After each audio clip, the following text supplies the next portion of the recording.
letter day for State of Odisha to be hosting the Maritime PPP Conclave. And it's an age-old practice of the land to present Angavastra and fresh flowers to special dignitaries. May I request Deputy Chairman PPA, Shri A.K. Bose, to do the honor, please.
And may I request Secretary BPA to please present Angavastra and bouquet of fresh flowers to Deputy Chairman PPA, Shri A.K. Bose.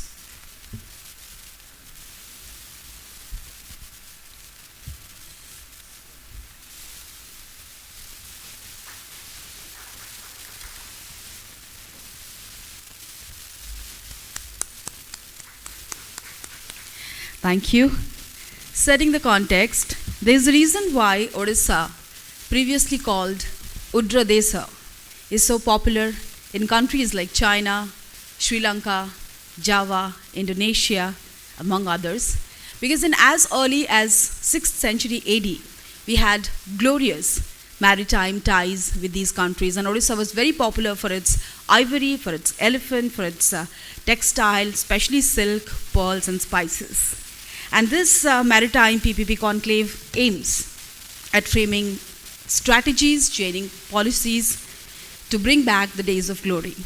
And we have the stakeholders, the experts, the government officials, all under one platform to do a lot of knowledge sharing for this purpose. And may I request Shri P.L. Haranath, Chairman PPA, to please deliver welcome address.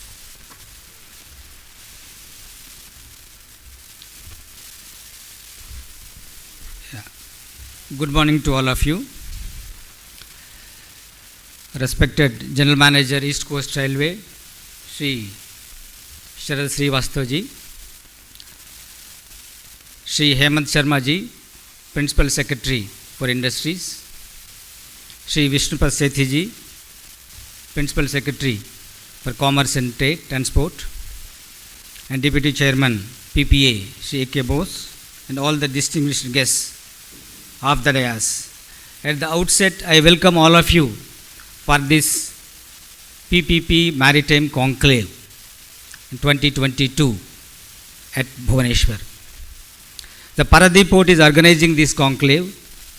This conclave has gained a lot more significance considering the growth in the economy and the need for expansion of the capacity and modernization of the port sector to harness and this economic potential through our coastlines. I have a small presentation to set the context, and can you go for next slide? So you see, this is the big picture. The big picture of Indian economy. It says that we have planned to move from $2.7 trillion economy to $5 trillion economy. Under the able leadership of our Honorable Prime Minister of the country, Shri Narendra Modi ji, our economy is growing very fast.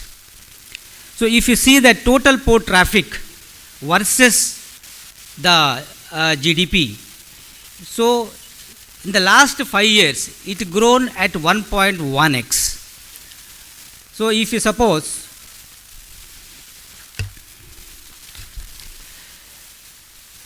a 5-year GDP growth rate of the port traffic, if you see it, it grown at 1.1x in 2020.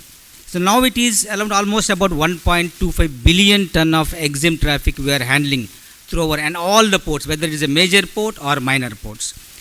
Even if I take 1x, which is equivalent to the GDP growth rate, by 2026, when we move from 2.7 trillion economy to 5 trillion economy, our requirement of EXIM traffic will go up from 1.25 billion to 2.3 billion tons.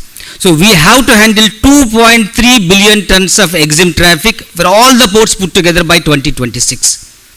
Given the government push and the kind of incentives, the kind of connectivities we are establishing, it may go a little beyond 2.6, 2.9 also. So this is the big picture, this is the thing which we have to plan, and how we will be able to handle this cargo is the question mark.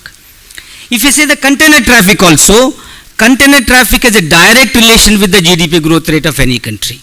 So I have given two examples. China handles 245 million TEUs. Their economy is 14.7 trillion.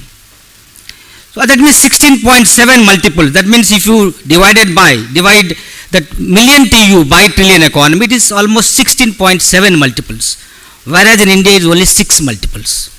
So given the push in the manufacturing, in the fertilizer sector, in the agri sector, in the pharma sector, and the need for increased containerization will at least push to 10 multiples, we will be able to handle 50 million TEUs compared to present 16 million TEUs. So almost the container traffic is also expected to grow as our GDP grows by 2026 to 3 times it will grow. So now the big picture is how to handle this particular cargo transportation. So if you can see the traffic growth of the Indian ports, I have to give an Indian ports traffic. So it has grown. The major ports after 14 almost stagnated, because about 14, 15, 600, 700, 672. The major non-major ports have contributed substantially because the number of ports have come in non-major port sector. So overall today we are handling about 1.25 billion tons. It will continuously grow. And the CAGR, if you take it, is almost about 5.6% over the last 15 to 20 years. So if you can see the commodity wise, how the commodities, the major commodity which we handle is the POL, crude end product. After that the coal especially the thermal coal, coastal shipping, imported steam coal, imported coking coal for our steel industries contribute the second best important commodity. You can see the breakup of major port contribution and non-major port contribution clearly commodity wise also. Third is the iron ore and fertilizers and raw materials and containers and others. So this is the major breakup of the commodities. POL and coal constitute almost 50% of the total cargo which is handled. So next slide.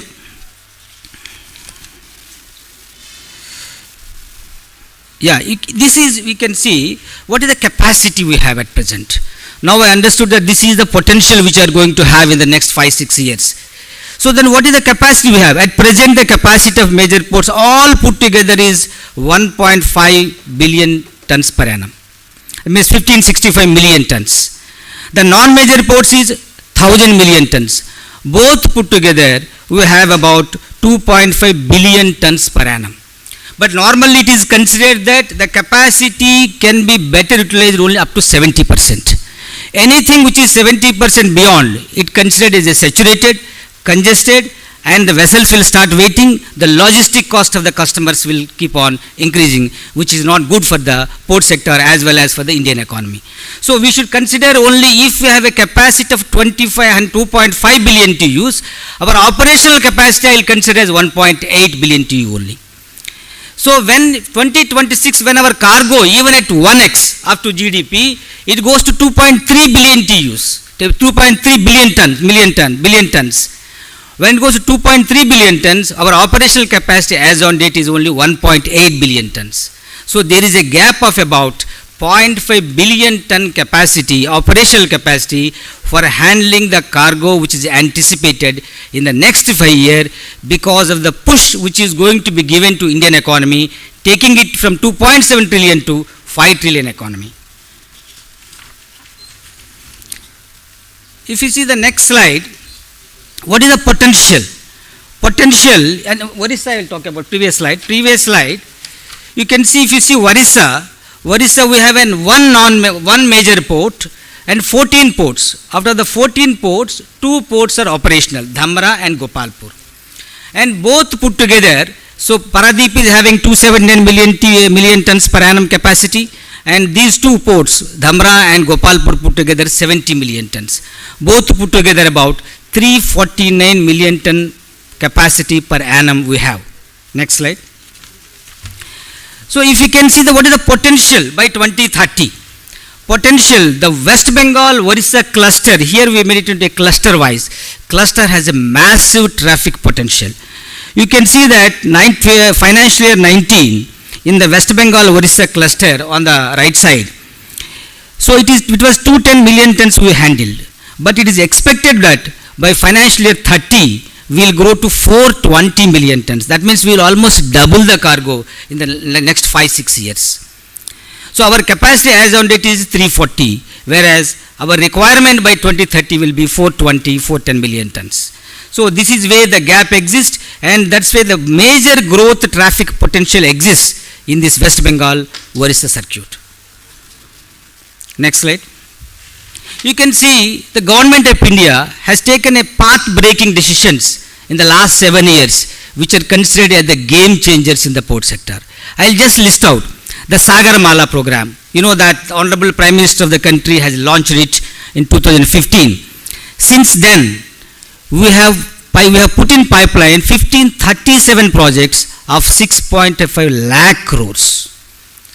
So this is a massive investment which has gone into the major port sector, and which has increased, which has resulted in modernization of the ports, capacity augmentation, port-led industrialization, and connectivity improvement. So this, without a connectivity improvement, port cannot function in isolation. So it has to be, connectivity has to grow along with the port. So here a lot of projects have been already completed, some are under implementation, some are under development. The next important thing is the Maritime Vision. So Maritime Vision 2030 was launched by the Honorable Prime Minister of the country. So this is a blueprint for overall investment in the port sector. It constitutes about 3.3 lakh crores of investment is planned. By 2030, we want to invest. Even Paradeep has certain initiatives, and what are the investment capacities. We have almost completed about 30% of that target given by 2030.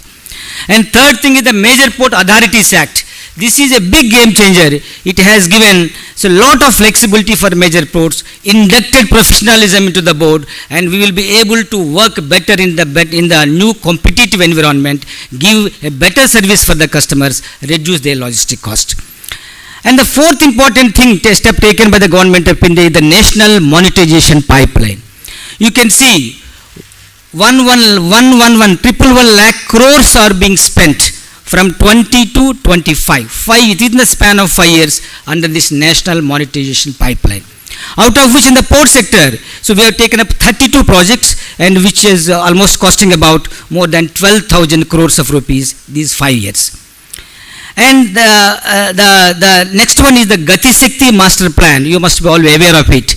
And this is very, very important for, we want to develop multimodal connectivities for the port sector, not only for the major port sector, for non-major port sector also, so that the customer will be able to aggregate the cargo to the port and evacuate the cargo from the port at a very low logistic cost as well as in a timely manner. For that, the Gati Shakti Master Plan will integrate all the concerned departments, that the projects are completed on time and the benefits are passed on to the customers as in turn, and finally to the Indian economy.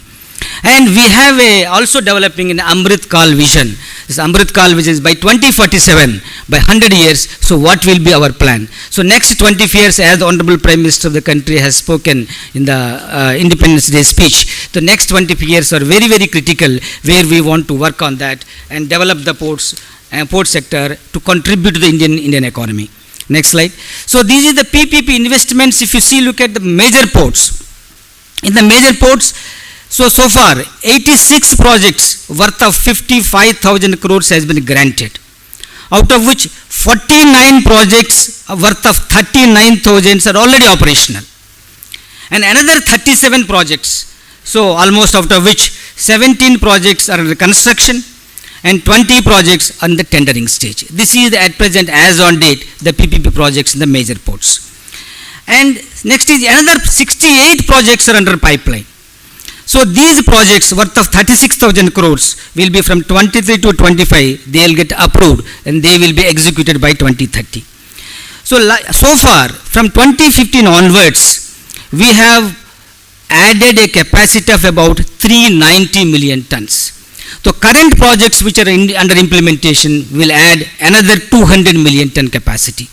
So PPP, as you know, is the best world proven model, so which will bring additional investments to the sector, innovative technologies which improve the productivity, reduce the logistic cost, as well as it will give the flexibility for the ports and to act according to the market dynamism. That means tariff dynamism will be the inbuilt thing in the PPP process. That's why government is focusing the modernization of port infrastructure, capacity augmentation, reducing logistic cost through PP in a big way in the coming years. Next slide. So if you see that the government of India has taken up another important step to give more flexibility to the PPP operators and to bring them and to on par with the non-major ports, and they will be able to operate in much better flexibility and will be able to offer the customer a better services. In this, the most important thing, we have taken new model concession agreement. All the new PPP projects, we will not be charging a single rupee for the land. Earlier we were charging for the land lease rentals. If the PPP operator pays on upfront basis, no problem, but if he is not paying upfront basis, if it is annual lease basis, every 5 years those lease charges are revised, which is an unknown element for a PPP operator earlier. Now presently no charges for the land offered to the PPP operator. Then operator can charge the tariff dynamically. So he is free to charge whatever tariff according to the market conditions. Only he has to give a fixed royalty as per the tendered rate to the ports. And he can offer, he can handle any cargo. Multiple commodities can be handled. This is the most important thing. Earlier PPP, there was no such flexibility. Once whatever is in the tender, RFQ, RFP, the same commodity he has to handle. He cannot change the cargo. Now that flexibility has been given to this thing. And also, concessionaire can improve the productivity by additional investments. Earlier it was not there. If any additional investments happen, they will not be part of the termination payments to the concessionaire. So that has been additional feature we have added. And also, an extension of concession. The concession can be extended after the concession period by mutual consent or depending on the market conditions at the time, which was not the part of earlier. It will be put to the tender again at that time, but now it can be extended. And also the concessionaire, in case of before COD, if there are some problems for the concessionaire, he will not be able to operate the project, he can terminate. Earlier there was no termination. If he goes out of the project before the CVD, he will lose 100%. Now he will not be losing 100%. He will be getting certain level of termination payments, which has been added in the new MCA. And so other things, removal of the revenue sharing by the concessionaire, that is also there. And then if any discounts are there, which is to be given by the governments, suppose if those discounts need not be passed to us. So the new model concession agreement has been designed to the PPP operators to make them more flexible, to offer their services at much better level to the customers, and also to improve the logistic cost, to reduce the logistic cost of the Indian economy. This is the major purposes for which the new model concession agreement has come into place, and all the PPPs which are going to come up in future will fall under this category. Even the old PPP also, we are trying and we are working in a big way, and we are having a committees and discussion, brainstorming sessions are going on, how to migrate to the new MCA for the old concessionaires also. Next slide. So I'll just mention about these are the some of the projects which have been taken up in Paradip Port. One is the Paradip International Clean Cargo Terminal, and this is a JM Bakshi Group, and it is handles only about the steel and clean cargo fertilizers and other containers, and 5 million ton capacity with a worth of 431 crores. It was operational from 2019. Next is the new iron ore terminal. The JSW Group has taken over this, and then on PPP mode 10 million ton capacity worth of about 740 crores. It came into operational March 2020. And third is the Paradip East Key Coal Terminal. This is for coastal shipping of the thermal coal. 30 million ton capacity at a cost of about 1400 crores, and it has been COD September 2021. And Kalinga International Coal Terminal, 10 million ton capacity worth of about more than 1400 crores, and it is March 22 it came into operational. So these are the important PPP terminals which have commissioned of late in the last 3-4 years. And the new terminal which are going to cover the 25 million ton Western Dock project worth of about 3000 crores. And this will be a big game changer for Paradip Port, as a part of the scope of this includes dredging of the entire port for handling the Cape size vessels. That means once this phase 1 is completed in 2025, so we will be able to bring 18-meter draft Cape vessels to Paradip Port, which will be a big changer, which will reduce the logistic cost to the customer and will help the entire industry belt and mining belt of the Orissa in a big way. And we have developed as a part of our vision 2030 and 2047, we have planned how to go about it. We have checked out a detailed manner, identified the projects. These projects, some of which already TFRs have been completed, some of which DPRs under preparation. We are going in a big way. Next 2 to 3 years, these 5-6 projects we will be making and we will be awarding, and they will be before 2030, all these projects will be on ground. And this will be adding approximately about 80 million ton capacity. So of course one project is missing here. So with that another 12 million tons, 79 million ton capacity of projects will be added, will be awarded by 2025 by Paradip Port, and they will be grounded before 2030, maybe 27, some 28, 29. So this is our plan. Next. For any port to function, the connectivity is the critical thing, in fact super critical thing. Ports are not that well places and for the cargo to remain there for longer periods of time. The faster the cargo is evacuated, the faster the cargo is aggregated, it will be better for the customer as well as for the port. So the connectivity is very important. This is a part of our Sagarmala program as well as the PM's Gati Shakti master plan.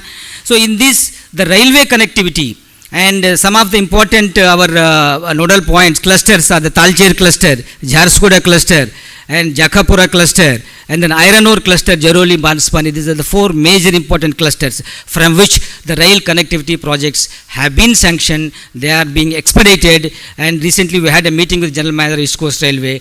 So we have planned how to expedite these things. Apart from that, new projects also we are planning as a part of our 2047 vision.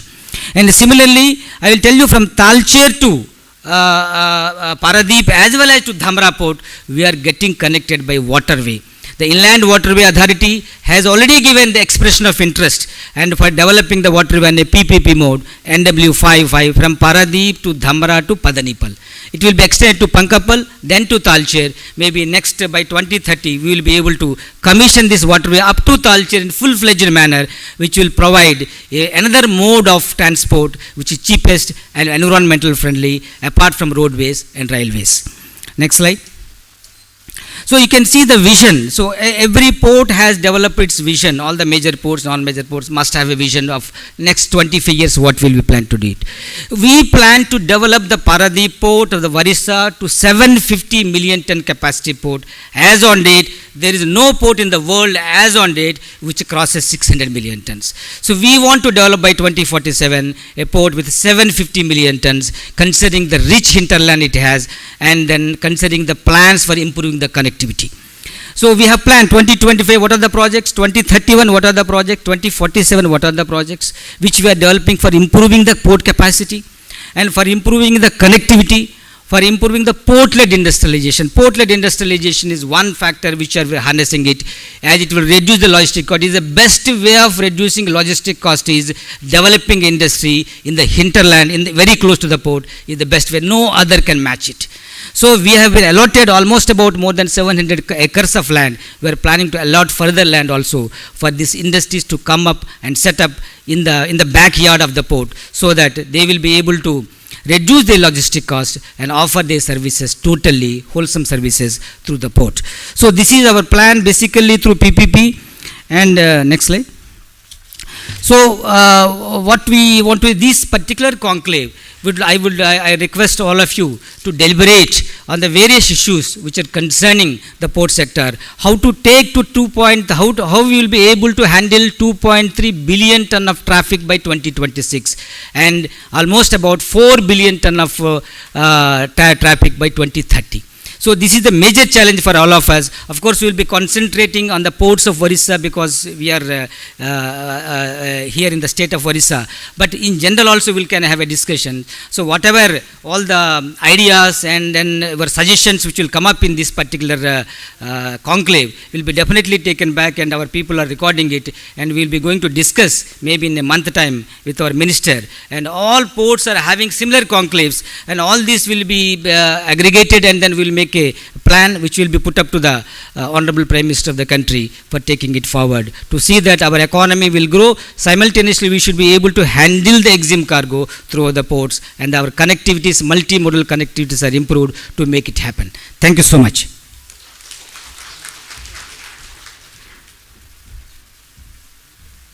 Thank you very much, sir, for those extremely informative words and the presentation.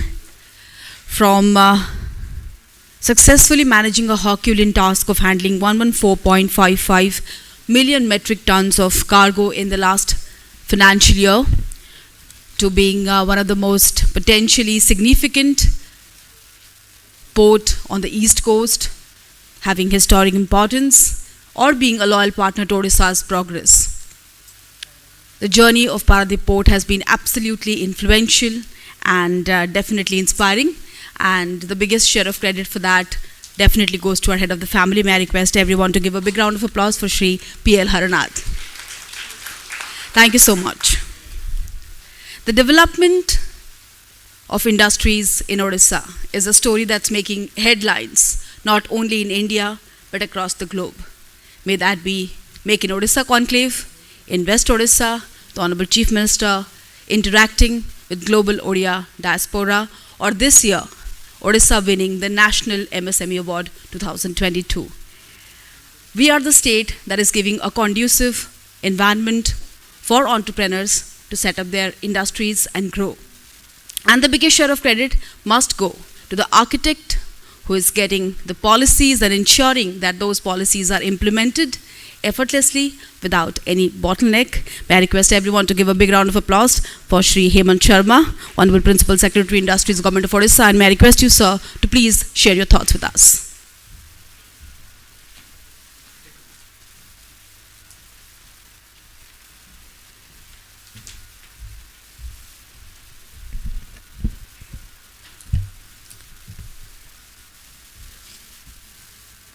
First of all, I must compliment the efforts of Shri P.L. Haranath, who has been instrumental in organizing this PPP conclave. And before I came here, I really was curious to know how this conclave would turn out, what issues would be deliberated, and who are the persons with whom would be interacting. But I must compliment your efforts, Haranath ji, that you have put up such a grand show. And I can see that this conclave, over the 2 days it has been planned, would certainly give a lot of insights into not only the port-led growth of economy in Eastern India and India, but also give us some actionable points on how to further develop the port-led economy in the state of Orissa. Now, with these words, I also, on behalf of Government of Orissa Industries Department, extend a very warm welcome, first of all, to Shri P.L. Haranath ji, Chairman, Paradip Port Authority, my senior colleague Vishnupad Sethi, Principal Secretary Commerce and Transport. Both of us together would add 2 additional dimensions to what has just been brought to the fort by Mr. Harnad, I would be basically concentrating on what actually enables ports to grow. As Harnadji also mentioned, that ports are service sectors, they provide service to industry. Therefore, for ports to grow, industries must also grow. And it is like chicken and egg story, the familiar story. What comes first, we do not know, but we know that both grow with each other. I also extend a very warm welcome to Sharad Kumar Srivastav ji, who again is one of the most important partners in the growth story of Orissa, because without railway connectivity, nothing can move. Even we cannot move. Our economy certainly cannot move an inch forward. And also, Mr. Bose, he is a stalwart of the port sector, and I personally have learnt a lot from him during my interactions with him over the last few years. I also extend a very warm welcome to our colleagues, our partners in progress from industry. I can see Mr. Maheshwari representing JSW Group, Mr. Manoranjan Kumar, he represents ArcelorMittal Nippon Steel Group in Orissa, and I am sure that during his deliberation, both of them would certainly add value to the deliberations in the conclave. Now, I would be making a short presentation on how industrial development in Orissa is being steered in order to take advantage of the maritime sources which we have. You know that Orissa is a coastal state. We have a 480 kilometers long coastline, which gives us an advantage on some of the landlocked states.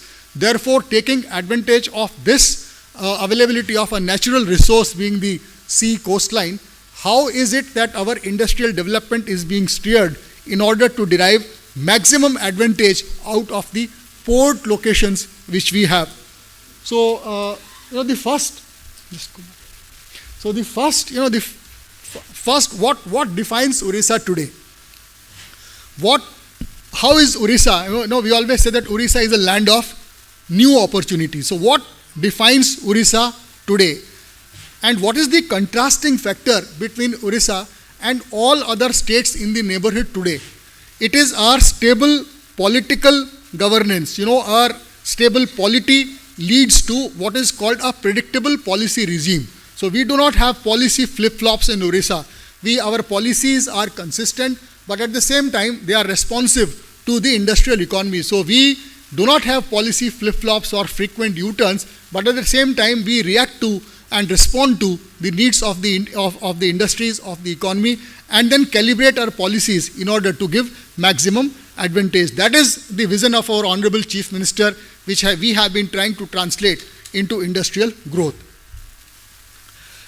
Now, what is Odisha's value proposition? Very briefly, these are the five parameters which define Odisha's value proposition in terms of industrial development. The first is the industrial ecosystem. Industrial ecosystem in the sense that today our economy is industry and services led. Very few people know this, and whenever I mention this, several people are surprised. In any gathering this is mentioned. Today, if you look at the latest economic survey of Orissa, it says that 40% at the same time our GSDP is now majorly industry driven, and this has happened over us because of sustained effort to develop industries in Orissa. This would not have been possible if we would not have made industrial land and trunk infrastructure available. Industries do not come up in a vacuum. They come up when we provide the required infrastructure and policy support. So we have also simultaneously developed industrial lands at vital locations and also industrial infrastructure, trunk infrastructure to serve those industrial locations. Our industrial facilitation through our single window system is one of the best in the country. Most of the states today have a good, vibrant, functional single window system. Our single window system in the year 2020 was awarded by Government of India, Harnadji, as the best single window system in the country, and I personally had received an award from the Honorable Minister of Commerce and Industries. We have a good functional incentive system. Our incentives for what are called the focus sectors of industries, the priority sectors where we want industries to come and thrive in the state, is one of the best. And our Honorable Chief Minister's thumb rule to our department, to my department, to Commerce and Transport Department is only one, that if for any priority and focus sector, if any other state gives an incentive of X, we are prepared to give X plus. That's all.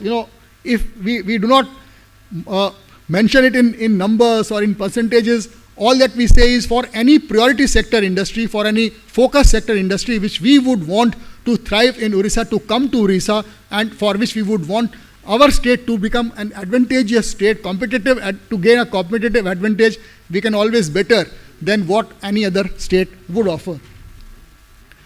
We are a strategically located state, all of you know this, and that's why the geographical advantage of Orissa is that within 6 hours you can cover 50% of the world's economy. Our maritime sector actually can grow and has immense potential to grow because of this geographical advantage which we have. We are a growing market. As I mentioned to you, our GSDP continues to grow at rates better than the national average, and not only Orissa, this entire eastern India, starting from Chhattisgarh, Jharkhand, Bihar, Orissa, West Bengal, and the entire northeast. This has to be seen as one geographical territory after the north, west, and southern parts of the country have developed and would continue to grow certainly at a very high rate. But it is the eastern India, east and northeast India, where the latent potential to grow, where the growth, the demand being a major driver of growth is happening, whether it is steel or aluminum or polymers or plastics or textiles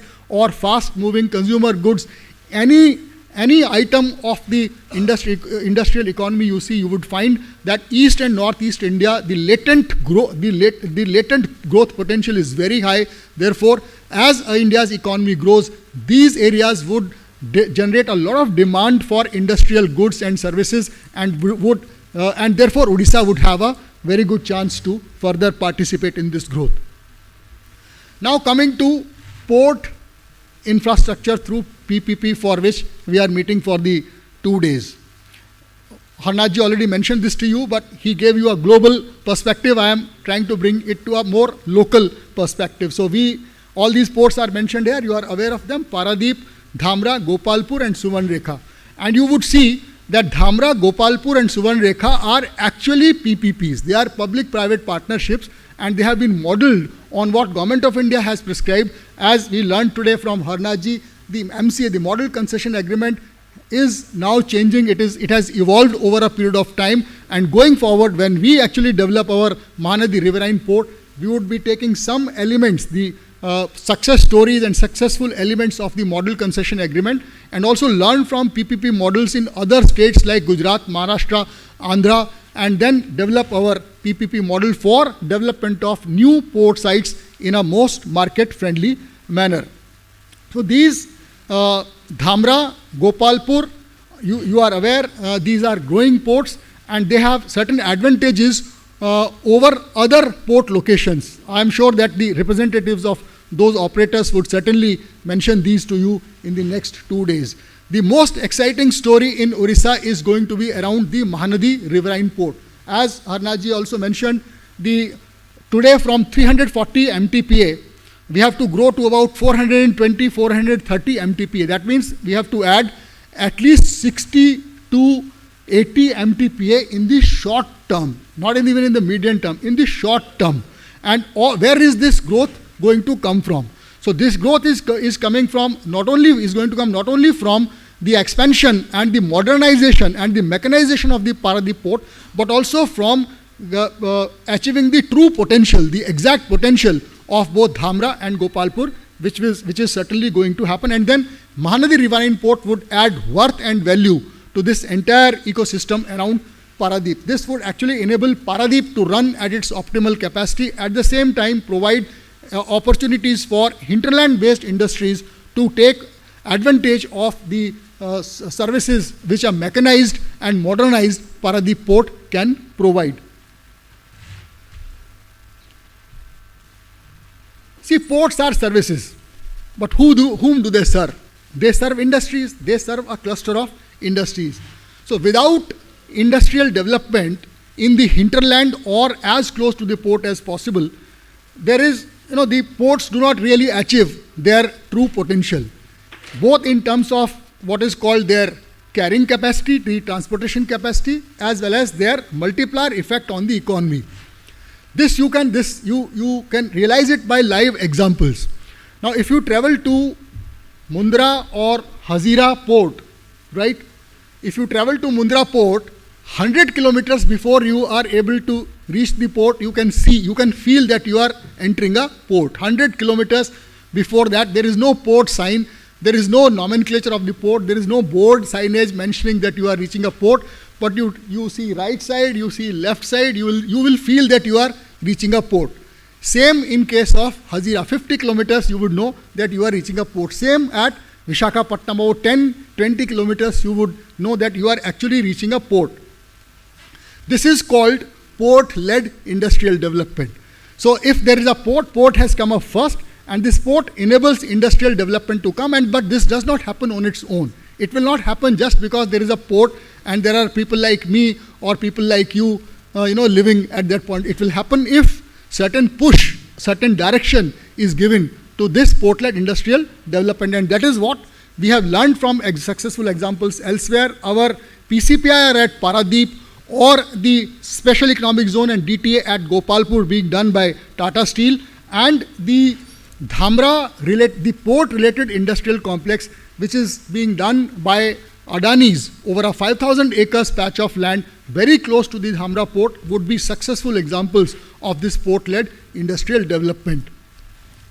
Now, connectivity. Again, connectivity is extremely important. Again, ports service, they serve customers, and customers are rarely in the ports. They are either at the hinterland or they are in distant lands. Unless this connectivity is done, and it is done in a way that it is futuristic, it will not really serve a purpose. So Hanaji already mentioned it.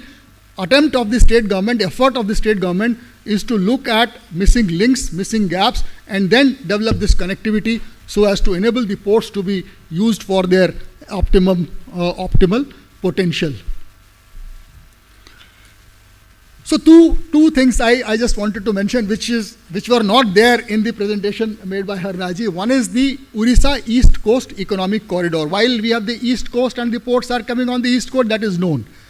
But can we also can we catalyze industrial activity along the East Coast? Yes, and that we are doing through Government of India assistance through what is called the National Industrial Corridor Development Program.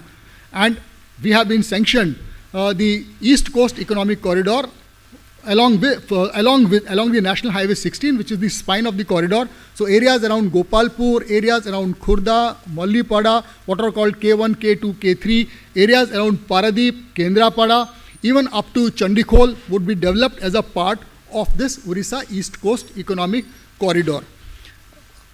This generally is known, but there is another economic corridor which is called the Biju Expressway Economic Corridor. Biju Expressway, I'm sure most of you would know, is a major industrial infrastructure investment of the government, where a 450 kilometers length of four-lane length of road has been developed. The road is already developed up to 80% of its capacity along the 9 districts of Western Orissa. Simultaneously, IDCO is developing 11 numbers of plots, industrial areas besides this Biju Expressway, where small, medium enterprises can come up, and each of these industrial plots, each of these 11 industrial lands are about 200 to 300 acres in quantity, and they are themed appropriately. So let's say in Navarangpur it is a maize-based industries cluster, in Kalahandi it is a rice food processing cluster, in Jharsuguda it is a metal downstream cluster, and so on and so forth. So these are just examples of how major highways connecting industrial infrastructure such as ports can actually catalyze and seed development, and many PPPs are possible. Public-private partnerships are actually possible not only in port-based infrastructure like terminals, like container berths or oil depots, etc., but also possible in terms of private industrial estates which serve the port, and we have successful examples in India and Orissa. Next. So this is, I think Harnaji already mentioned it, so I need not repeat it. Under the Sagarmala, under what is called Coastal Highways Program, also under PM Gati Shakti, some of the missing links which prevent ports from being used optimally. For instance, in Paradip itself, there are numerous examples of major industries, IFCO, PPL, IOCL, etc., who, in spite of their need to do so, are really not able to use the port infrastructure to its optimal capacity, and there are missing links and which need to be actually filled up before industries can use the port, and port also gets to be effectively servicing the industries. PCPR Paradip is a major investment anchored around IOCL and several other chemical and fertilizer factories there. You are aware of the PTA MEG projects which are already coming up.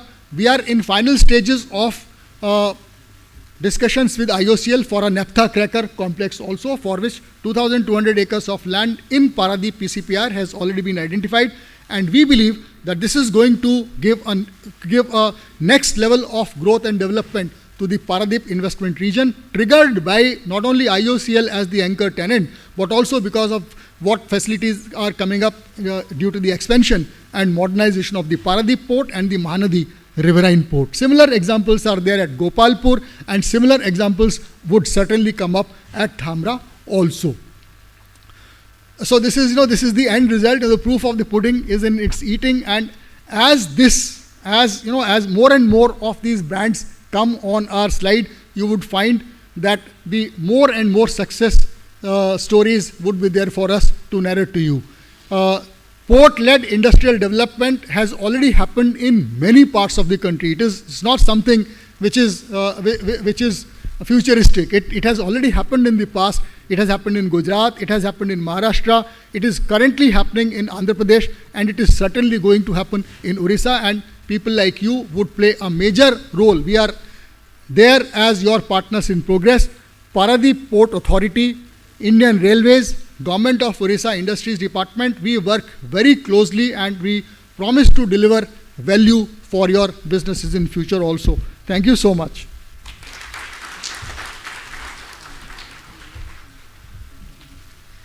Thank you very much, sir, for sharing your thoughtful insights with us.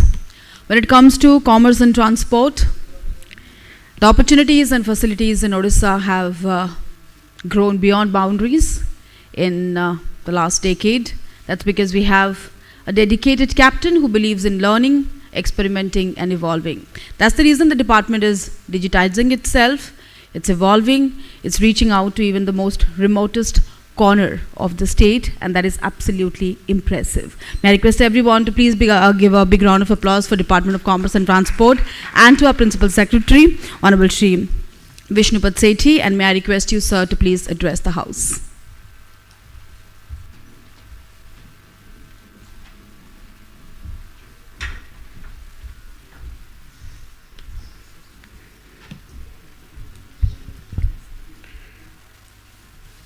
Good morning to all of you.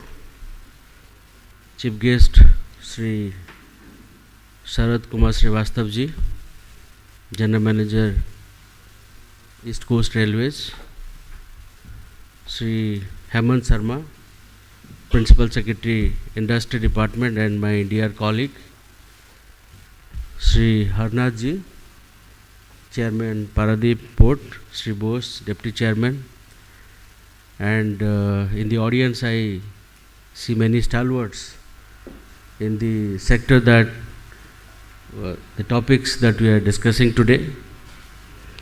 At the outset, I must compliment Paradip Port Authority for organizing the Maritime Public-Private Partnership Conclave 2022.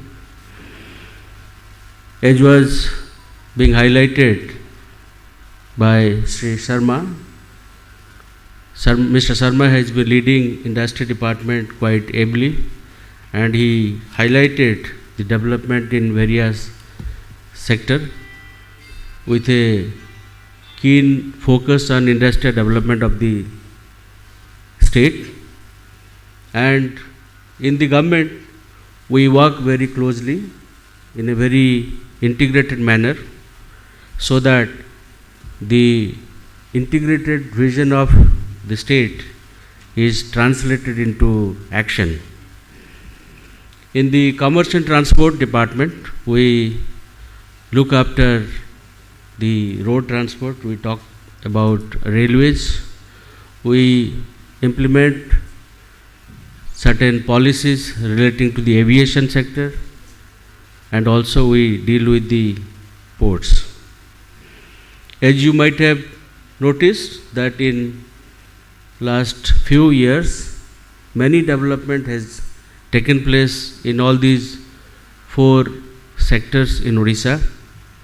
For example, under the regional connectivity scheme, we are connecting many small airports of the state. Similarly, we also have planned to connect to certain international destinations through RCS international scheme, and many of the port development works have been fast tracked by direct involvement of the Office of Honorable Chief Minister.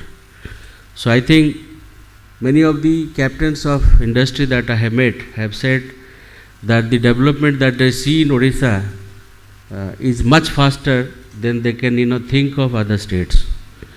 So I think this is because of the vision of Honorable Chief Minister, that he wants to empower the state of Odisha and to ensure that the state notices certain growth which you can call as unprecedented. As was highlighted, Odisha has a long maritime history. It has 480 kilometers of coastline, and Odisha has all potential to become the gateway to Southeast Asian countries. And you might have also come to know that Odisha is setting up the Maritime Board, and this Maritime Board will act as a single window agency for development of port and inland waterways of the state. The state government, you can move the slides. The state government has notified 14 potential locations for development of non-major ports. And you know very well that out of these, 2 number of non-major ports, that is Dhamra and Gopalpur, are now in operational mode, and 2 number of non-major ports, that is Subarnarekha Mouth and Astaranga, are under the advanced stages of development. Besides the above, the steps are being taken for development of a riverine port at Akhadasali village of Mahakalpada block of Kendrapada districts. And in addition to this, the government of Odisha has also accorded in principle approval for development of a captive jetty at the Jatadhar Muhan in Jagatsinghpur district, and the memorandum of understanding for this which will be executed very soon. You will be very happy to know that Commerce and Transport Department is planning various PPP projects to strengthen the existing maritime presence in the state. For example, Bichitrapur port, that is on the northern side of Odisha, adjoining West Bengal, can be developed as all-weather deep water port in the northern side of Subarnarekha river near Talsari in Balasore district, with a cargo handling capacity of 25 to 55 MTPA. Similarly, Bahabulpur port can be developed as all-weather deep water port in Balasore district of Odisha. The proposed port can be primarily used for catering to the states of Odisha, Chhattisgarh and western part of West Bengal, which will form the primary hinterland of the port. Odisha has already carried out the pre-techno-economic feasibility study.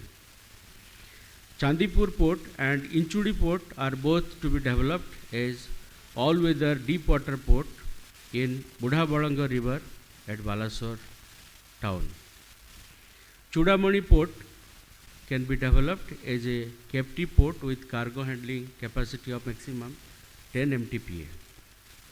Similarly, Bali Harichandi port can be developed as a container cargo cum cruise terminal near Nuanoi in Puri district of Odisha. Palur port, located on south of existing Paradip port, has been identified as a potential port in Ganjam district. For port at Bahuda, Government of Odisha has already carried out the pre-techno-economic feasibility study for development of the port with the cargo handling capacity of with an estimated project cost of about 3,500 crores.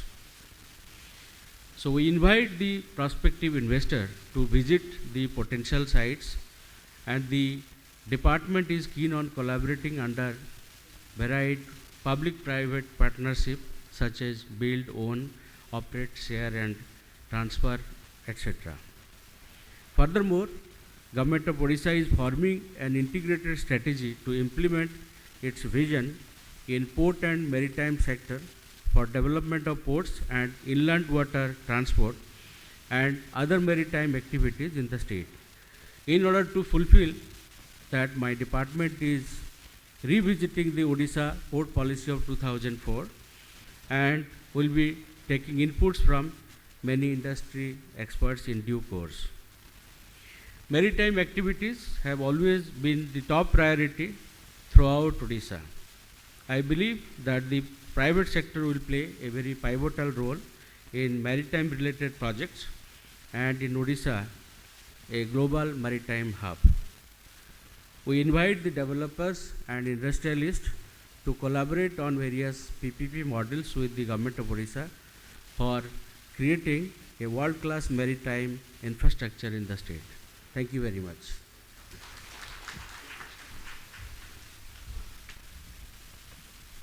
Thank you very much, sir, for sharing your thoughts with us.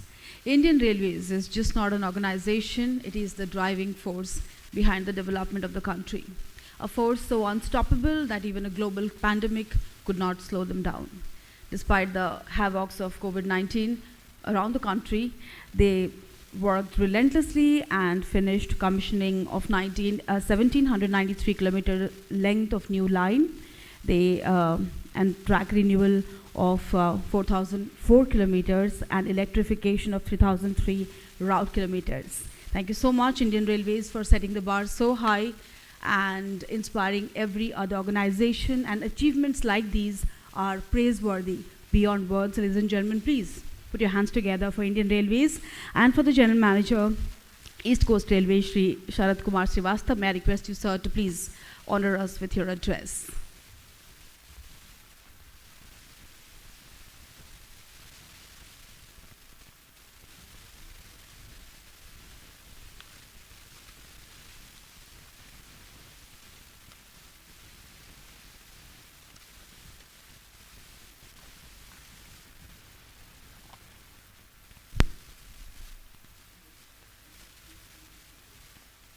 Shri Hemant Sharma ji, Secretary, Industries, Government of Odisha.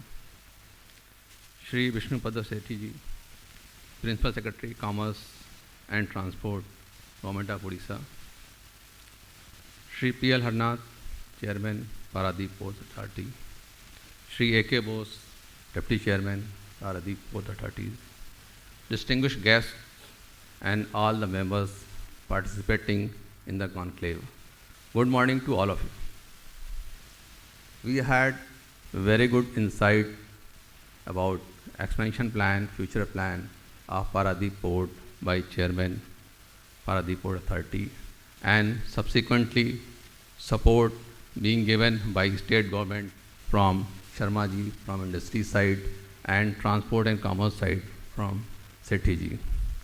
Now, Indian Railways is the only thing now it is missing. Now I have to support the complete economy of Paradip Port Trust to grow forward, to contribute our part in building the complete national economy, and in particularly the Paradip Port Trust expansion plan.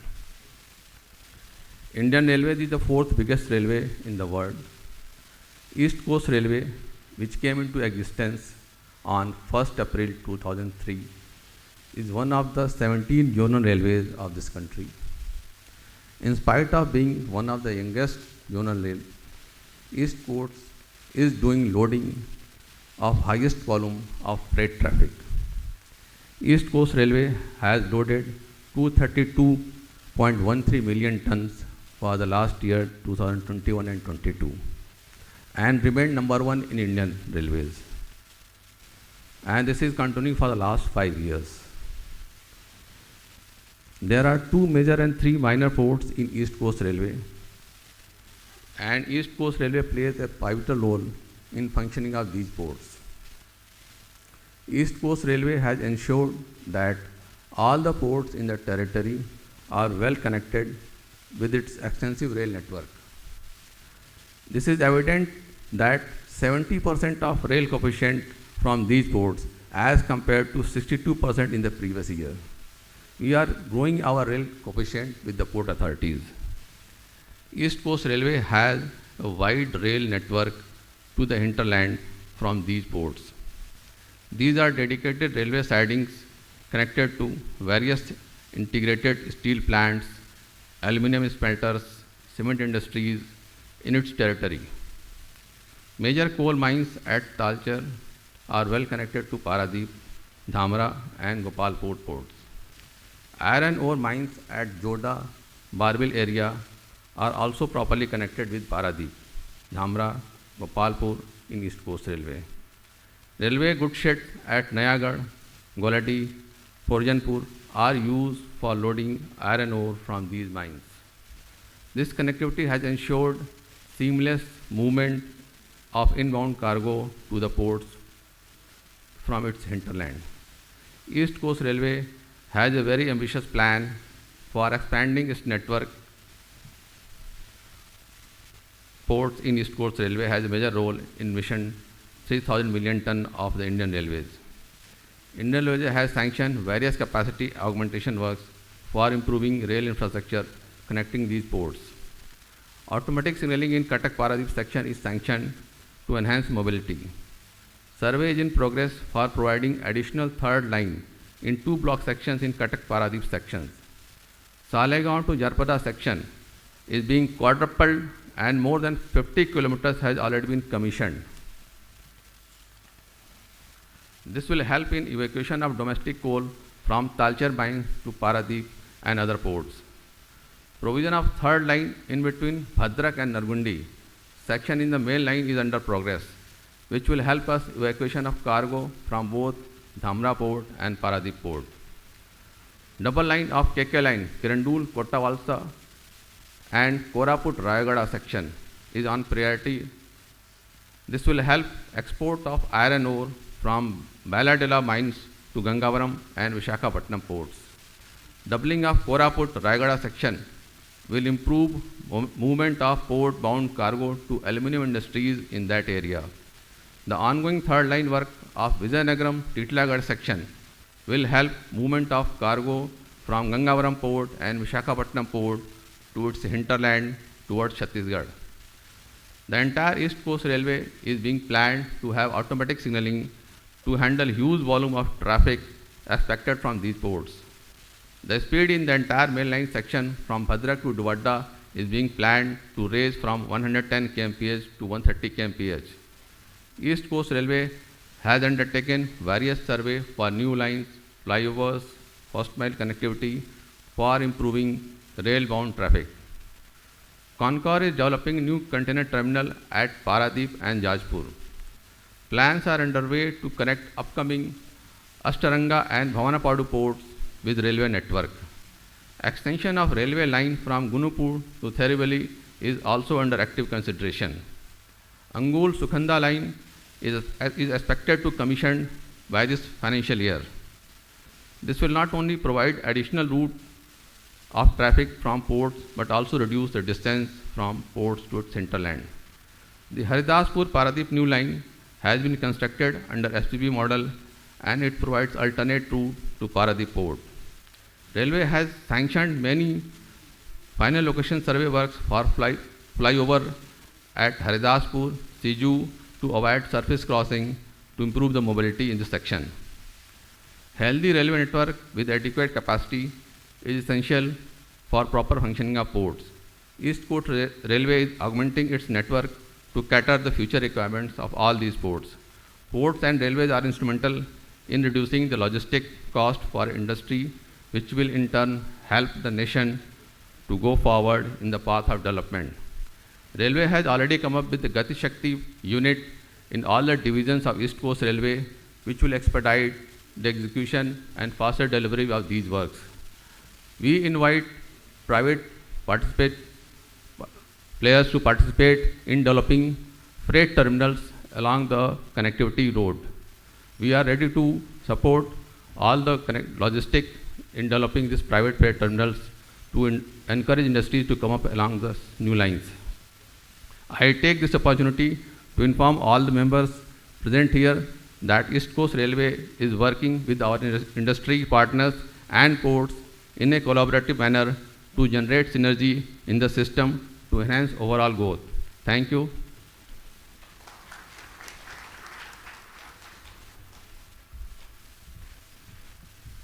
Thank you very much, sir, for your extremely encouraging words. Honorable Minister, Commerce and Transport, Government of Odisha, Srimati Tukuni Sahu could not join us here because there is a flood situation in her constituency. Honorable Minister of State, Ministry of Port, Shipping and Waterways, Shri Shantanu Thakur could not personally join us today because he has to attend the meeting of Council of Ministers, but he has sent his video message. May I request the technical team to please play the message. Namaskar, Jai Jagannath. Today is the most important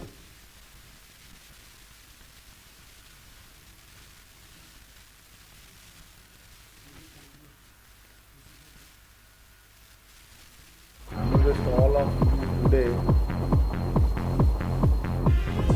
and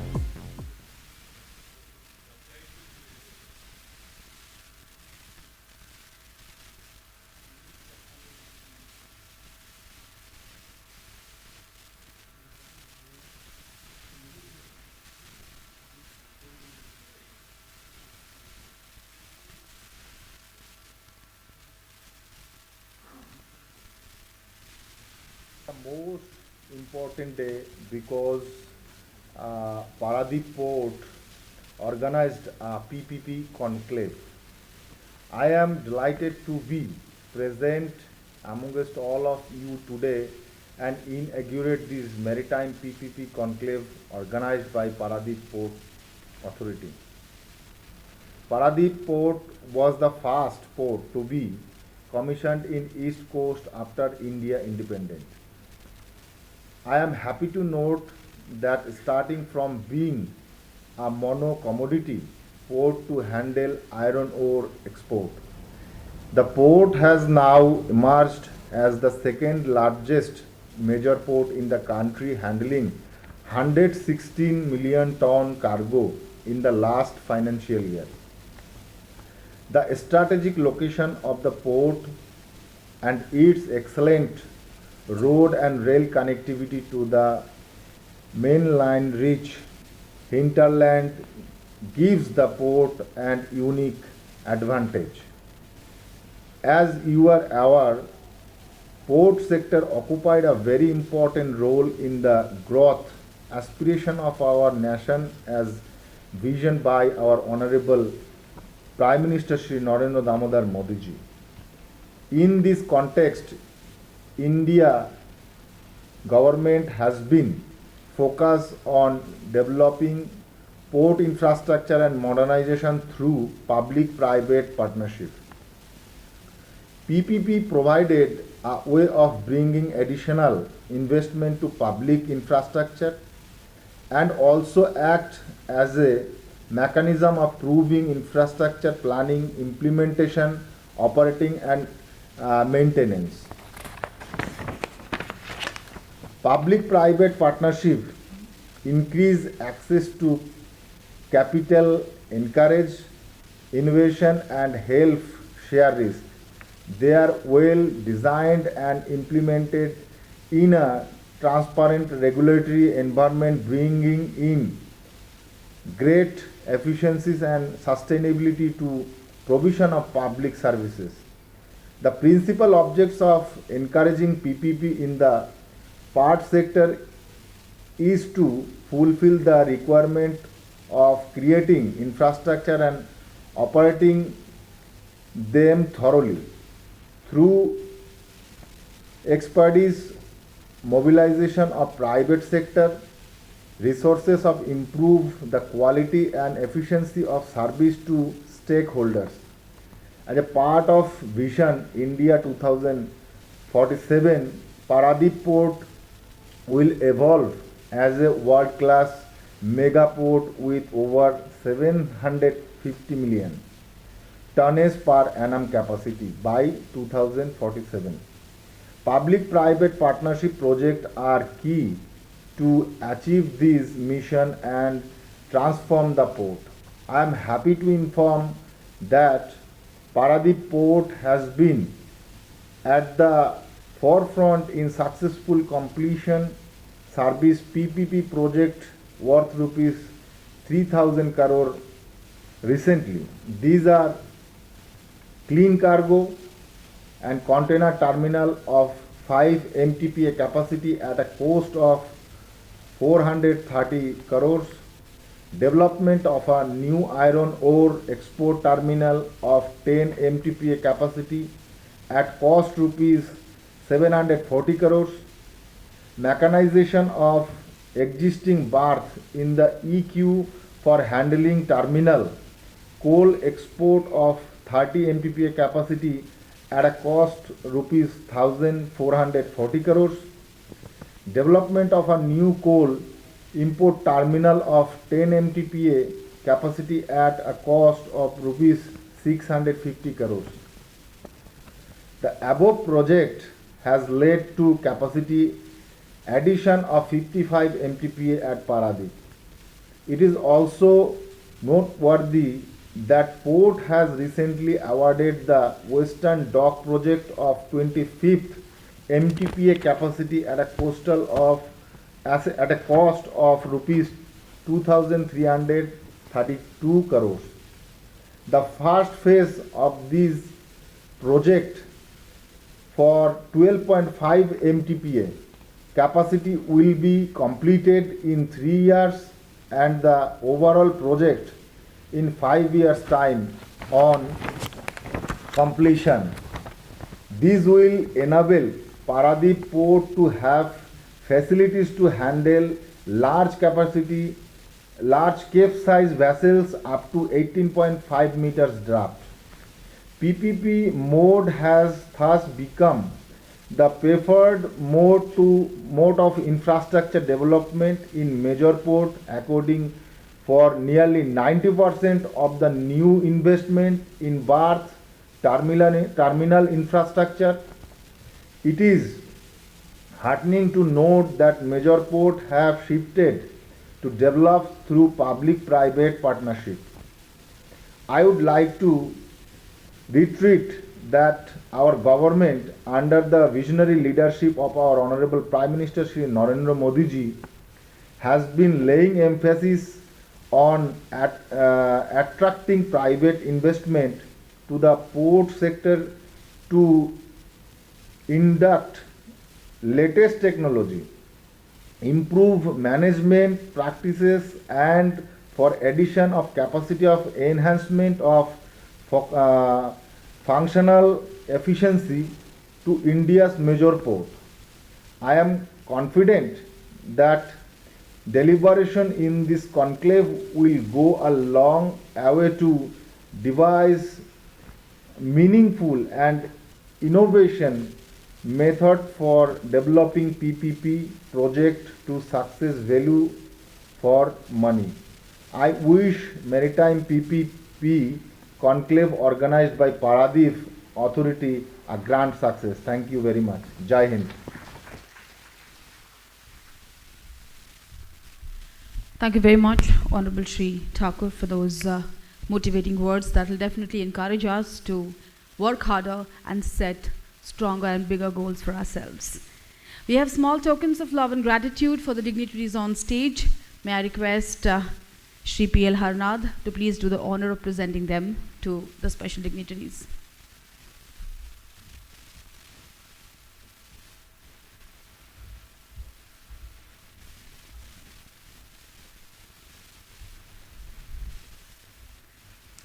These are tokens of love that will remind the dignitaries of this day and our love for them.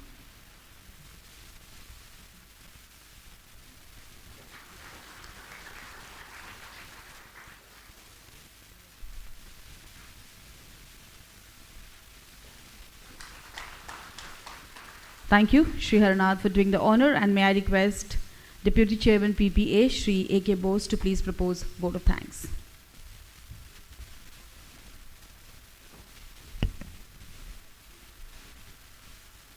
Respected Sri Sharad Srivastav, General Manager, East Coast Railway.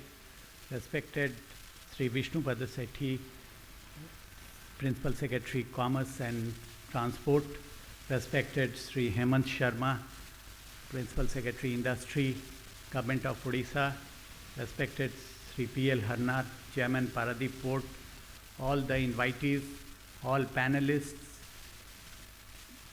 and officers and employees of Paradip Port, and people from print and media. I thank all of you for joining us here in the land of Jagannath. As we all know that in case of PPP projects, we started with this PPP project in port sector with a concept how to bring in the best in the nation. Whatever best in the nation is there, we need to bring in for development of port sector. But last few years, you will find that whenever we plan for a new PPP project, we think of international best. What is internationally best, that we try to bring in through PPP. And as from the discussion, it has come out that this PPP projects in the country has really led to a lot of mechanization in port sector, which not only helps in better output, but less loss of cargo, less we could decrease the logistic cost, and this has really improved the port functioning and port activities. So with this, I thank Sri Srivastav for sparing his valuable time and giving us about details of connectivity, railway connectivity, particularly for the state of Odisha. I thank Sri Shetty for sharing his insight of maritime activities, maritime developments in state of Odisha. I profusely thank Sri Hemant Sharma for giving a detailed insight of industrial development in the state of Odisha, and also developing the eastern, how we can develop the eastern part of the country. I can share, I believe you all will agree with me that I have come across very few IS officers who can really do such a beautiful marketing for his department. So, yeah, I thank our chairman for setting the tone and leading it from the front for this conclave. And this inaugural session has really set the tone for the day to further go ahead with panel discussions and issues which we can discuss, what we have achieved and what we can further in future we can achieve further for the development of port sector. I thank once again all of you, particularly all the invitees, all the panelists who has come across different parts of the country to join us, and we will have the benefit of their insight, their valuable support for this for this conclave. I request all of you to join for a tea after this session. Thank you. Thank you very much.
Hello.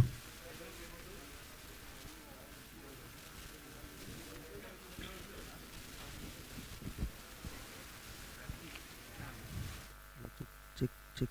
Hello. Hello, check, check, check, check. Hello, check, check, check. Hello.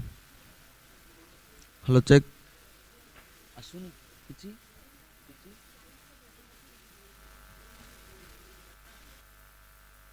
Hello, check, check, check. Hello. Hello, check.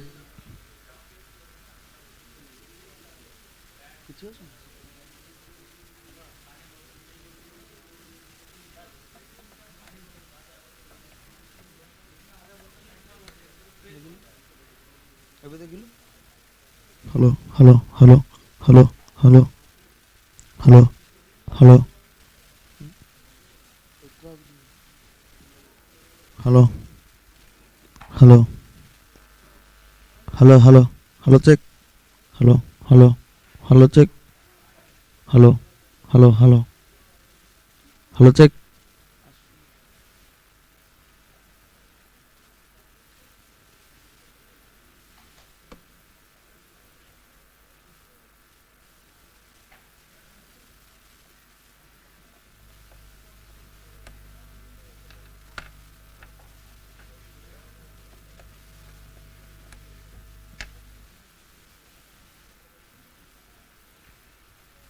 Hello, hello, hello, hello, hello, hello, check, check, hello, check, check, hello, hello, check, check, hello, hello, check, hello, hello, check,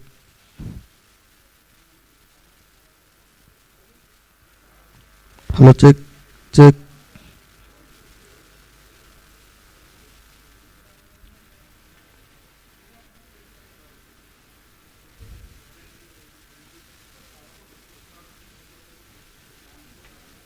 Hello, hello, check, check, check, check.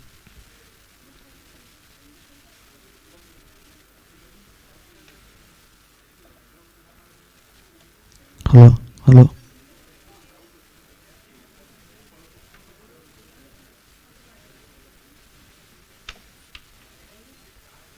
hello, check, check, check. Hello, check, check, check. Hello, hello, check, hello, hello, check, check, check. One. Hello, check.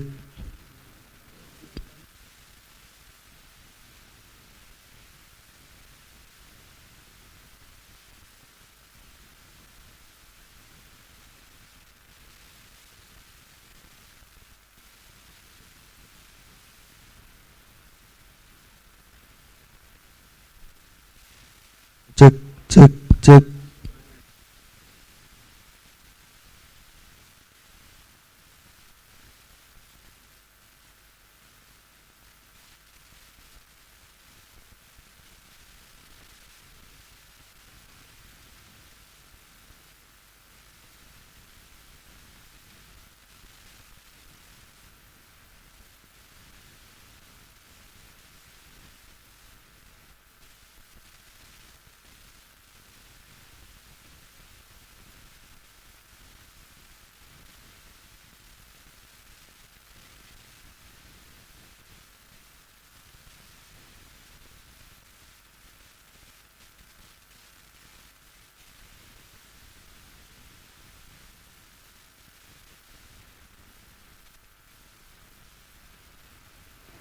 Hello, hello, check, check.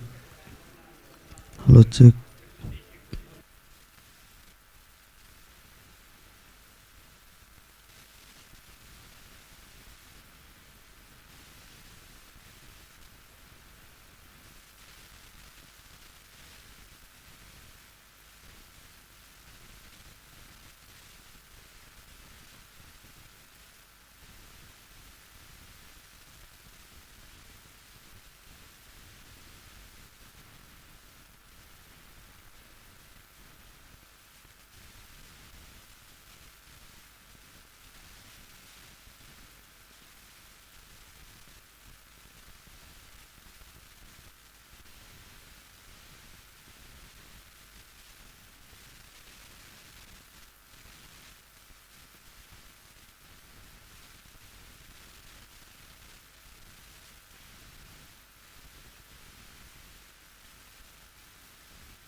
May I request the delegates to please come back to their seats. I'm sure you energized yourself with a cup of tea or coffee, because the session that's going to come up next will need a lot of your energy.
Ladies and gentlemen, we are ready for the first technical session of the day.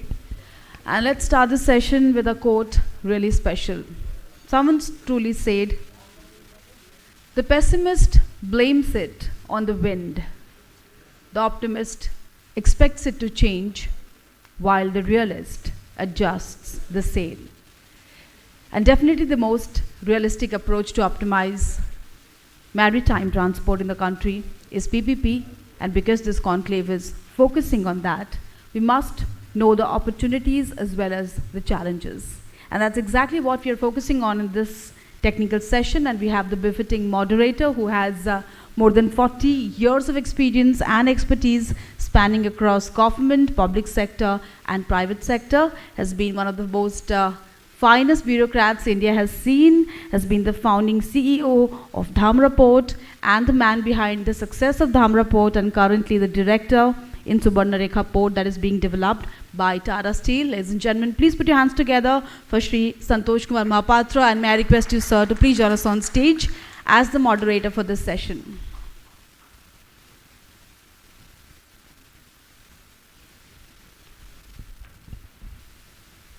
I'll also take this opportunity to invite the speakers for this session to join us on stage. Shri Arun Maheshwari from JSW, Shri B.K. Joshi, Advisor KICT, Shri Manoranjan Kumar, ED AMNS, and Shri Ravi Kumar from PICT. Can we have a round of applause for our speakers, please? And may I request the moderator to please start the proceedings for this session. Shri Mahapatra.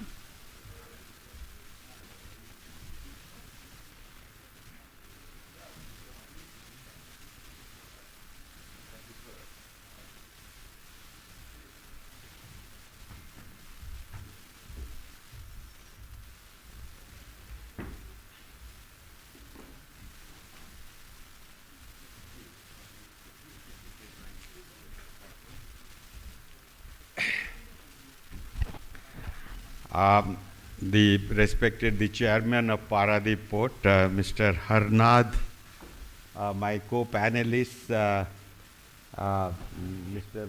Manoranjan Kumar, Mr. Joshi, Mr. Maheshwari, and Mr. Ravi Kumar, and esteemed participants. May I first congratulate and compliment the Paradip Port Authority for organizing this event, where they have brought together some of the major, should we call them players or actors of the PPP in port sector. My role is actually to moderate a panel discussion, but since you have allotted me some time, like 10 minutes, I will misuse this time to share my thoughts, which may be incoherent, even incorrect, and considering my age and the fact that I have seen PPP in port sector from the point of view of government as a policy maker, from the point of view of a public sector, and from the point of view of a private sector as implementer, and the fact that we are celebrating 25 years of PPP in port sector, and I happened to join the port sector exactly 25 years back. You will forgive me if some of my thoughts are autobiographic by nature. The 90s were a great period in India's economy. We had reforms, we had liberalization, which brought with it globalization and, most important, privatization. I remember I was a secretary in the Department of Industry in the government of Gujarat, somewhere around this time, 92 to 95, or rather 93 to 97. And I said a secretary because the Department of Industry in Gujarat was very big and we had a senior secretary and a junior secretary. I was the junior secretary. And we were discussing how to do something which had become very trendy in the developing countries called privatization of infrastructure. And we decided to put in place an institution, and perhaps Gujarat was the first state to do so, which would be a statutory body to lay down the basic ground rules of private participation in infrastructure, and that was GIDB, Gujarat Infrastructure Development Board. And since I was the junior secretary, I was asked to take over as the first founding CEO of the body called GIDB. And that was the beginning of PPP in one of the very progressive states of India called Gujarat. And I found that the sector which tried to take advantage of the new policy we put in place for privatization was the port sector. Partly because Gujarat already had a nodal organization in place for ports for a long time called Gujarat Maritime Board, which is very active and very competent also. And they found it very convenient to fit into what PPP in port sector required. And I still remember a very young entrepreneur coming to me to plead why he needs so much of land to build a port at Pipavav.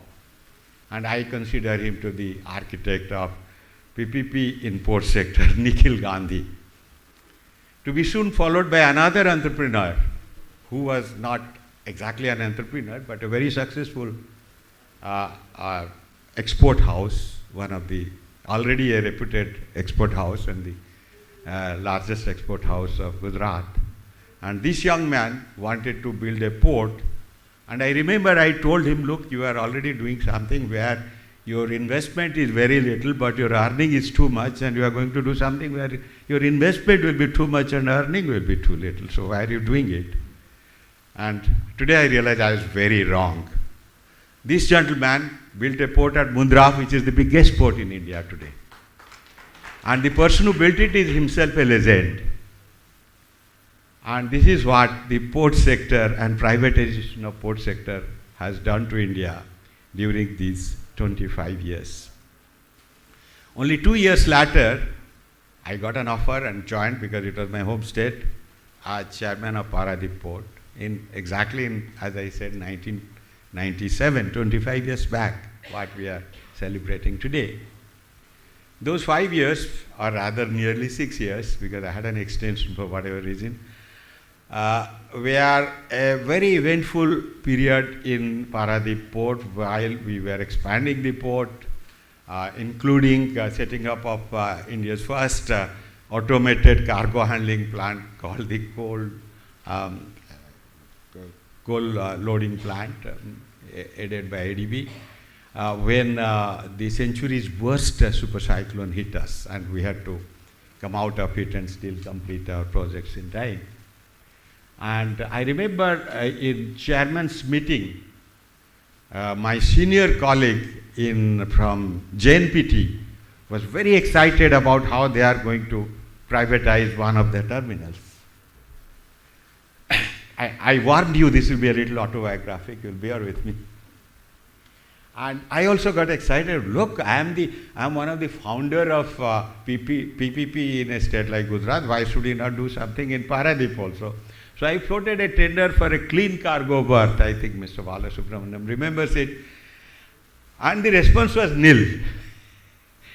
The response was nil. We were not prepared for PPP at that time. At least not in Odisha, at least not in the eastern coast. It took a decade later, or more than a decade later, when somebody as good as James Baxi came forward to build, and Mr. Ravi Kumar is here. And I believe the clean cargo berth is doing very well. Mr. Ravi Kumar, I had to study what you are doing because I was consultant to somebody who wanted to invest. Right? So, because today there is no secret, there's no confidentiality left about it, right?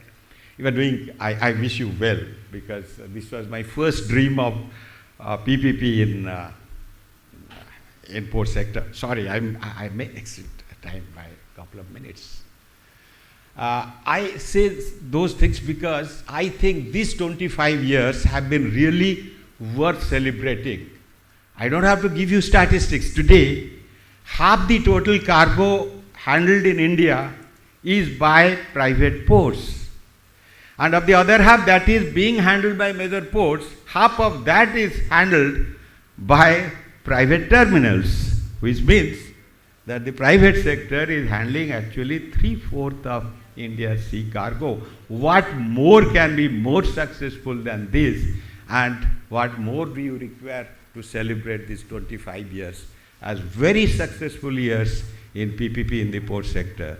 I don't think PPP has succeeded so much in any other sector of infrastructure. Having said that, I must say that it has the road to success has been a two-lane road, and the two lanes distinctly different from each other. One lane for the greenfield ports, and the other lane is for the terminals in the major ports. But both have succeeded almost equally. As I said, the greenfield ports have captured about half the total cargo, and the terminals, private PPP terminals, have captured about half the major port cargo. There is a difference. The greenfield port, you build the core infrastructure also, which consists of breakwater, channel, and berths, and connectivity, which is very important. Like in Dhamra, we built a 62-kilometer railway line, and sometimes I was wondering whether I'm building a port with a railway line, or I'm building a railway line with a port at the end of it. It's so difficult to build a railway line, I think. And I think this is what even Gautam Bhai said when he bought it over from Tata and L&T, who had originally built Dhamra port, that I was attracted more by the railway line. Port I can build any time. So it's very difficult to acquire land from more than 70 villages, put it together. And in between there will be lands which are forest land, this land. It's not very easy. It's not very easy. And had the new Land Acquisition Act been in place, it would have been impossible, because the number of owners on record were more than 10,000. And I don't think I could have got the consent of 70% of them. Now coming to the crux of today's discussion about challenges and opportunities, I know that what happens just now always influences our mind. The pandemic has been a great, it has upset our calculations, and we are not prepared for it. And post-pandemic, a lot of things are happening that may be influencing our mind about opportunities and challenges, like the surge in demand for containers, the rise in tariff for container handling, etc., etc. But I can say all this is very temporary, including pandemic. What will really decide the path to future are the trends that are deeper, that are happening slowly but steadily and definitely. And I'll also mention very briefly 3 of those things. One of the major drivers of port cargo, as all of us know, is the power sector. And the complexion of the power sector is fast changing, shifting from the thermal power to alternate sources of energy. Not because we have become more environment conscious today, but because the gap between the cost of thermal energy and the cost of alternative energy has steadily narrowed down thanks to technology, and therefore dependence on such cargo has to reduce. Again, talking of technology, the same thing is happening in the other drivers also. Another driver is the metal industry, steel and aluminum, etc. And there also, everybody would like to cut down on footprints, carbon footprints. Everybody would want to cut down on logistics costs, which means that technology will try to find a way how to make steel with less and less coking coal, which we are now importing from Australia. And I can bet technology will always find a way, maybe slowly, maybe later, but that means again less of movement of bulk cargo. The second thing that is happening is the pattern of economic growth of this country. This country is bound to grow more and more on the manufacturing side, because there's a limit to how much you can grow on the service sector alone. And the whole concept of Make in India is how to make that happen. It's happening slowly, yes. It's not happening as quickly as in some other Asian countries. People are unhappy why whatever is shifting from China is going to Vietnam, not India. But India has to also manufacture, and manufacture it must. And once you become a manufacturing country, you stop exporting your precious raw material, which we are doing now. Maybe at some point of time, we'll stop doing that, like China has done. We'll like to conserve our own raw material. Maybe we'll start importing iron ore also. So we have to look at those trends. Thirdly, although I say that finally an investor takes his decision on basis of cost, the environmental awareness is certainly there. Carbon footprint is certainly going to be a deciding factor. And therefore, if not ports are already on the right side of environment, because it is transportation by water is the least polluting of all modes of transport. But again, within that also there are greener methods and non-green methods.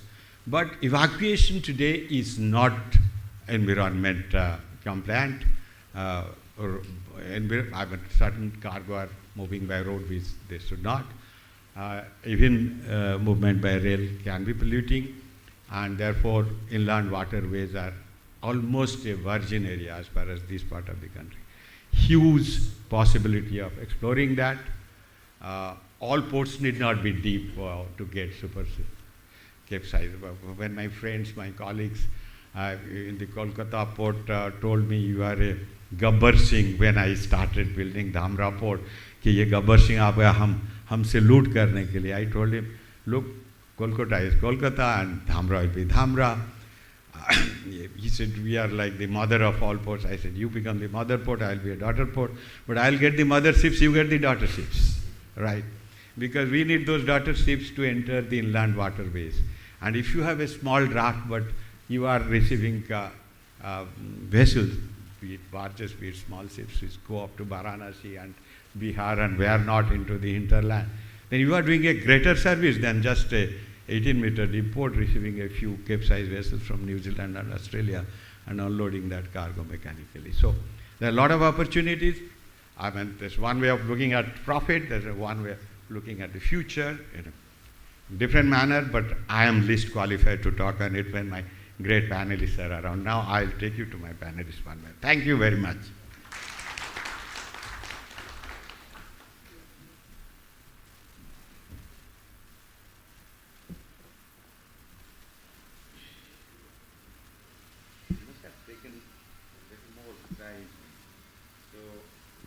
Hello.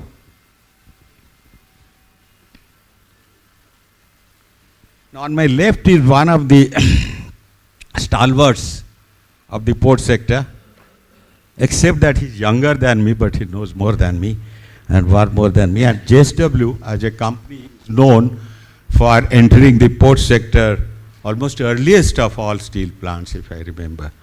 And may I request Mr. Arun Maheshwari who heads the infrastructure and ports in JSW. I wish you write the designation here. You are JSW, isn't it? Okay, what is written here is JSW, right? Because logistics is most important to a steel plant, so you can't deny if he's JSW. Would you like to speak from here? Or go there? No, it's okay. From okay, okay, as you like, much right? more comfortable for all okay, panelists, okay, right? thank you.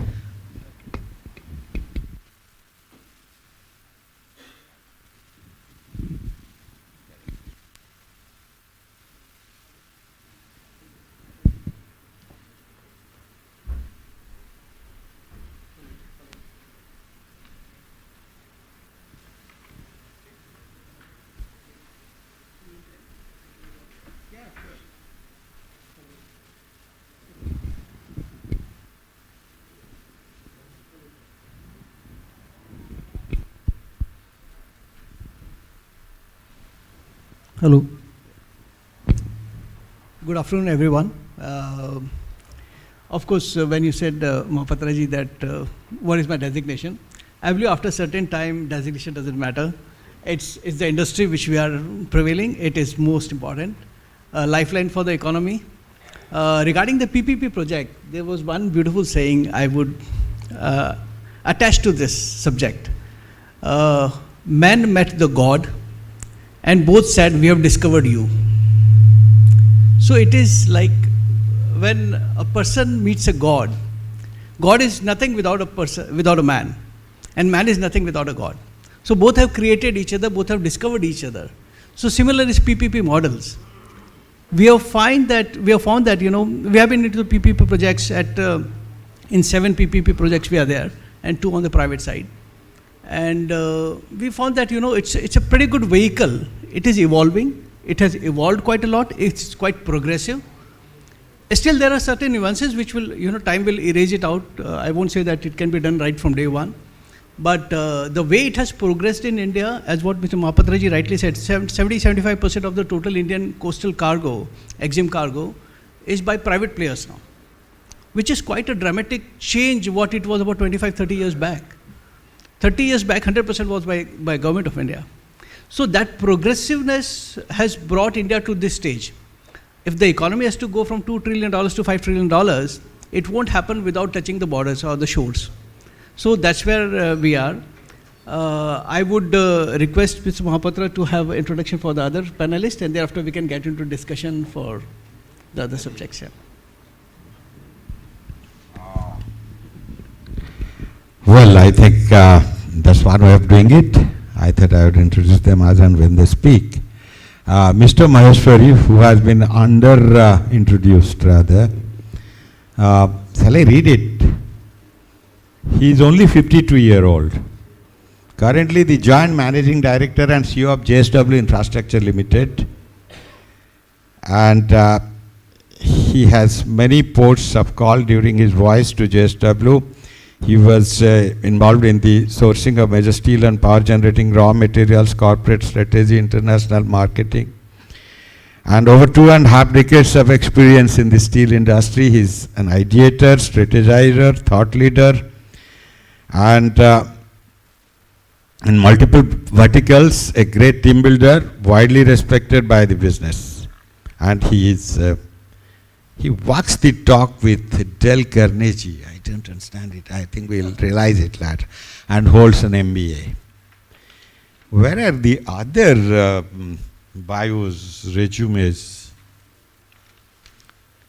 We have on my right another colleague and friend, a colleague from railways, and a friend, Mr.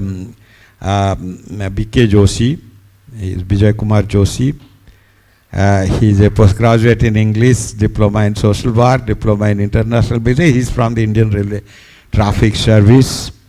He has worked in various positions, but to name a few, he worked in operations, commercial, traffic planning functions over IR, strategic planning for new lines, capacity augmentation, and establishing links to port industries. And to tell you, I was waiting outside his office when I was building Dhamra Port. And post-retirement, he was CEO Brahmani Railways Limited, CEO Mahanadi Coal Railway Limited, and Rail Infrastructure Advisor of Vedanta Aluminium and Power. CEO of Kalinga International Coal Terminal Paradip Private Limited, and currently he is consultant on railway matters and director of Natasha Joshi Administrative and Technical Unanimous, which is empaneled consultants in 4 zonal railways of Indian Railways. He is a trustee in Kolkata Port Trust. He was between 2003 to 2005 and Vizag Port Trust between 2008 to 2011. And he is a member of Southeastern Coalfield Limited between 11 and 15 in the board. He has been trained in Japan, Germany, Italy in railway functions. Do you have any more? I have one of a very distinguished person who is amongst us, Mr. Manoranjan Kumar.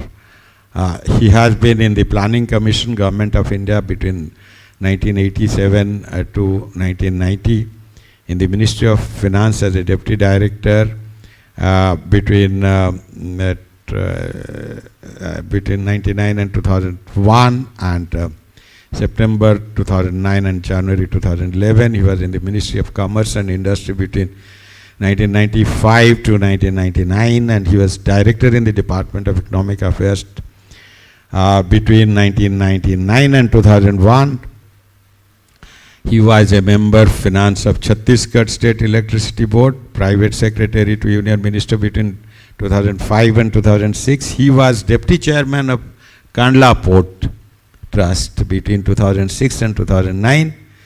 And he was a Joint Secretary in the Ministry of Power between 2011 2014, and advisor in the rank of Additional Secretary in the Ministry of Rural Development between 2015 and 2000.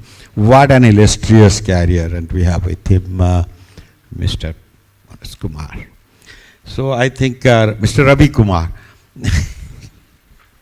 Where is Mr. Ravi Kumar? Mr. Bahekar, you have sent a file. You know, along with correspondences attaching. It's not there. Then he doesn't need, you know. James Boxy is a very well-known company, and my respect to the promoters and my regards to them. So I will request Mr. Maheshwari to resume. Thank you. So today's discussion is generally about the MCA or PPP projects which has been going on. I think the way it has evolved and the new MCA which has come up, though it has taken out a lot of ambiguity from the earlier ones, but still I would say there are still a lot of other things which are yet to be addressed in this new MCA. We were going through it. One thing which I personally feel is going to be becoming a litigant is the 100% royalty which has come up into this. 100% of the WPI is on the royalty side. It is going to be a challenge after 17 to 22 years, depending upon what the royalty people are quoting about it, wherein the royalty share will exceed the revenue. Mind it, because revenue is a market dynamic, because you are free to charge whatever revenue you want to charge, which is very, very progressive thinking. But because of the market dynamism, because of the competition near the private ports, which are non-major ports, you will not be able to increase the revenue so much, wherein the royalty share is continuously increasing. So this is going to impact after 17 to 22 years. We have done the detailed modeling study on that, and I feel if we don't address it now, it will be a problem later on, after 20 years. I believe none of us would be here in this room that time. But we have to create a system which is, runs for decades. The second thing is that any model concession agreement has to be more of a guideline or a guideline purpose. It should not be accepted in toto, because what is happening today, whatever the PPP projects guidelines we have, these are like shackles. Neither the officer or nor the player, they can't do anything more about it. Whatever is written is written in like a book of Bible. You can't move out of it. even though people know that it is wrong, it is incorrect, it should be addressed, but then the laws are such, the contract is such that we cannot move out of it, which is becoming a challenge. There are private players who are investing their money with the intention to grow their business. There are ports which are giving to the PPP operator with the intention that they will also flourish alongside. But because of this type of contracts, which were not foreseen that time, because the situations were different, the economies changes, the style of business changes. It is so dynamic that earlier people were saying that coal is not required for import of coal. Suddenly, import of coal is required. Europe, which has not been importing coal, suddenly started importing coal. ESG has gone out of the window now. It's all need-based economy. So it is so dynamic, we cannot have one rule for 25 or 30 years or 45 years now. So we have to make it, there has to be a review mechanism, maybe after 5 years, after 10 years or 15 years. There could be a review mechanism. There should be only template as a policy guideline. Rest everything, leave it to the port or the real authorities who are operating it. They know the system better. What is applicable in Kandla may not be true for Paradip. What is good for Calcutta may not be good for JNPT. So these kind of flexibility needs to be built in.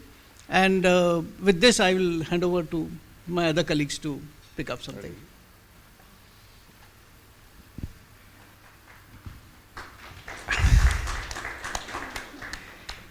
No, we don't have the CEO of Dhamra Port here, so Mr. B.K. Joshi. I'd like to go there. Yeah, thank you.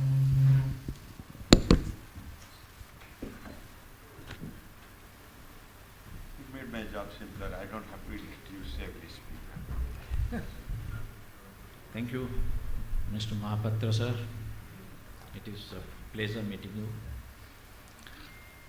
you.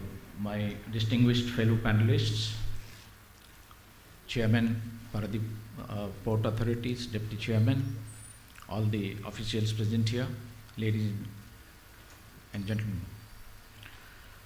I think this is very appropriate that Paradip Port is organizing such a seminar today to talk about the opportunities and challenges in Paradip, in the port sector. Although in the morning we had this Paradip Port specific or the state specific data and statistics and vision, I think given the topic, we will have to slightly broad base that. Mr. Maheshwari has already started doing it, and before that Mr. Mahapatra. Because Paradip Port, one of the leading major ports in the country, and which is doing more than 100 million ton consistently for the last 5 years. Because of its locational advantage, it has the added advantage among all the major ports to be particularly in the bulk core sector to be the leading in the country. Paradip Port, as we have been told in the morning, has one of the highest rated capacity. In fact, it is the highest rated capacity in the country so far as the capacity itself is concerned. And also for dry bulk handling and crude oil handling, it has the highest rated capacity today. But what is significant and what is more relevant for today's topic is that in the last 3.5 years or so, they have added almost 55 million ton of capacity through PPP. Chairman has already talked about the container terminal, about the iron ore terminal, which is mostly outward, about the coal terminal, which will be inward, that is imported coal, and the other terminal, which is the circumventing the existing ADB bulb, which is called the BOT bulb, the second coal terminal, which will be outward, that is indigenous coal either going by coastal or exports if need be. And very recently they have also signed the CA for another 25 million ton of general cargo with the JSPL, and which will be developed in 2 phases, 12.5 each. Therefore, almost 80 million ton of capacity is being added already in the offing, and as we heard in the morning, another 200 or so they will be planning over the years. Now, come to that railway. Next. Yeah. I would like to show this slide because this is a new connectivity to Paradip port. Earlier only Cuttack to Paradip railway line is there. Now to connect the iron ore belt from Barbil Joda sector, Haridaspur Paradip line has been built. This line itself is a product of PPP. There are private players who are the stakeholders and the equity holders in this, and Paradip port themselves are also a partner in this PPP project. Now, why PPP? We have been talking about all this. Now, let me start with an anecdote. In 1995, a parliamentary committee visited Paradip port. The leader of the parliamentary committee was Mr. Sundar Singh Bhandari, who was a veteran BJP leader that time, who is no more. So their task was to study the availability of evacuation facility by railways in the ports. So they visited Paradip and thereafter to Vizag port. And we were all examined on that topic of why railway rakes are not available and all. When he was told that there is a total mismatch of traffic into Paradip and the availability of cargo for outward dispatch. You know, those times only 2 rakes of iron ore export used to come to Paradip, no other cargo. Whereas limestone, imported coal for basically the steel plants and Tatas, they were lying in the Paradip port. So when this was told to him, his first reaction was, he told the private players, why are you depending on the government always? Why don't you go for buying your own wagons? This was in 95. And thereafter, the railways gradually opened up to PPP and started their own schemes of own your wagon, which today we have seen in a different avatar as the GPWIS. Now, if we have to reach $5 trillion economy in next few years, all of us have to join hands together in nation building. Our mights have to be combined. Only governments probably will not be in a position to take us to that goal in near future. Now, these infrastructure industries are very capital intensive. Now, governments have to also spend money in other schemes like poverty alleviation, other social schemes, education, health, nutrition programs, etc., which very few private players will enter, because the government can do a better job in equitable distribution of these benefits across the citizenry of this country.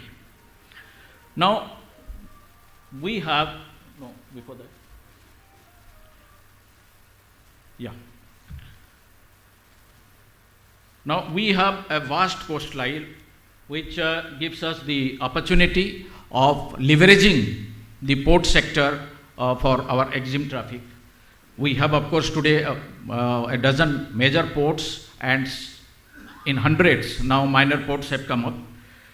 And therefore, seeing the enhancing traffic from about 2,500 or so million ton.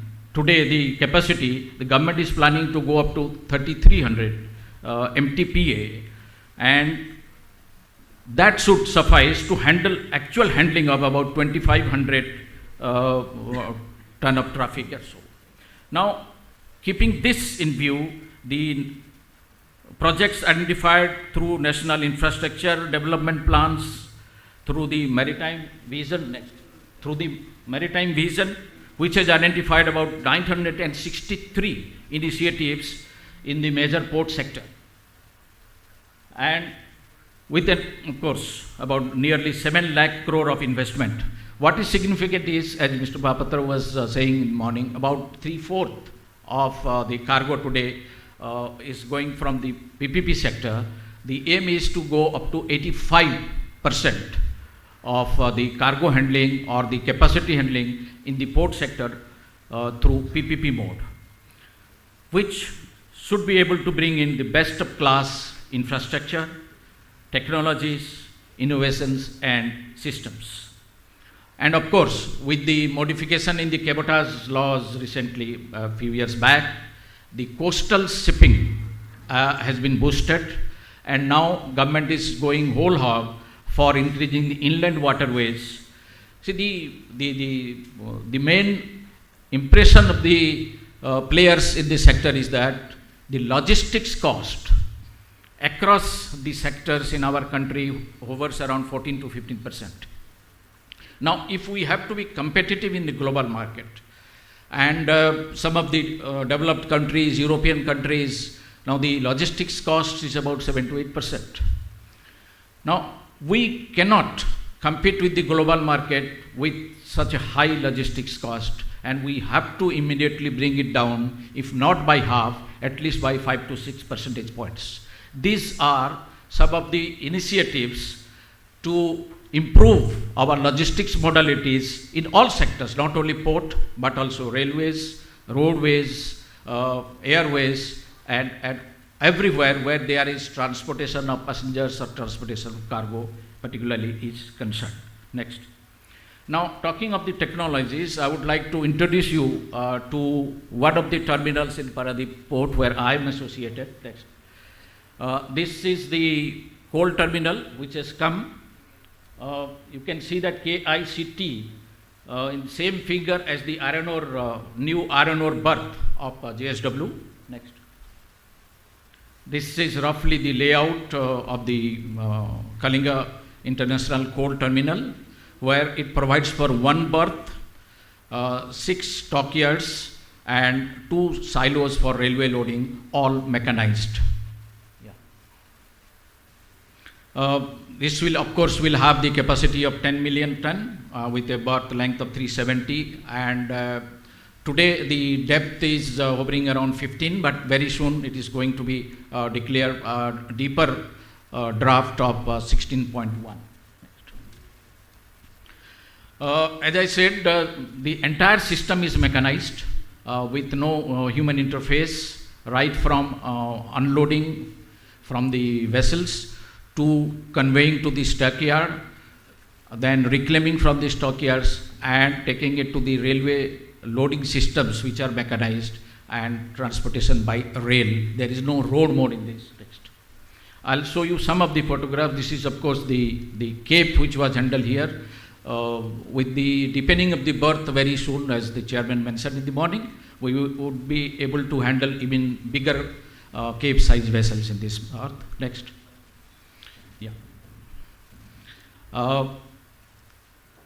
This is the mechanized ship unloading system. Just press one more. Okay.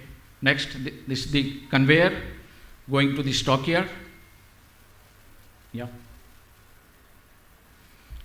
We have presently the stocking capacity of almost 3.8 lakh ton of storage capacity, which will be further, another 90 or so will be further added very soon. This is the stacking and loading. The entire system is mechanized and centrally controlled from one centralized control system. Next. Reclaiming. And this is the wagon. Videos are not running? Okay.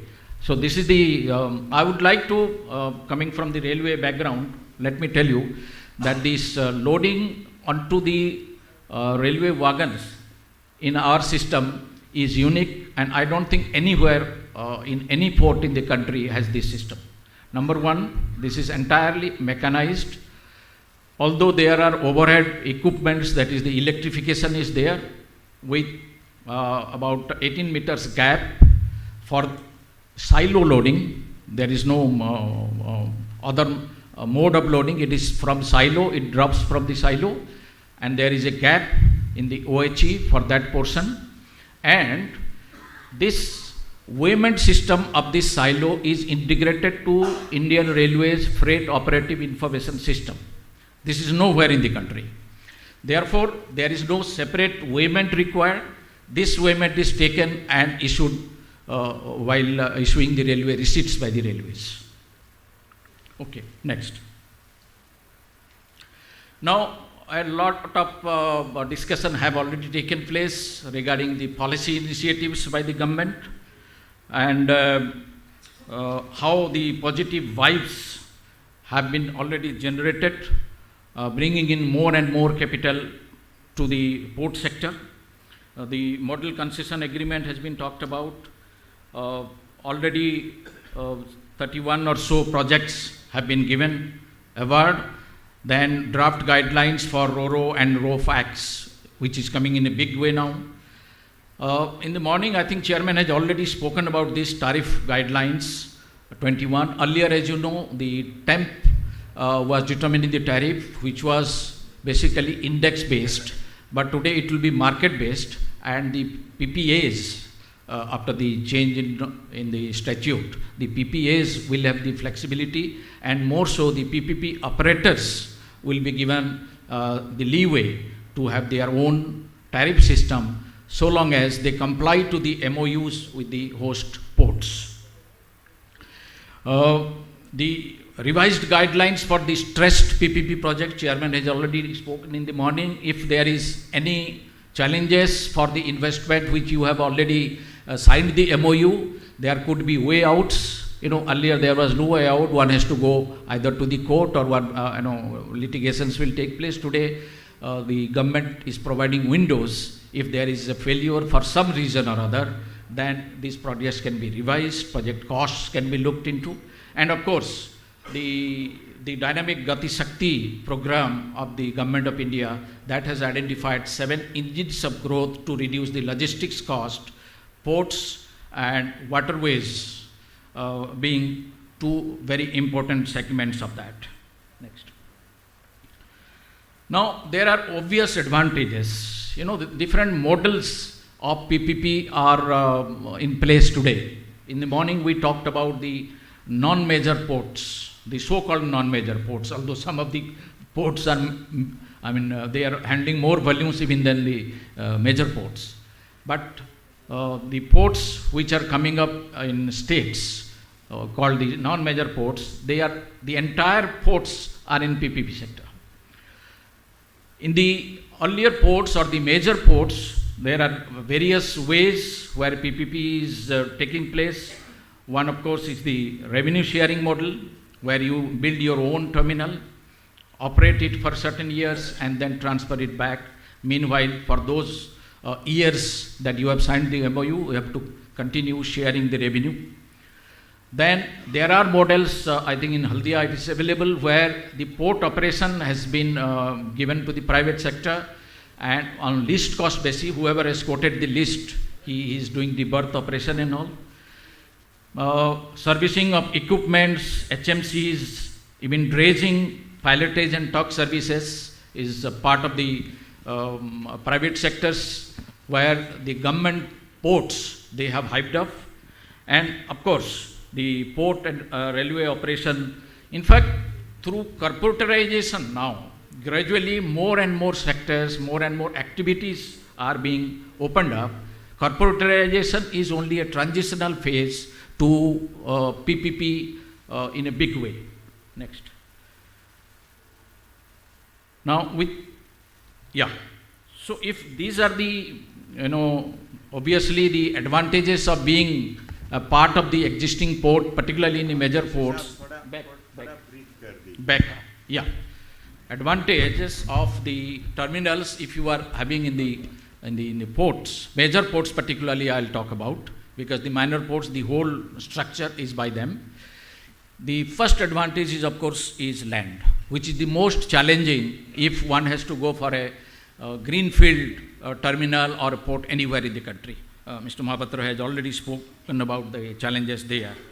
Then you have the procedures for working in the port already in place and readily available security systems, connectivity like rails and roads, then statutory clearances in many of the terminals like the environmental clearance, etc., already in the place, and of course the service providers inside the port are readily available. So even though it may not be exactly the plug and play, because there is some gestation time when one has to develop the port, and this is virgin field inside the port, but then all these advantages accrue to the new player which is coming into the port sector inside major ports. Yeah. But then every advantage comes with their own challenges also. Now, when one is trying to work inside already an existing port, you will always have the feeling of being a tenant. And as the tenant, you don't have, given the free hand to do whatever you want to do, because all these PPP projects are MOU and agreement based. Now, MOU and agreements provide a boundary condition to you, and one has to work inside that.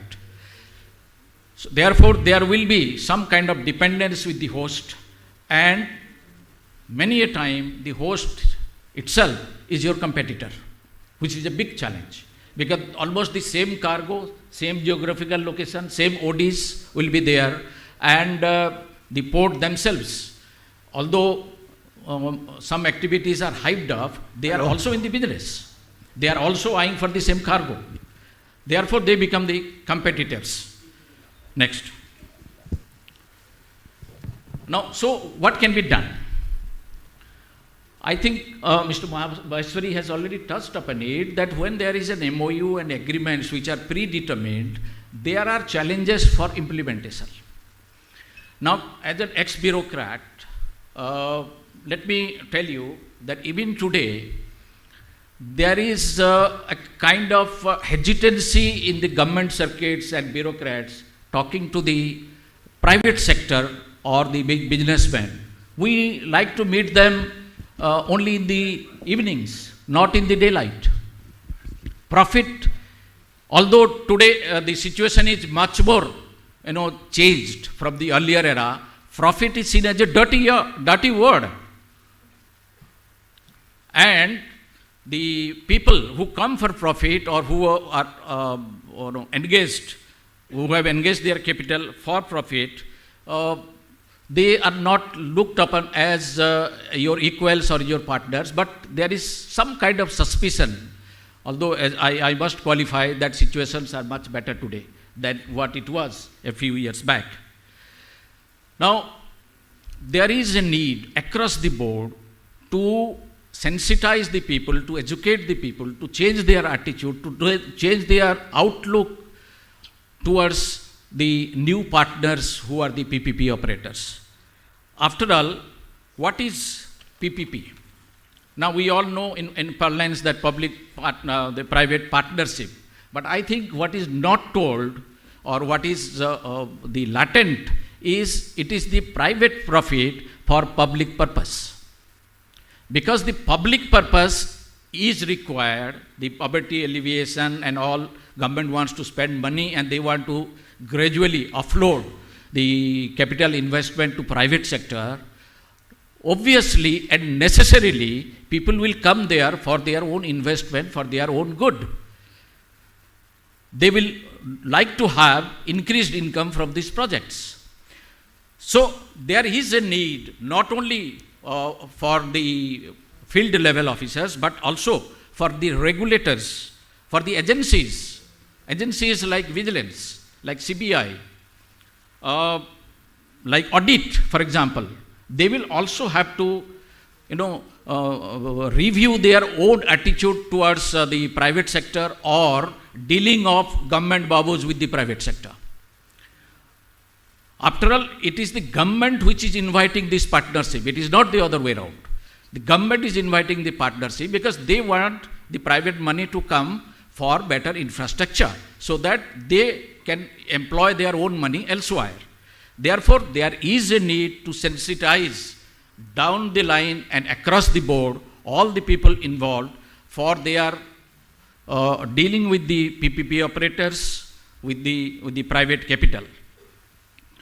And recently, in the last monsoon session, a bill has been passed by the Parliament to convert the Railway University of Vadodara as the Gati Shakti University, which will cover all the transport sectors. I think this is the right place the message for PPC, the need for PPC, and the importance of PPP have to be taught to these people across the board, whoever joins in that university. And I saw that the education minister, he has listed out about 7 disciplines like transport, economics, logistics, etc., etc.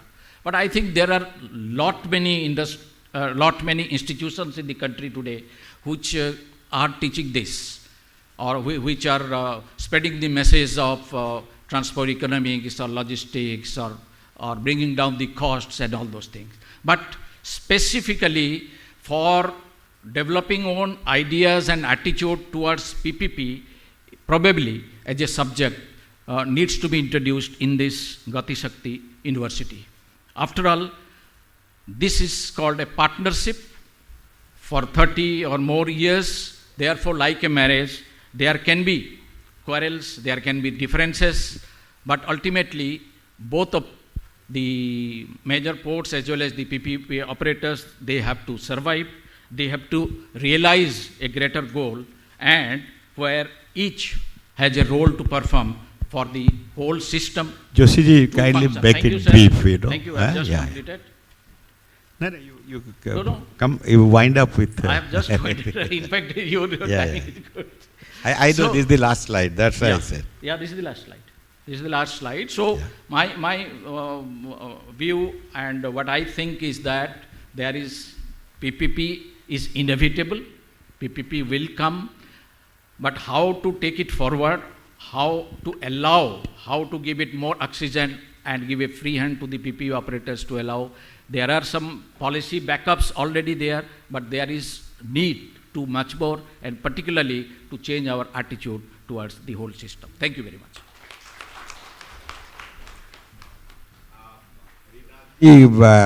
What time we go for lunch? Let's set a time. We carry on, right? So we have now 2 more speakers, panelists. Mr. Manoranjan Kumar wants to be the last speaker. You will have the last word, okay.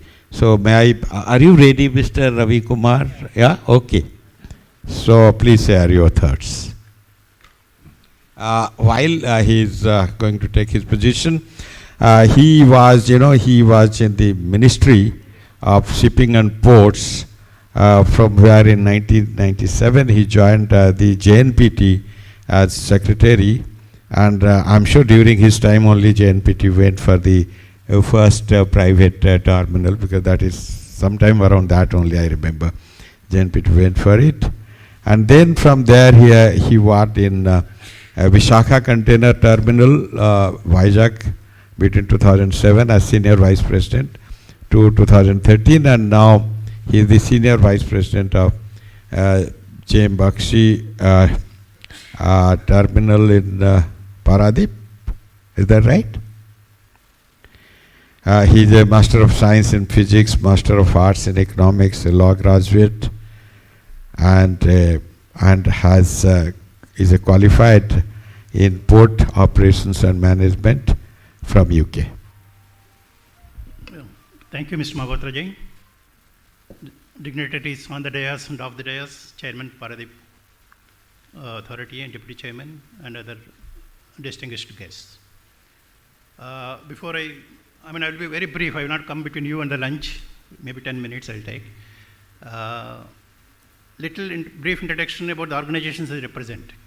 So I represent J.M. Bakshi, which you all know that more than 100-year-old Indian logistics company, and also presently specializing in PPP projects, both on the East Coast and West Coast.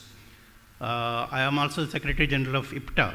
You may be wondering what is this IPTA? This is Indian Private Ports and Terminals Association, which was set up in the year 2003. Basically to espouse the cause of the PPP private sector participants in the port sector. We have prominent international players like DP World, we have APM Terminals, and we also have prominent Indian logistics players like JSW, J.M. Bakshi, Vedanta, TMILL, IMC, etc. We are now 24 members strong. I'm very glad to note that the Government of India and the ports all the port authorities in India have decided to celebrate the 25th anniversary of the first PPP project, which was launched in India, that is the NSICT, the Navashava International Container Terminal at JNPT, which started in 1997. Incidentally, I was there at the time in JNPT, I was the secretary of the port at the time.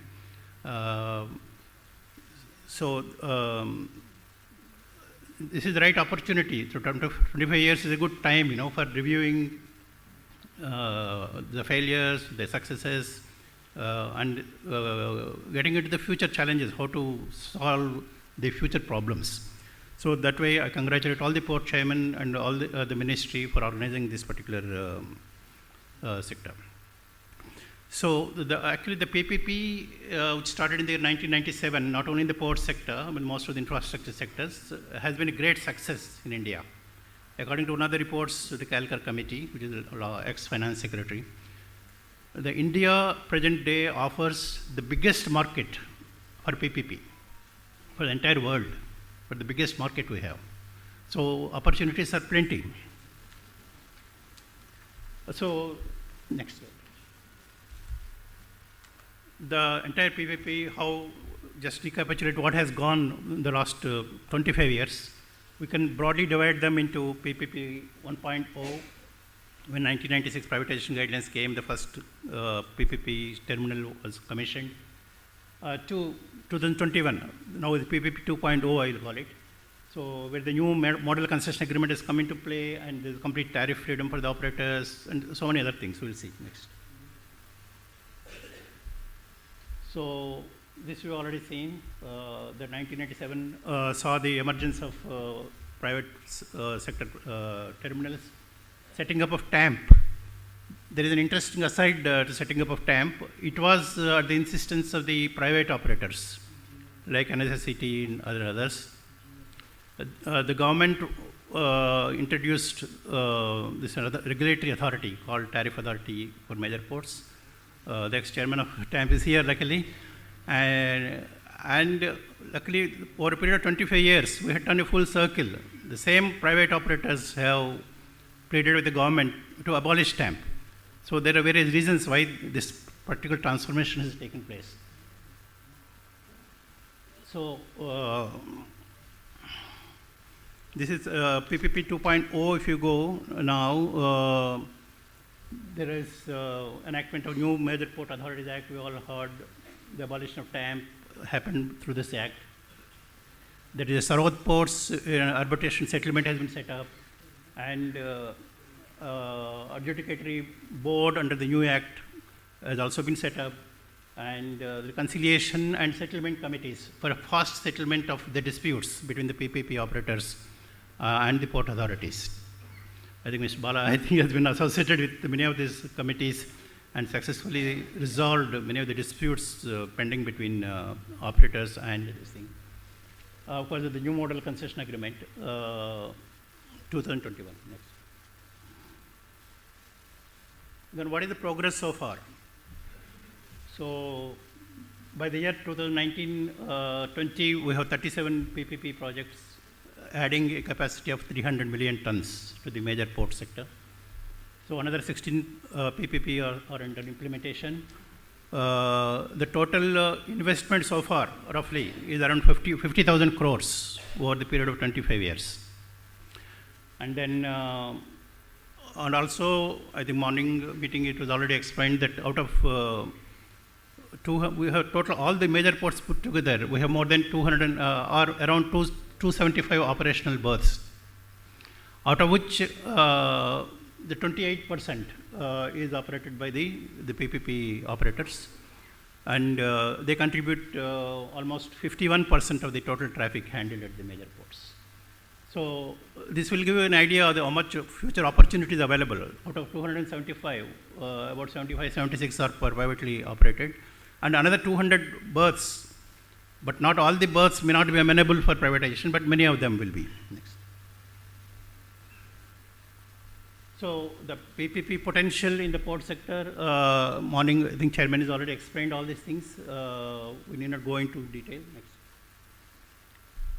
So this Sagarmala program, monetization pipeline, Maritime India Vision, Gati Shakti program. Of course, Sagarmala program, out of the 6.5 lakh crores, about 1 lakh crores is towards port development, remaining all port connectivity, port-led industrial development. Monetization pipeline by 2025 is more than 12,000 crores. Then Maritime India Vision assumes around 33,400 crores of investments. Then Gati Shakti program, which was announced by the Honorable Prime Minister last Independence Day. So it is taking shape now, involving 13 ministries dealing with logistics. A holistic logistics development is going to take place in India. So the advantages of privatization and having a PPP model, I think all of you are aware, so we need not delve too much deep into it. A lot of international productivities have been achieved, modern equipment has been brought in, state-of-the-art technology has been brought in, reduction of average turnaround time of ships, which used to be around, say, 66 hours, has now come down to 55 hours. In respect to containers, the average turnaround time, which used to be around 36 hours, has now come down to around 24 hours. Similarly, pre-berthing detentions have come down. And overall benefit is for the EXIM trade. So all these productivities, improvements result in cost, reduction in cost of transactions. But unfortunately, although there are many success stories, which are more in number, definitely, but there have been a lot of failure stories, because this is the time we want to review this. There have been delays in some projects where a lot of delays in obtaining environmental clearances, which has taken more than sometimes 3 years, 4 years, 5 years after the project is awarded. And there is optimistic projection of cargo by the planning authorities and as well as by the PPP operators, and non-realization of traffic that has led to failure. And I will just give an example. In the Kandla port, there are 4 multipurpose berths were announced with a lot of fanfare. Berth number 12, 13, 14, 15, and 16. All were awarded, but not a single ton of cargo could be handled. The reason? The port itself handles general cargo and multipurpose cargo. They have more than 9-10 berths handling that type of cargo at a very nominal price as compared to the new projects which bring in a lot of extra capital investment. As a result, all the 4 berths had to be terminated. I mean, that was the situation. Same thing happened in Mumbai port. After JNPT came into existence in 89, so most of the cargo, container cargo, has shifted from Mumbai port to JNPT. Then the planning authorities thought of having their own container terminal in Mumbai port, and it resulted in the government of India took that project, but again, not a single container could be handled. Now, presently, they are handling some Ro-Ro vessels. I mean, what is the lesson behind this? Is it the failure of the planning? Or is it the benefit of hindsight? I do not know. I think you have to mull over these things. And also, the aggressive bidding by the PPP operators. Some of the PPP operators expecting very high revenue, quoted very high bids. And some of the terminals which are on royalty payment basis, initial payment. What happened was over a period of time, their royalties kept on increasing. And the situation came when the tariffs came down drastically, and the royalty payments are much more than the tariff. For example, in the case of NSICT, the tariff is say 2,600 or something. The royalty quoted by them present year, maybe 22nd year. So it is 5,000 rupees per TEU. 5,000 rupees as against the expenditure, as against just the revenue share of the royalty versus around 2,600. Now I think it's gone up with the new guidelines. So all these things have resulted in all these problems. Too little cargo. Again, the cargo projections are properly not done, or over optimistic cargo projections. And then macroeconomic challenges. Mr. Arun Maheshwari has already spoken about the macroeconomic challenges, like coal facility, for example. One point of time, some of the berths like Vedanta General Cargo Berth in Vizag, for example, who is our member, so it almost got into a stress situation because Government of India, as a policy decision, decided not to reduce the import of coal and more dependent on indigenous sources. But again, as Arun said, there's already the whole circle where we are having shortage of coal and we need to import. So there are certain mono-commodity terminals who are required to, who can handle only one particular cargo.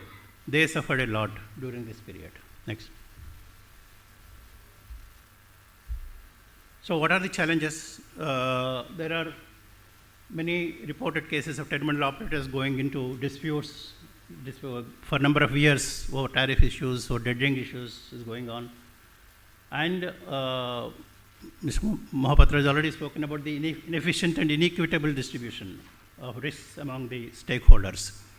For example, the Port Authority is dealing with, say, like maritime infrastructure, the tugs, the towage, the pilotage, the dredging. Some of the projects, they try to give this responsibility to the terminal operator. So this is what is called inequitable allocation of risks. So Kalkar committee has cautioned the government against this particular inequitable allocation and requested for a more rational allocation of risks. Then a number of stress projects have been created, and there are guidelines, as Mr. Joshi has already mentioned, which is issued by the government in the year 2018 as well as recently. But unfortunately, all these guidelines tackle situations when a project has already become stressed. There are a number of projects which may get into stress in the next 2 years, 3 years, 5 years, because various reasons. What will happen to those? So, I mean, these are the issues which we have to discuss. And then there is a complete absence of level playing field presently in the major port sector, where we have different business frameworks which came up over a period of different times. Like we have 2005 operators, 8 operators, 2013 operators, 2019 operators, the new whole set of new generation now, 2021 operators, all governed under different tariff regimes, where the new operators are getting the complete market freedom. The old concessionaires are in doldrum. They do not know actually whether the market freedom will apply to them. The government is still thinking about formulating certain guidelines for the existing concessionaires and how to migrate them to the new model concession agreement. But the guidelines have not yet come out. So in the meanwhile, the market freedom has been denied to the existing concessionaires. I feel it is all man-made, in the sense when the Major Port Authorities Act, when it was a bill, was circulated, we as IPTA, we as private operators, we have pleaded with the government to have a well-defined provision related to tariff freedom.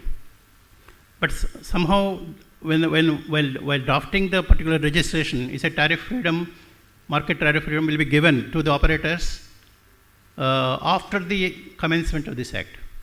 So another question is about the interpretation. How to interpret this? Is it applicable only to operators who are coming after the new operators, or once bill becomes act, whether existing concessionaires also will be given? So this was pointed out in the beginning itself before the bill becomes act, but it was not attended to. As a result, the government itself is in quandary now whether we can extend this benefit to existing concessionaires. And now they are referring to Attorney General of India and others for an opinion. I'm thankful to the chairman in the morning. He said that government is now planning to see how to migrate MCA previous operators into the new MCA. So apart from this, there are many micro level challenges, which I'll come straight to next slide. So the beneficial provisions of the Model Concession Agreement 2021, I think Mr. Joshi has already explained. I need not, the chairman sir also has explained. We need not again go into this. Where nominal rates, land at nominal rates, tariff freedom, increased accountability for concessioning authority. For the first time we are seeing it in the new MCA. But there is a way the port authorities can get out of this, For example, there are productivity parameters specified for concessioning authority now, with the KPIs they call. But some ports, what they're doing, the KPI has to be measurable, quantifiable.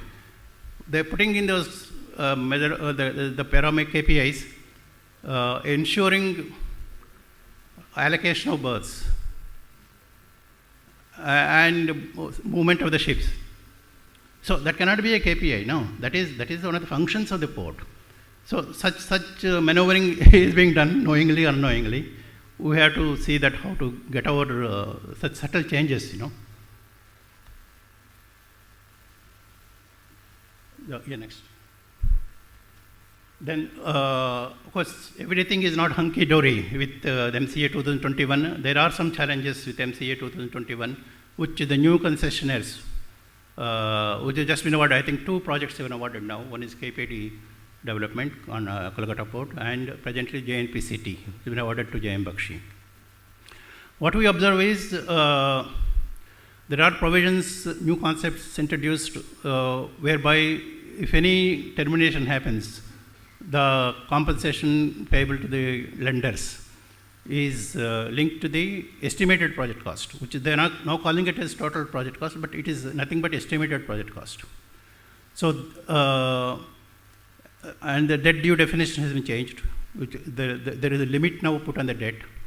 And there are other things. So this has already been talked about by Mr. I think Joshi, that royalty is now linked. Although royalty initial first year it is fixed, next year onwards is 100% WPA. Normally a 60% is followed. So this will likely to lead to stress as time passes by. Then royalty is also linked to the MGC. So for any reason, if the operator is not able to meet the minimum guaranteed throughput, he is required to pay for the shortfall. This is another adverse provision. Next. Then the micro level challenges, which I was mentioning it, which Mr. Joshi also has mentioned. Although now the trust has been replaced by authority, the trust between the concessionaire and concession authority needs to be further developed, whereby we don't come across situations where whenever some interpretation of the concession agreement is involved, the port officer, port manager tends to interpret it in such a way that he will err on the safer side. Why should he not?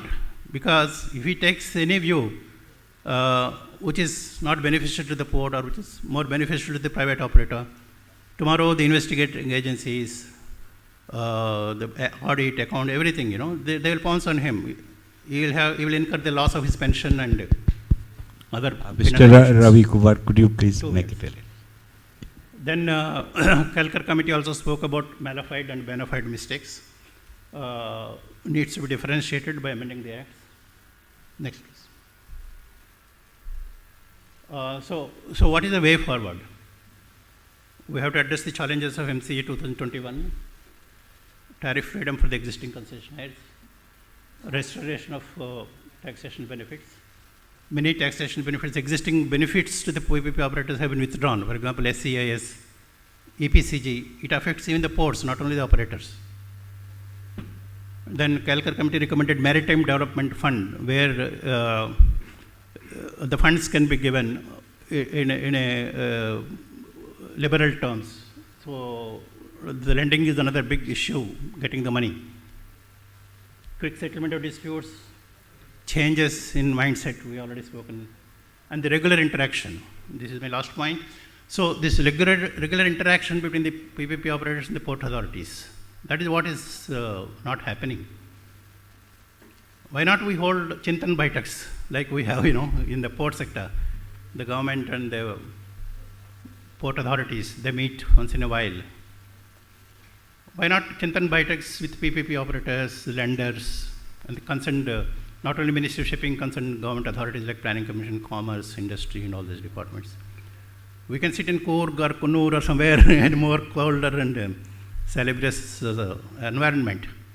And I think that is one thing as a takeaway Chairman was talking about from this particular conference.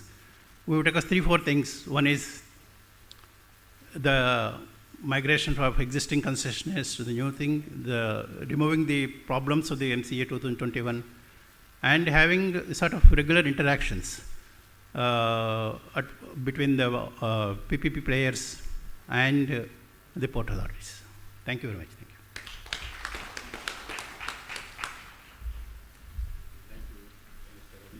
For such a detailed presentation. I'll now request Mr. Manoranjan Kumar, Executive Director of ArcelorMittal, to share his thoughts.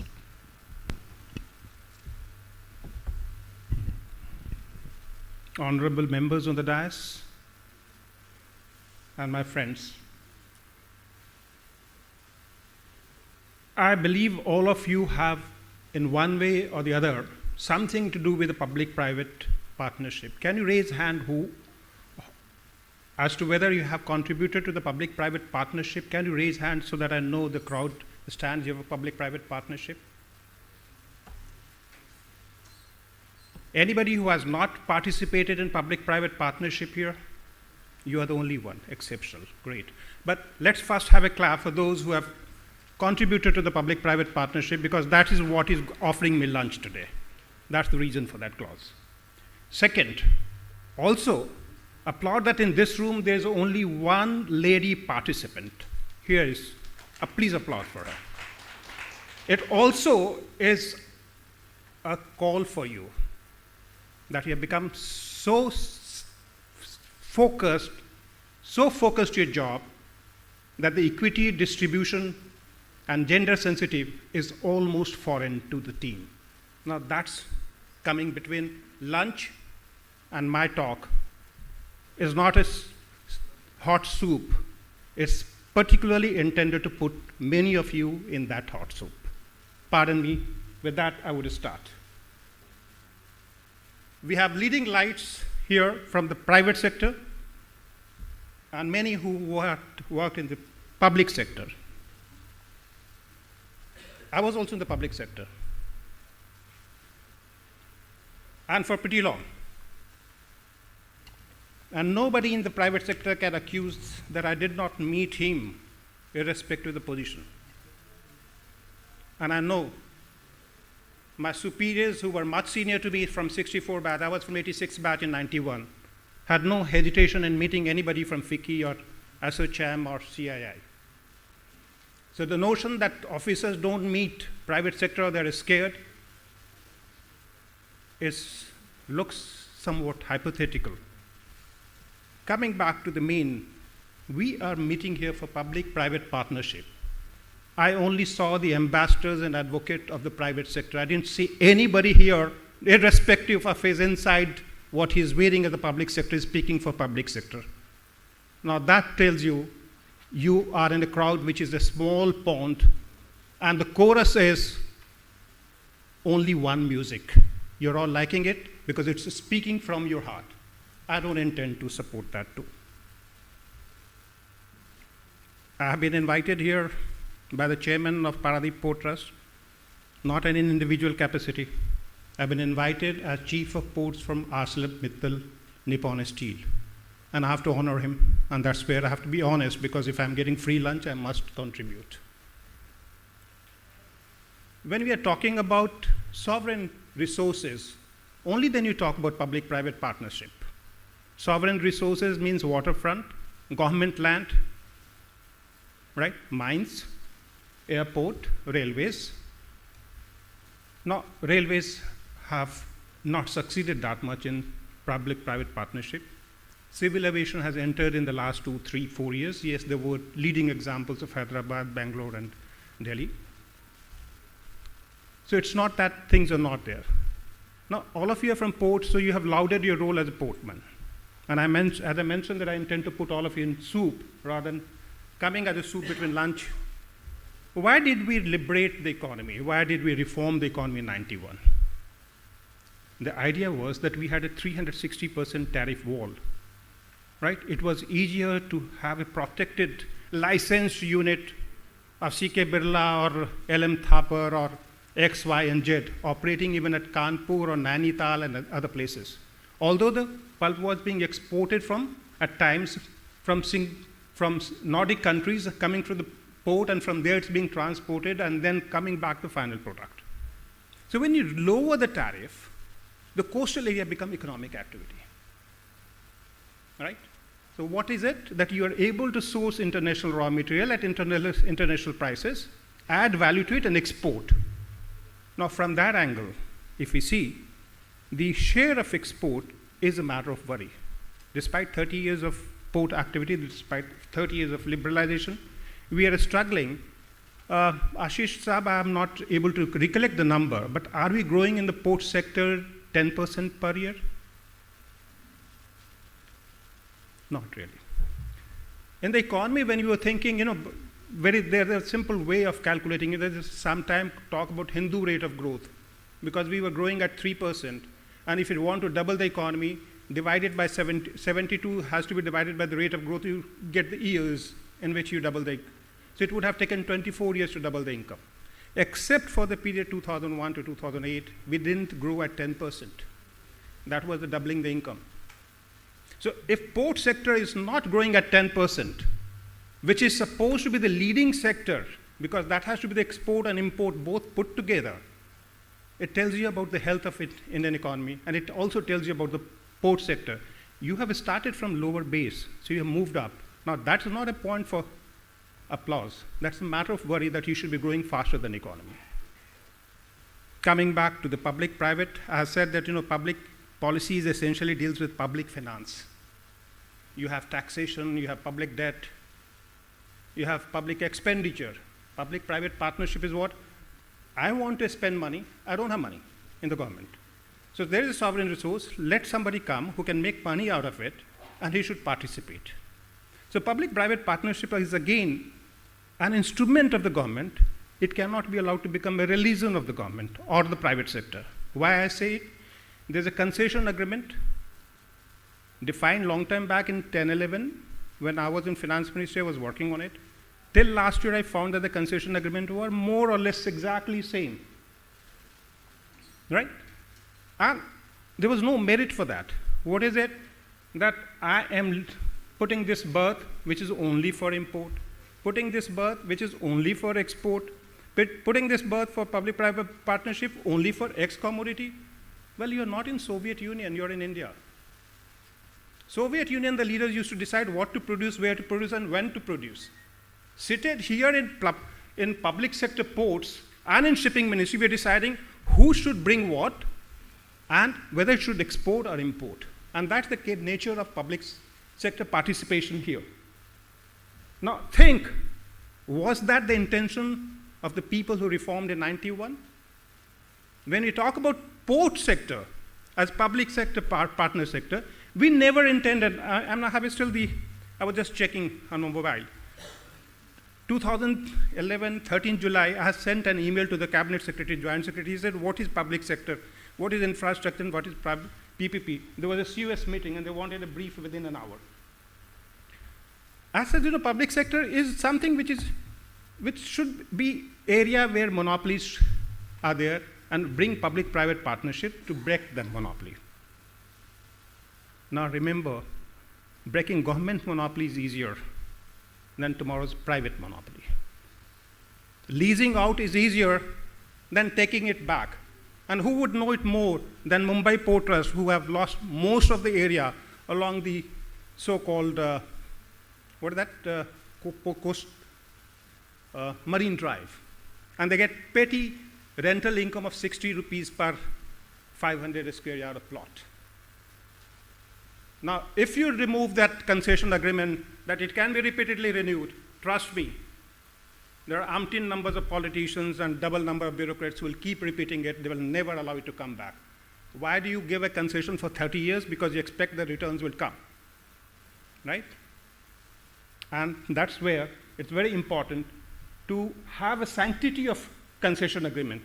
You have bid it given the terms and conditions. Why? Because you expected to make money. Somebody who has quoted less or more, who has not got it, his assumption was that he will not get it. You ventured, you got it, and then you say, please change it because now I have won it, so please change the concession. Otherwise you're crude, you're not honest, you're not helping me. Is that public-private partnership intent? I don't see that was the intent. I'll give you the example. I was dealing with one gentleman who had a very huge ultra mega power project. I will not name, I know him personally very well. And he said, 2013, look, the imported coal is very costly. Had won it on imported coal. Please now allow me to use domestic coal. So my plea was, if the domestic coal prices, those who have won, then how will it happen? 3 years down the line, the domestic coal prices were higher. He never came back for revision. The point is very simple. You have bid for 30 years. You're a business house. You have taken a calculated risk. Live with it. That's where I'm finding it strange. That also brings me to several issues. You, as a government servant, can always take a decision and nobody can harm you. You can take tough decisions. Literally tough decision. I will give you one example. I was member of Finance State Electricity Board. I was generating power at 67 paisa. My transmission cost was 13 paisa. And I realized when I supplied to Bhilai, the Bhilai distribution unit, because I do not know what they were doing with the power, the distribution cost was coming as 135 paisa. Imagine the waste of money. And I was supplying to Bhilai steel plant. So what was the decision taken? I'll not supply it through the distribution network, I'll supply it through the transmission network. What happened? Within 3 days, I got a letter from central government that, look, you're not supposed to do this is breaching our transmission policy. I told them that I am here to defend the board under the Electricity Supply Act and not them. They are the central outfit, I'm the state outfit. And I supplied directly, as a result of which I made a profit of 500 crore. There would have been audit. There would have been multiple things. Nothing happened. Similarly, in public-private partnership, again, I'll give you an example. 16,112 acres of land were given to 3 partnership firms in Kandla. And they were being renewed without lease year after year, year after year, at a petty rental interest lease of 42 rupees per acre per year. When I insisted for auctioning of that, the rate that I got was 2,000 rupees per square meter to be paid in advance. Now imagine if it's for 30 years, what is the price of it? 2.8 crore into doubling in 10 years, 4 times, 5, 6 times. I made a case, it became a vigilance case, and it's not that I don't take decision. A full team came from shipping ministry to examine each paper. Fortunately, they couldn't find anything against me. But the same Kandla port, which was earning 14,753 rupees as lease rental annually, is now earning 400 crore rupees annually. So nobody in the government ever tells you to hide behind a curtain and not meet a businessman. You can always meet and take decision. The only thing is you should be intellectually sound, and you should know here that there's nothing to hide. Nothing will happen to you. People will chase you. Now coming back to the concession agreement, if you are renewing it year after year, and look at the scenario, what is it? Public-private partnership, 50% is already the public sector, private sector. The bulk of the public sector is also 50% in the private sector. Now imagine a situation where you're allowing monopoly to come. How will you breach it? So a relook is absolutely needed. Public-private partnership was intended at a point of time with a view to help others, with a view to help economy move forward. Now, I'm not saying it's not helping even now, but keep an eye where you have to intervene as a public sector representative. And please do not hesitate to wear the public sector cap.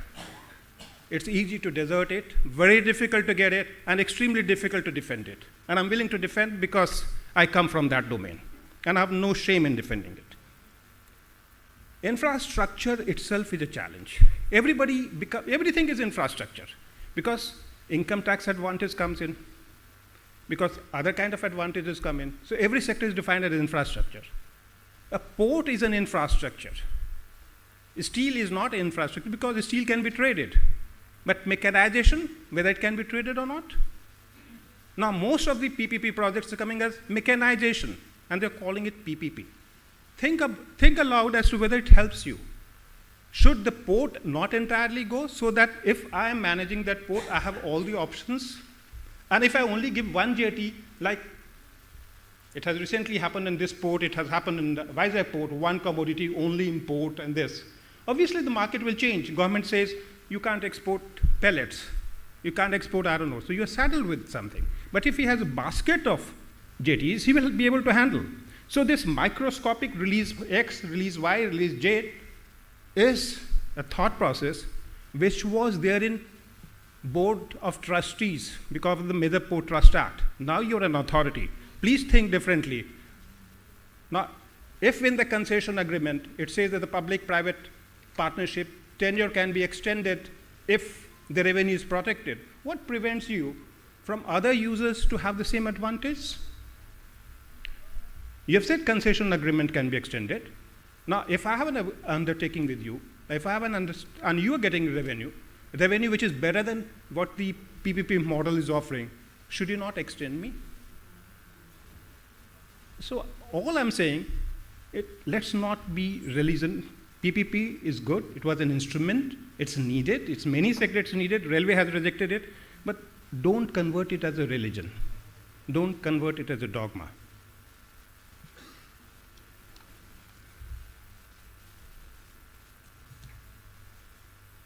I have already covered that port is not an angel, not a god. It will not know the market. Right? So again say, be much more liberal and be much more macro when you're offering jetty instead of a jetty. Handle a bouquet of jetty to people and see it for long term. That will bring you much more thing. And there's a need to review the concession agreement and qualification criteria, which I have seen no change in them from 2011. No change in them. What is the qualification criteria? You must have past experience of having in the port sector. Now, even if I'm SBI and I want to enter into this sector, I have means to pay you for 30 years without using it, but you will not make me eligible because you have created a barrier to entry that only those who have past experience can come. So imagine in MBBS course, post-graduation is only there that only those who have, doctors can practice. How will the new one come as an MBBS student? You have to change the system. Public sector means continuously to be on your toe, to deliver efficiently for the market to function efficiently. If you convert it as a religion, you will have a religion where there's a lot of human sacrifice, with a lot of economic sacrifice. My only submission, therefore, is please keep your eyes and ears open and celebrate the occasion for public sector private partnership in true spirit, where public interest is also protected, private interest is also protected, and there's a third person to see whether the partnership is going correct or not. Where is the third person here seeing whether the partnership is going correct or not? Court? Is that the right forum to drive to a commercial entity? But that's what is happening in the system. Because everybody is reading a book of rule which is considered as Bible. The only Bible for us is the Constitution of India, which also changes when needs are there. So please have a review of your rule book, your guideline, your instructions, and your statute. You have already done the Major Port Trust Act. So with that, I would like to stop here. And please, the intention was not to put you in soup. I want to celebrate soup outside with you. Thank you.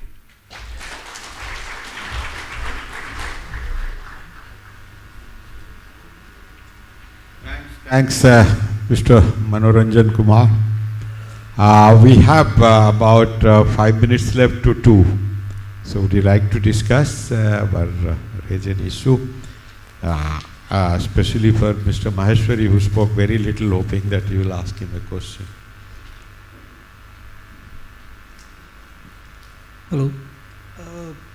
I spoke a little earlier because I thought it would be more of an interactive session, but nevertheless, most of the points have been covered by the learned colleagues over here. I would say one more point that, don't hold the medicine to before the patient dies. The authorities are there, they understand the challenges, they have the medicine, they know the cure. So I made this comment yesterday in one of the forums that holding the medicine till the time you are proven dead is of no use. So please have the cures for that matter. And also why to limit PPP only to the port sector of this? We can have associated sectors like dredging or Gati Shakti or connectivity. Everything has to be under the PPP. Why it can't be? If it makes business sense, people would come forward, people would participate in that. And like dredging has been a perennial issue and measure of the ports, in quite a number of ports in India. It can become under PPP project. Okay, otherwise we are limited because it's again an area wherein a lot of questions are always raised, and that's why people want to play very safe on that account. Give it on a per ton basis. Okay, somebody will do it. Somebody will maintain this channel at this per ton rates. This is very, very economical model, and it makes sense for others. So there is no ambiguity, there is nothing, there are deliverables very clearly defined in that. So that can be one area. The last one which I would say that in the new model concession agreement wherein Mr. Ravi Kumar had already picked up, there is a MGC which is paid for the shortfall quantity. Still you are declared as defaulter after 3 years of non-committal of quantities. So this is again a very, very grey area. You are charging a MGC you are penalizing it, and therefore you are killing it. It's quite it's a double depot there. So I think there are a few of the issues which you have raised with the ministry, and I think it should not be discussed, drafted and delivered in a closed room. It should be discussed and deliberated with the private operators as well. Because we have seen the ups and downs, we have seen, of course, all the colleagues in everywhere are very learned. But look at from our angle, have an empathetic view, not a sympathetic view. That's where we will have a very robust system mechanism which will run for years. Otherwise, we'll keep on haggling. After 5 years, again, there are some clauses which are not defined. We are again running into the same problems. Or after 10 years, somebody will say this was not envisaged, this was not envisaged. Today, like we run couple of terminals across India. We find something are really good, something which can be improved. It is not that anything is a dead case, but there is a chances of improvement which can be brought in. And I think that will be the real meaning of PPP. It is public-private partnership basis. It is not that, I have given you and now you run whatever it is written over there. So my opinion, as JSW, I would say that it's a good model. It's a very progressive what has been done now. It's quite progressive. The only thing that how it will be, what Mr. Harnad said in the morning, how the earlier PPP projects will be counted in this or not, that modalities are still being discussed. And there are certain flaws or certain, not flaws, I would say there are certain gaps in this which still needs to be addressed. And I would request all the authorities that if it's better if it is addressed now before it becomes another challenge in the future. Thank you. So I think we have had a very detailed discussion and doesn't leave much scope for questions. We can break for lunch. I will just add a small thing. Definitely, I agree with all the 5 speakers today have wonderfully presented the views, and all the views will be taken, sessions will be taken for further streamlining our PPP models in the port sector.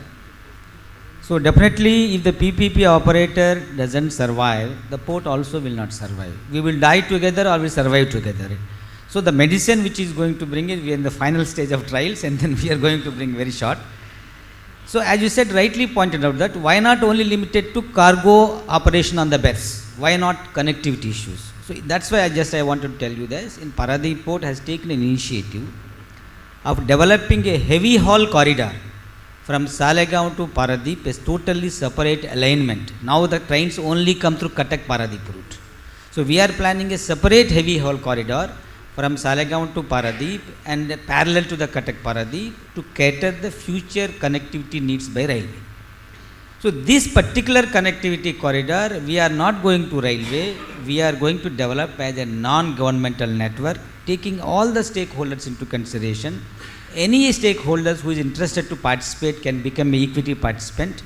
Then we have requested already state government of Orissa to participate. They also, in general, they have agreed, but they will final DPR, once it is presented, they will take a final decision. So this will be, IRR will be very, very high IRR there in this case, and then all the connectivity issues will be addressed to a large extent. And second important thing which I request all the PPP operators and other major customers here is, So don't depend on the railway rigs on railway, and you have your own railway rigs, GPWA scheme. So we had a session on this. Most of the operators, major operators working at Paradip Port are ready, are willing to procure the GPWA rigs in a big way in future. So the connectivity is ours, our own connectivity. Railway rigs are our own railway rigs. So we can have a separate parallel evacuation aggregation system of cargo to Paradip. So in addition to the existing railways. So I think that this session is very, very useful. I thank all the participants of the session. It's a wonderful session and very good ideas have come. Thank you so much.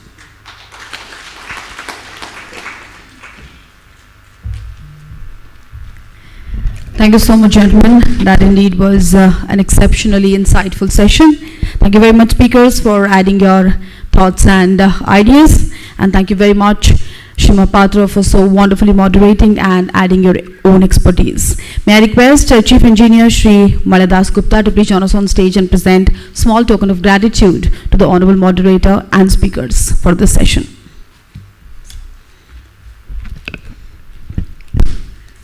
Thank you. Definitely is the smallest word in return for all the enlightenment these experts have added to this session. So instead, we are presenting small tokens of our gratitude and love to make this day memorable for each one of them. Thank you once again.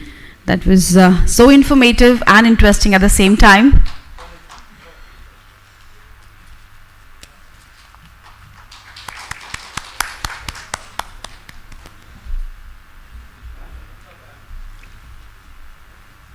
Angavastra and Patachitra with 3 deities is considered auspicious, brings good luck and prosperity. Very thoughtfully chosen tokens of gratitude. That's what PPA is known for. I think we should have a bigger round of applause after this extremely interesting and successful session.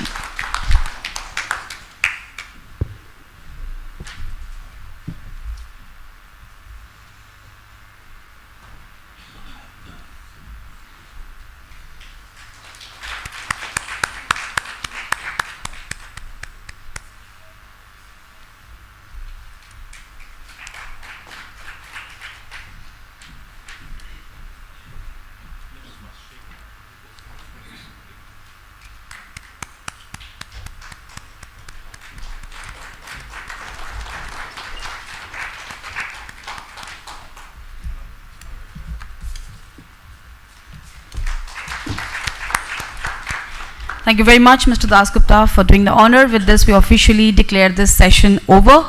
And I'm sure after grasping so much of information, your stomach is craving for food. So we are off for lunch break. And let's meet after 1 hour for yet another interesting session. Thank you. Happy lunching.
Good afternoon, everyone. Welcome back to post-lunch session. Hope you all enjoyed the food and ready for this extremely interesting and informative session. Well, let's start with a question or maybe a thought. Reduced logistic cost will definitely add a few extra zeros to the profit. What a wonderful thought it is.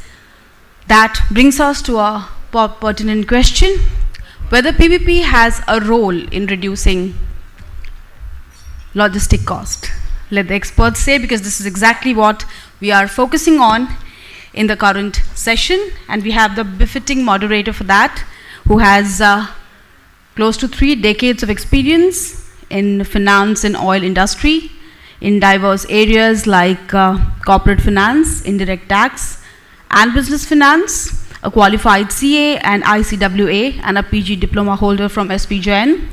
He started his career with Price Waterhouse, shifted to BPCL, where he managed some key positions, and currently he is the Director of Finance, NRL. May I request our moderator, Shri Indranil Mitra, to please join us on stage, and everybody give a big round of applause for the moderator of this session. Welcome on stage, sir. And may I also take this opportunity to invite the speakers for this session on stage. Shri T.S. Balasubramaniam, Member of Finance, TAMP. Dr. Unikrishnan, former CMT, JNPA. Shri A. Balasubramaniam, Advisor. Shri Surat Sahu, from Indian Private Port and Terminal Association. And Shri Arup Bandhu Guha, Vice President, Samsara Shipping. May I request everyone to give a big round of applause for the eminent speakers and the moderator for this session, and may I request Shri Mitra to please initiate the proceedings of this technical session.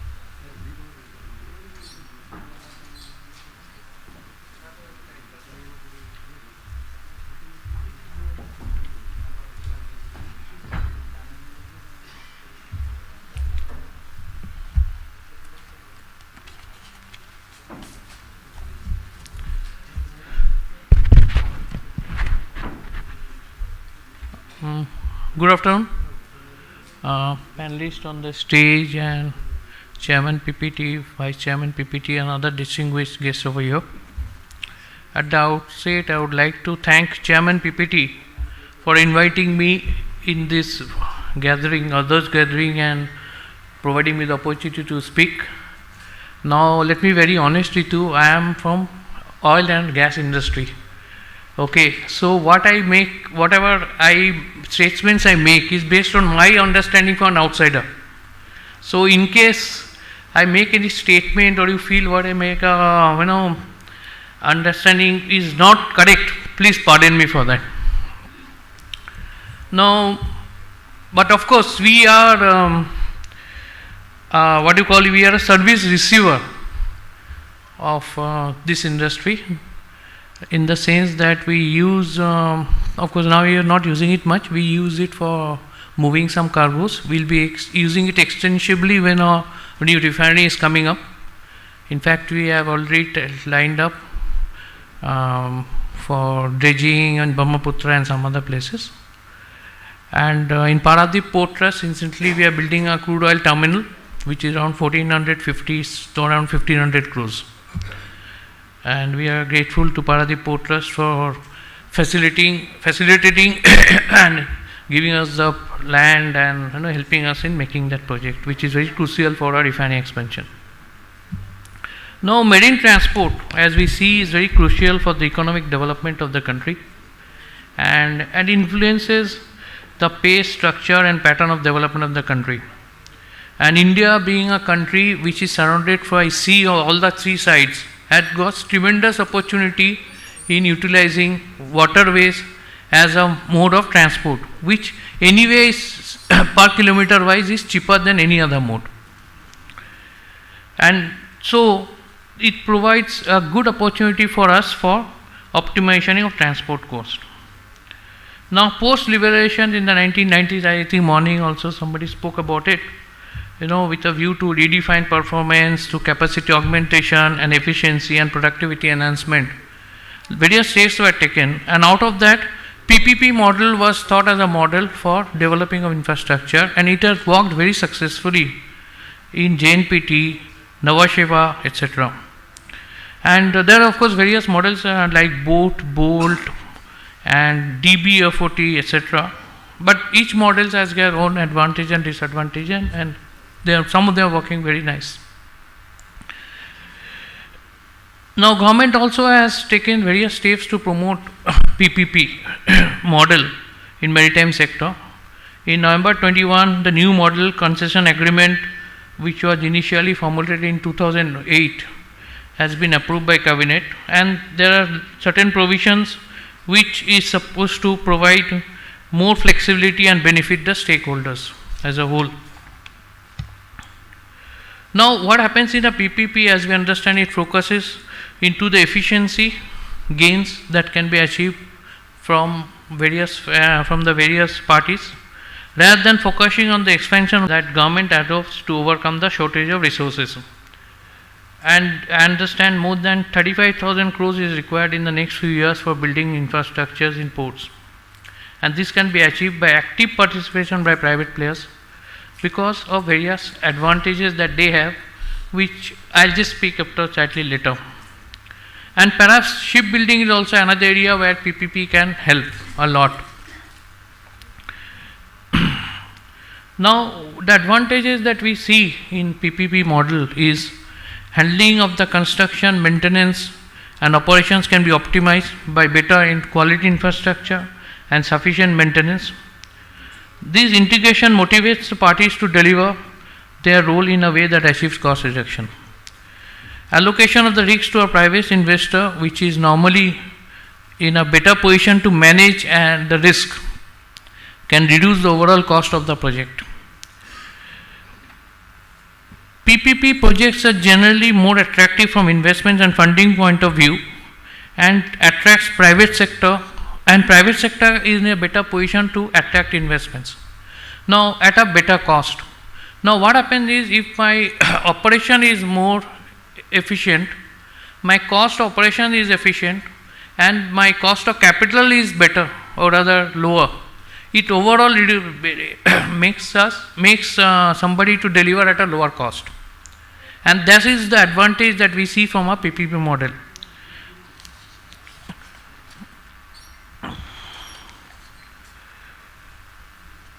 But India has still to do a lot of things on this, improving the waterways, improving maritime, and that requires a lot of investment, as I was telling earlier. And PPP program is actually helping in creating the new market for inland waterways.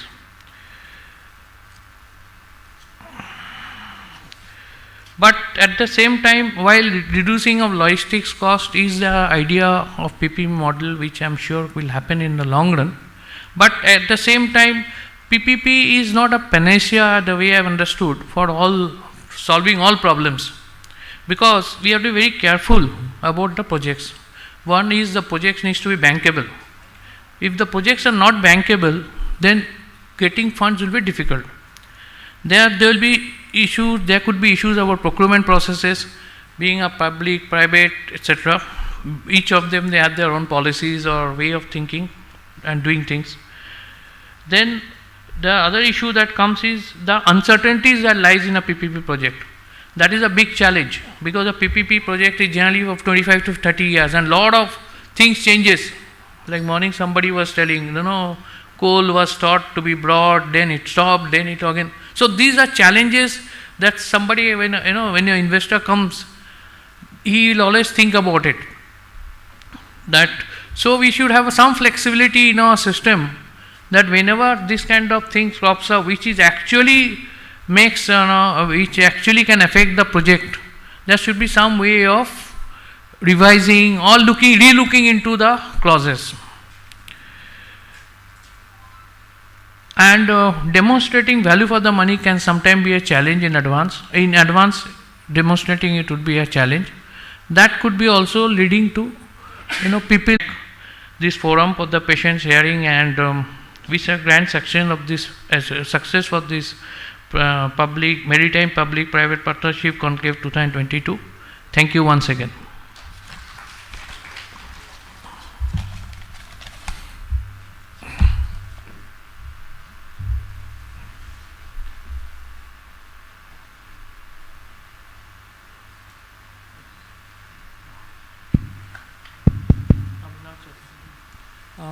I have got with me, am I audible? I have got with me, on my left is Sri Balasubramaniam. He is charged as Member Finance in Tariff Authority for Major Ports from March 2012. Prior to this, he has worked in the Union Ministry of Petroleum and Natural Gas, and subsequently he was promoted as Joint Secretary and Financial Advisor with effect from 1st September in OIDB. And he has held several important positions and assignment both in central government as well as in Oil and Natural Gas Corporation Limited and Reserve Bank of India. He is a graduate in Commerce from Madras Christian College, Chennai, and fellow member of the Institute of Cost Accountants of India and Institute of Company Secretaries of India. Dr. Unnikrishnan, who is sitting on my right, Dr. Unnikrishnan Nair, is it? So he's written as Dr. Unnikrishnan. He has over 2 decades of service as senior management level in Indian major port sector. He is a postgraduate in physics, MBA in marketing, and PhD in port economics. He has undergone advanced training in port management in Antwerp, Belgium, and Turin, Italy. He has held key responsibilities as Joint Director of Port-Based Special Economic Zone, Head of Cargo Operations in Cochin Port, and Head of Operations in JNPT, which is India's largest container port.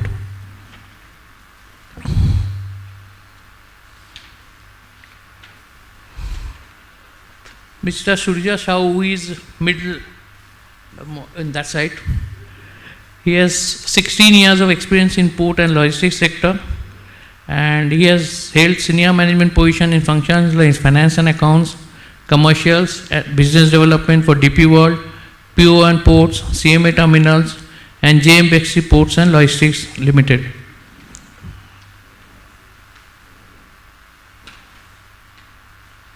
Mr. Balasubramaniam, I had a lot of discussion with him during lunchtime. He is a finance professional and a lawyer, and is internationally trained in ports. He has worked with several international ports and Indian ports over 3 decades.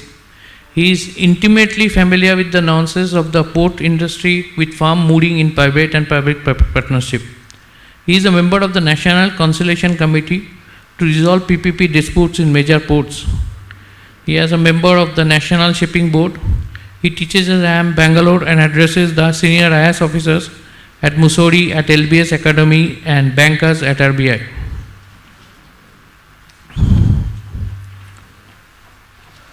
And sitting on the other side is Mr. Arup Bandhu Guha.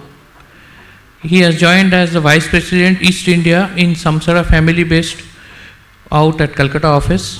Mr. Arup Guha holds a remarkable diversified experience of 40 plus years in shipping agency and logistics industry. He has been associated with various shipping associations, Chamber of Commerce, and also been actively involved customs and EDI transition. With this, I would request Mr. Balasubramaniam, if you don't mind. Okay. Thank you.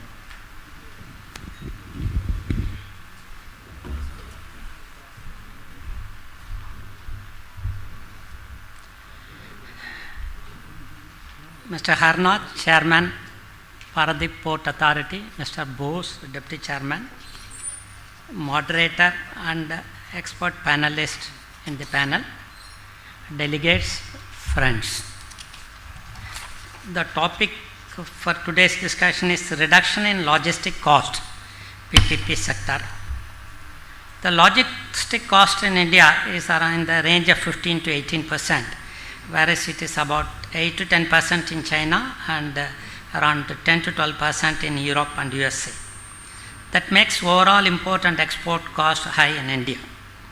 Logistic cost may be explained as all the cost incurred in moving a product from the point of supplier till delivery point, including cost of transportation, storing them in a warehouse for release at an appropriate time, port tariffs at loading port, port tariffs at unloading port, ship freight and all associate activities.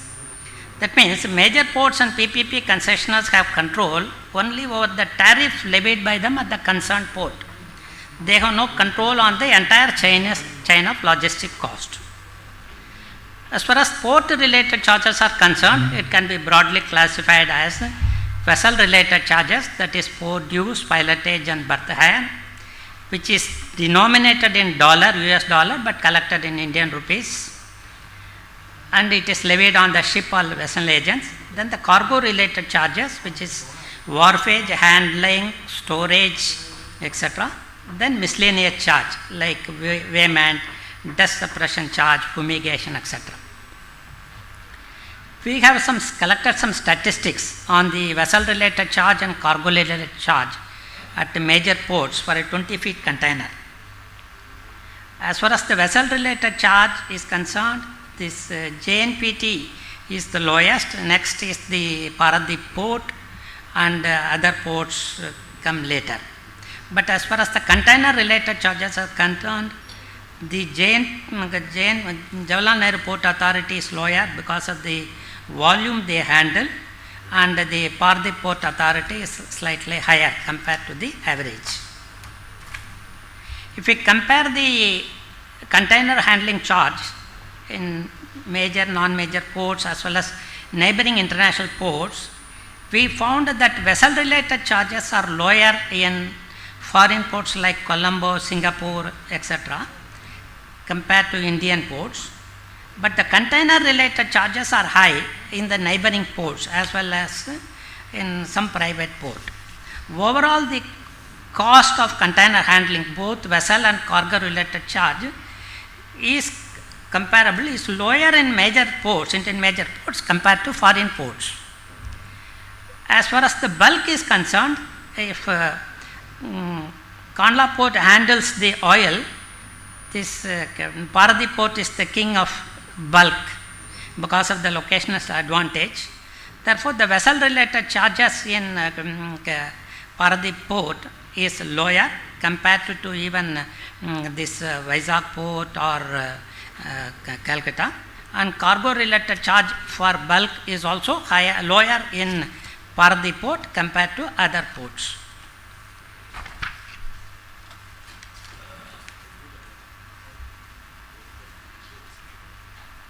If we compare the cost of vessel related charge in India versus international ports, the main reason is in the international ports, the VRC, the dredging cost is a very substantial expenditure.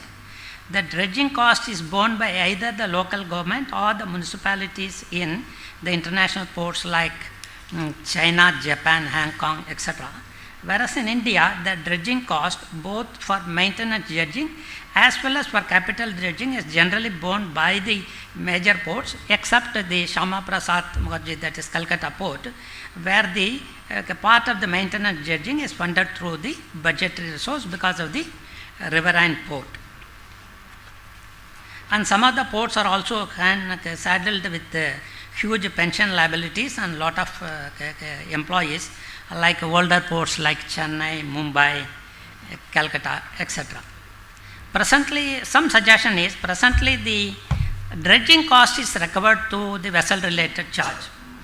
One of the suggestions that could be concerned is that instead of passing through the vessel related charge, the dredging cost could be recovered through the cargo related charge, or sometimes the dredging cost can be run under the PPP mode and the operator can recover by way of rate per ton. This way that VRC can be reduced so that international major mainline vessels can be called to Indian ports. Reducing the VRC has the advantage of calling the international shipping lines to the port, but anyhow for the importer or exporter, whether it is passed through the VRC or the CRC will be the same, because the importer or the exporter has to bear the same.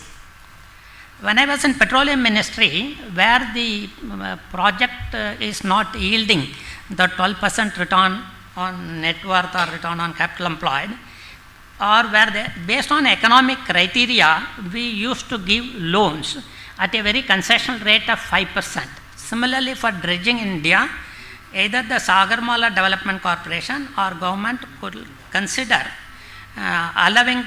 giving loans to the ports or the PPP operators for meeting the dredging at a concessional rate of 5% or 6%. Another area is for the coastal, the vessel related charge is very high, even though technically it is 40%, but the actual subsidy given by the major ports for the vessel related for the coastal vessel is almost 66%. This is because the foreign exchange is still converted at the rate of 45 rupees per dollar instead of the current 80 rupees.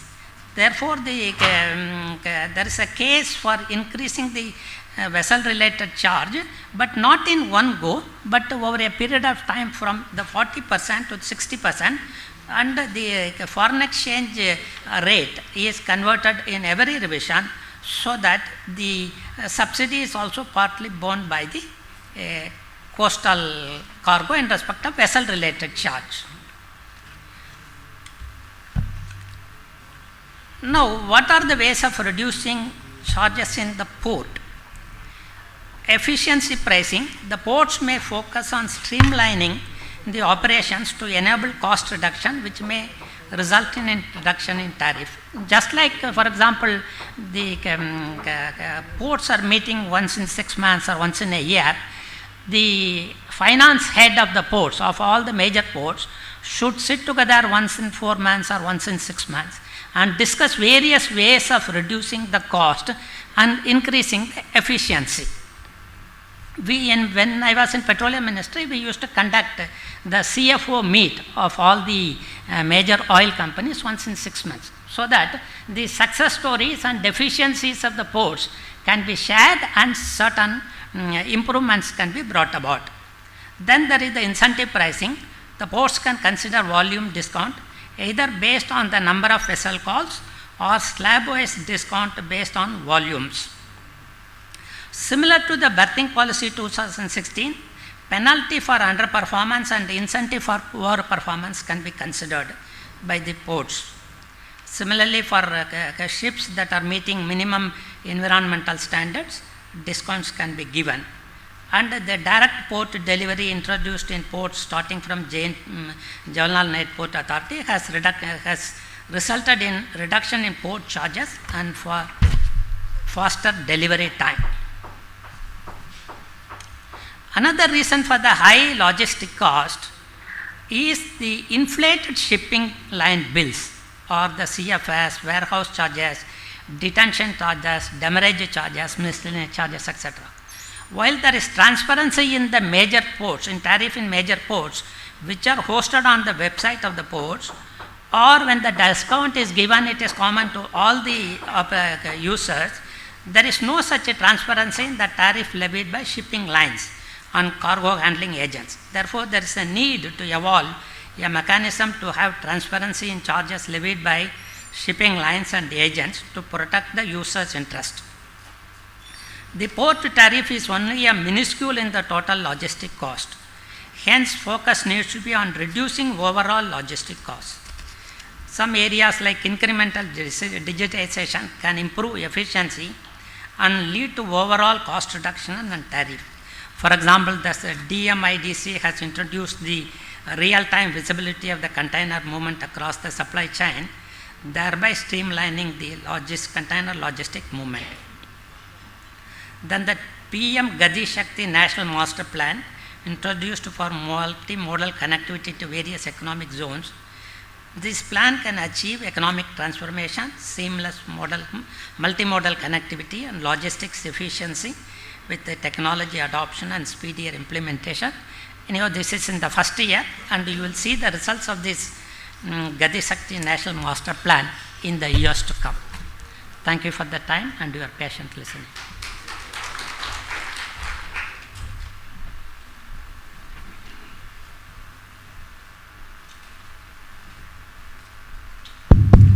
Now I may request Dr. Unni Krishnan.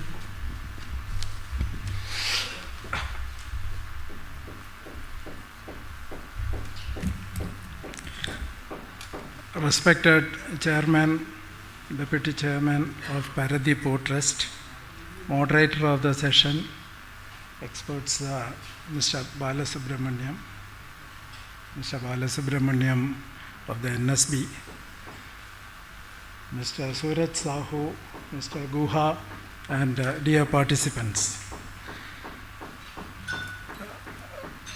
My talk will be purely from a hands-on perspective. I'm not good in policy level discussions nor in legal discussions. 25 years after PPP, the government is still reminding us bring down the logistic costs from 12% to 8% as in China or 9% as in Europe.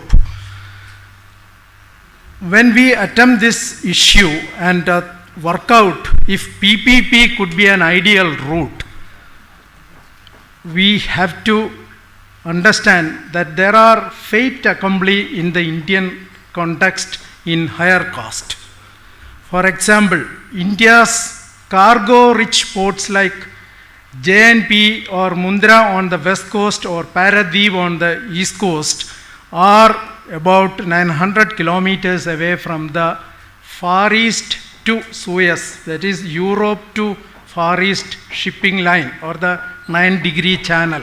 So any ship moving from the normal channel to the Paradip port or JNPT, they will come anyway because there is huge amount of cargo, but they factor in the additional voyage cost, and that is one contributor to the 12% above the 8%. A second aspect is the dredging cost, which has been discussed. The CSLA has come out with their paper saying that India's most economic VRC port, JNPT, charges 64 lakhs for a 9,000 GRT container vessel. 9,000 GRT container vessel means it can take about 8,500 containers or maximum 9,000 containers. Whereas Jebel Ali charges 20 lakhs, Singapore charges 18 lakhs, and Colombo charges 21 lakhs. Now, this disparity of 25 lakhs or so need to be addressed.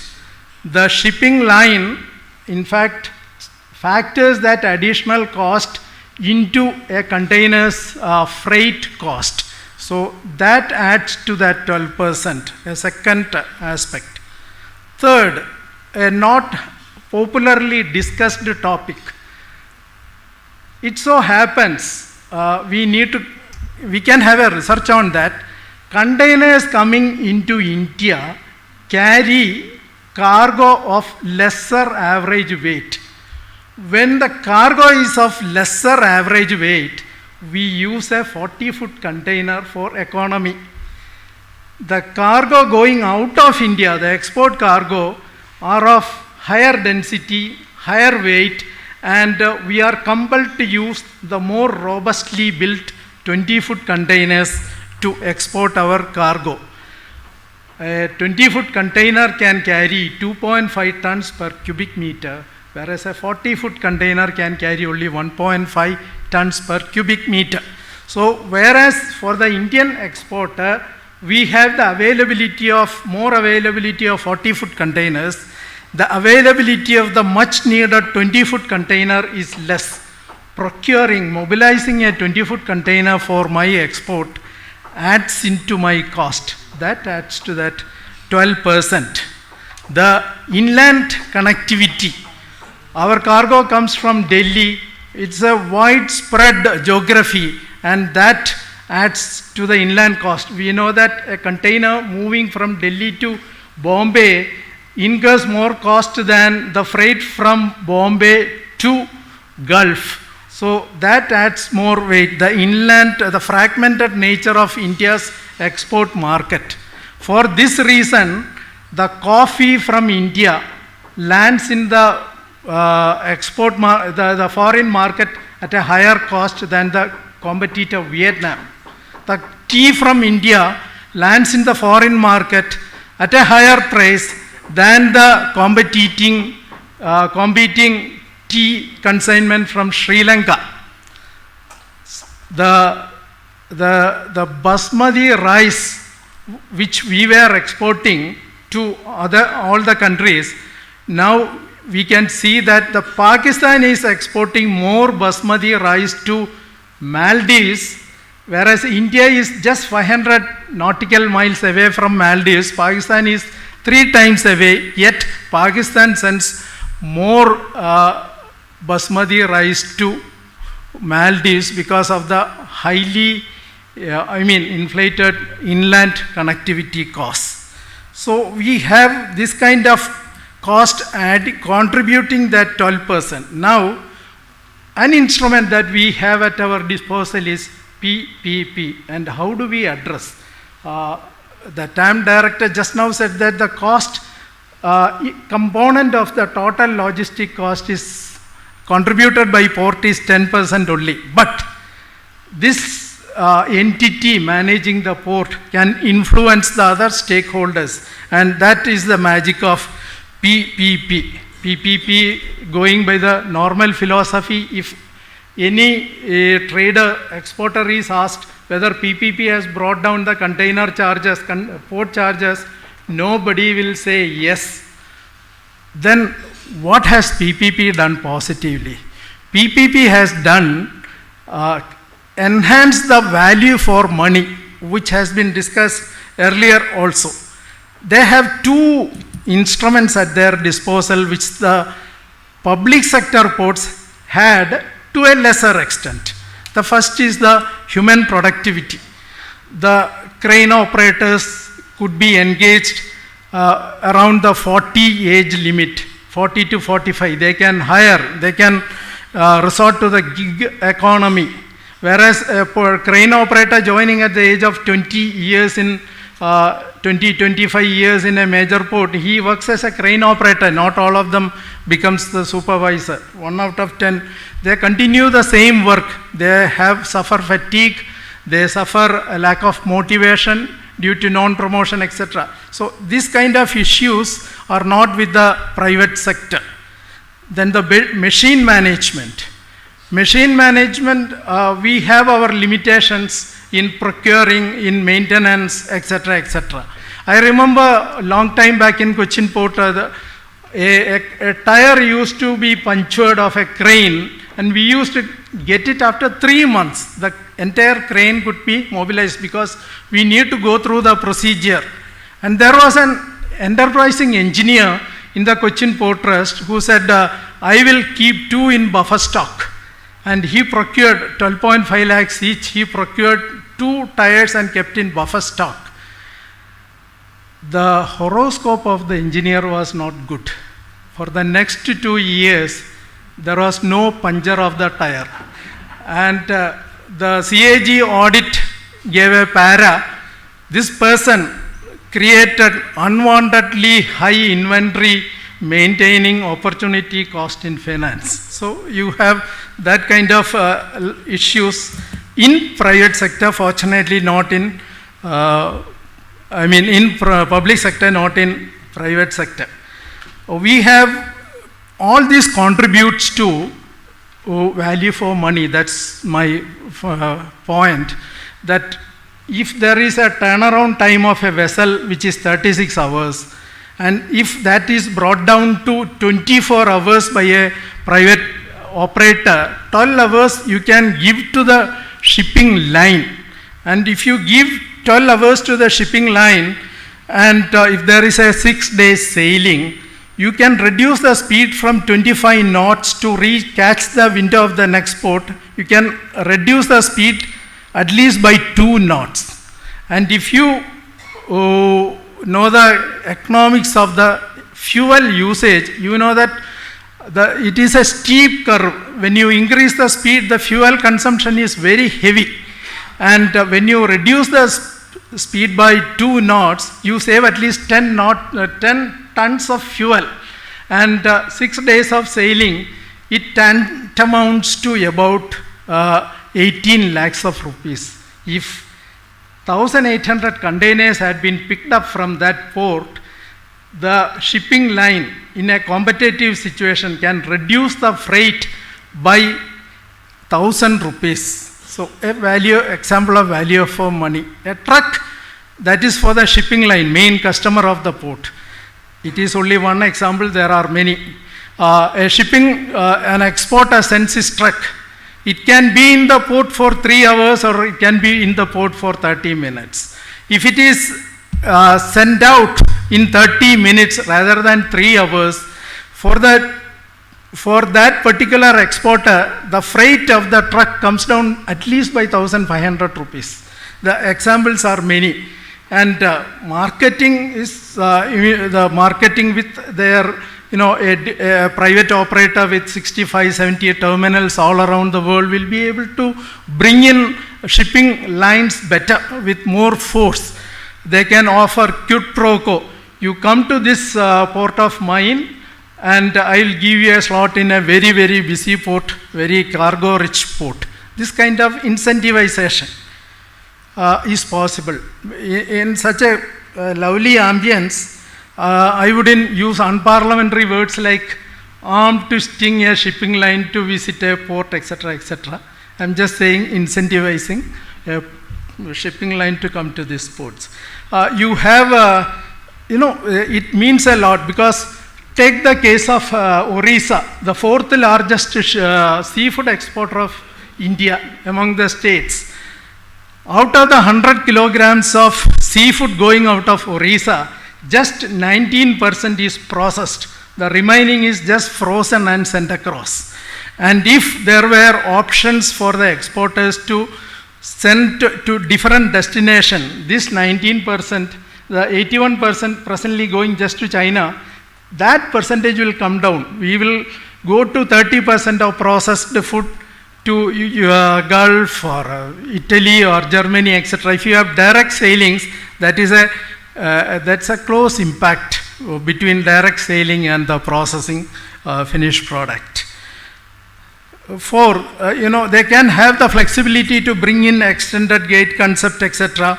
Just like the Rotterdam, you have a Venlo, a place where the cargo is immediately removed. Cargo is not stored at a costly port ecosystem. It is moved to another place. Now, this kind of movement ensures that your trucks are not running empty. The empty running of trucks happening in India to the extent of 50% adding cost to the land transportation, that will be reduced. You have that flexibility. Having said that, in such a context, the public sector port also has adequate role. The vessel-related charges which has been highlighted, 25 lakhs of additional vessel-related charges. Suppose I have 2,500 containers to ship from this port. I reduce this to 25 lakhs and I put 1,000 rupees on each of the container as a dredging levy or something. Then for the ship, they need not factor this into their freight, and for the individual party, it is only 1,000.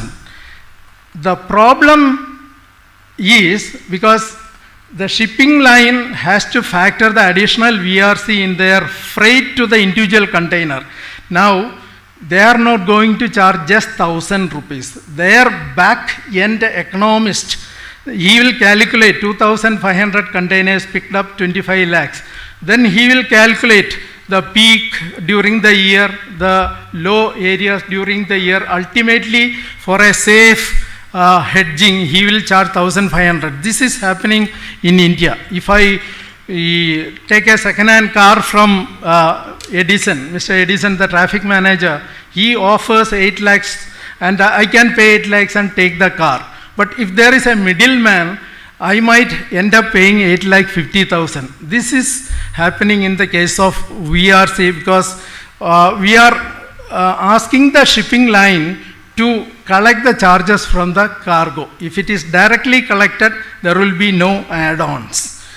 And the final sentence is the port, thanks to the better efficiency that PPP brings in, better value of money PPP brings in, better options for sailing that PPP brings in, should emerge as a multi-product industry.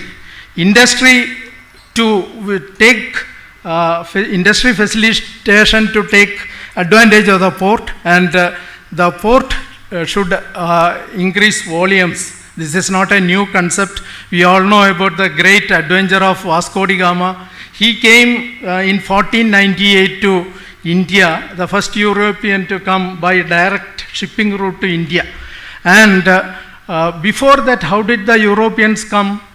The Martin Stopford, the world famous maritime economist, says these people, the Europeans, came to India. They paid 3 gold coins for a certain kilograms of certain weight of pepper. They took it back to Europe and paid received 80 gold coins. So that was the margin. So that was the reason for such big adventures. Before Vasco da Gama in 1498, this trade was going on from 300 BC. So how did they come? They came by land up to the Persian ports, Siraf ports, the present day Iran ports or present day Yemenis ports, and by land, by all kinds of vehicles, and then they boarded the Arabian ships. By the time they came to the ports, they suffered huge fatigue of having traveled these thousands of kilometers by land. So the port authorities at that point of time put up regeneration centers there. They collected that 80 minus 3, a substantial amount of that was collected by the port authorities during that time. And subsequently the Europeans were also inquisitive. This regeneration centers gave us medicines which had magical effect. All our fatigue was gone, we are ready for a long sail. And the curiosity of the Europeans finally led them to discover that all this was medicines, out of medicinal plants, these Arabs brought from the Western Ghats. So they brought the medicinal plants, they converted into medicines, supplied, and that was a great industry. Subsequently, they also came and studied about the medicinal plants, and that was the first globalization of Ayurveda. A port industry helped that.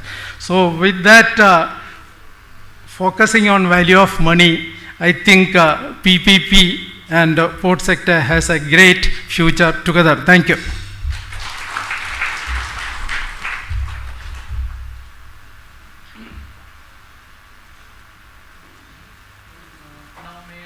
Mr. A. Balasubramaniam.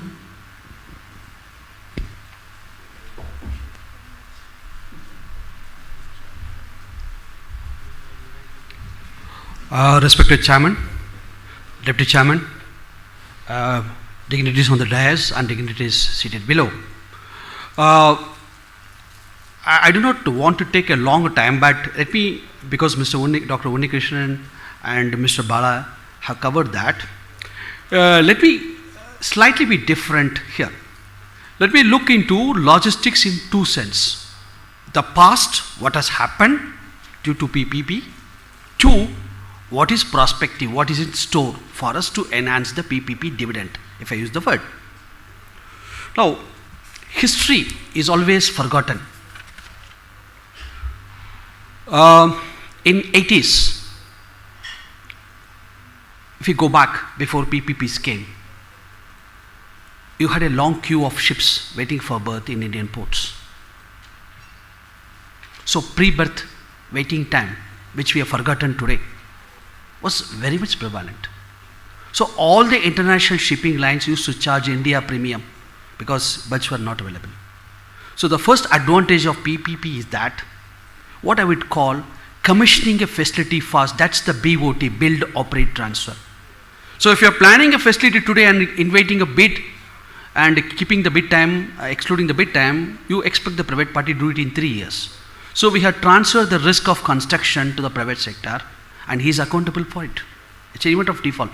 So the first big advantage of logistic cost saving is that when there's a pent-up demand in the country waiting for the overflow cargo to find outlets, you brought in private sector so that the port facilities are built fast to respond. Otherwise, if you, let's say, I'm saying if the public sector port because of its procedures takes 6 years to complete a berth, so you had 6 years surcharge which the trade had to pay and no lunch is free, the logistic cost goes up.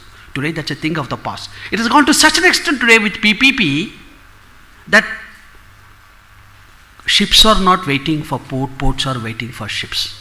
So it's a complete U-turn from a seller's market to buyer's market. We have more terminals today competing for cargo, and that's the biggest advantage of PPP. That's one. I don't want to really get into inconvenient history. For example, when Navaseva Port, we are talking about 97. Betlin and Partners and other early feasibility studies talking about replacement Bombay as early as 120 years before. And when did it happen? It happened in 1989 because Rajiv Gandhi's election manifesto had to be fulfilled. So I'm not being sarcastic about it.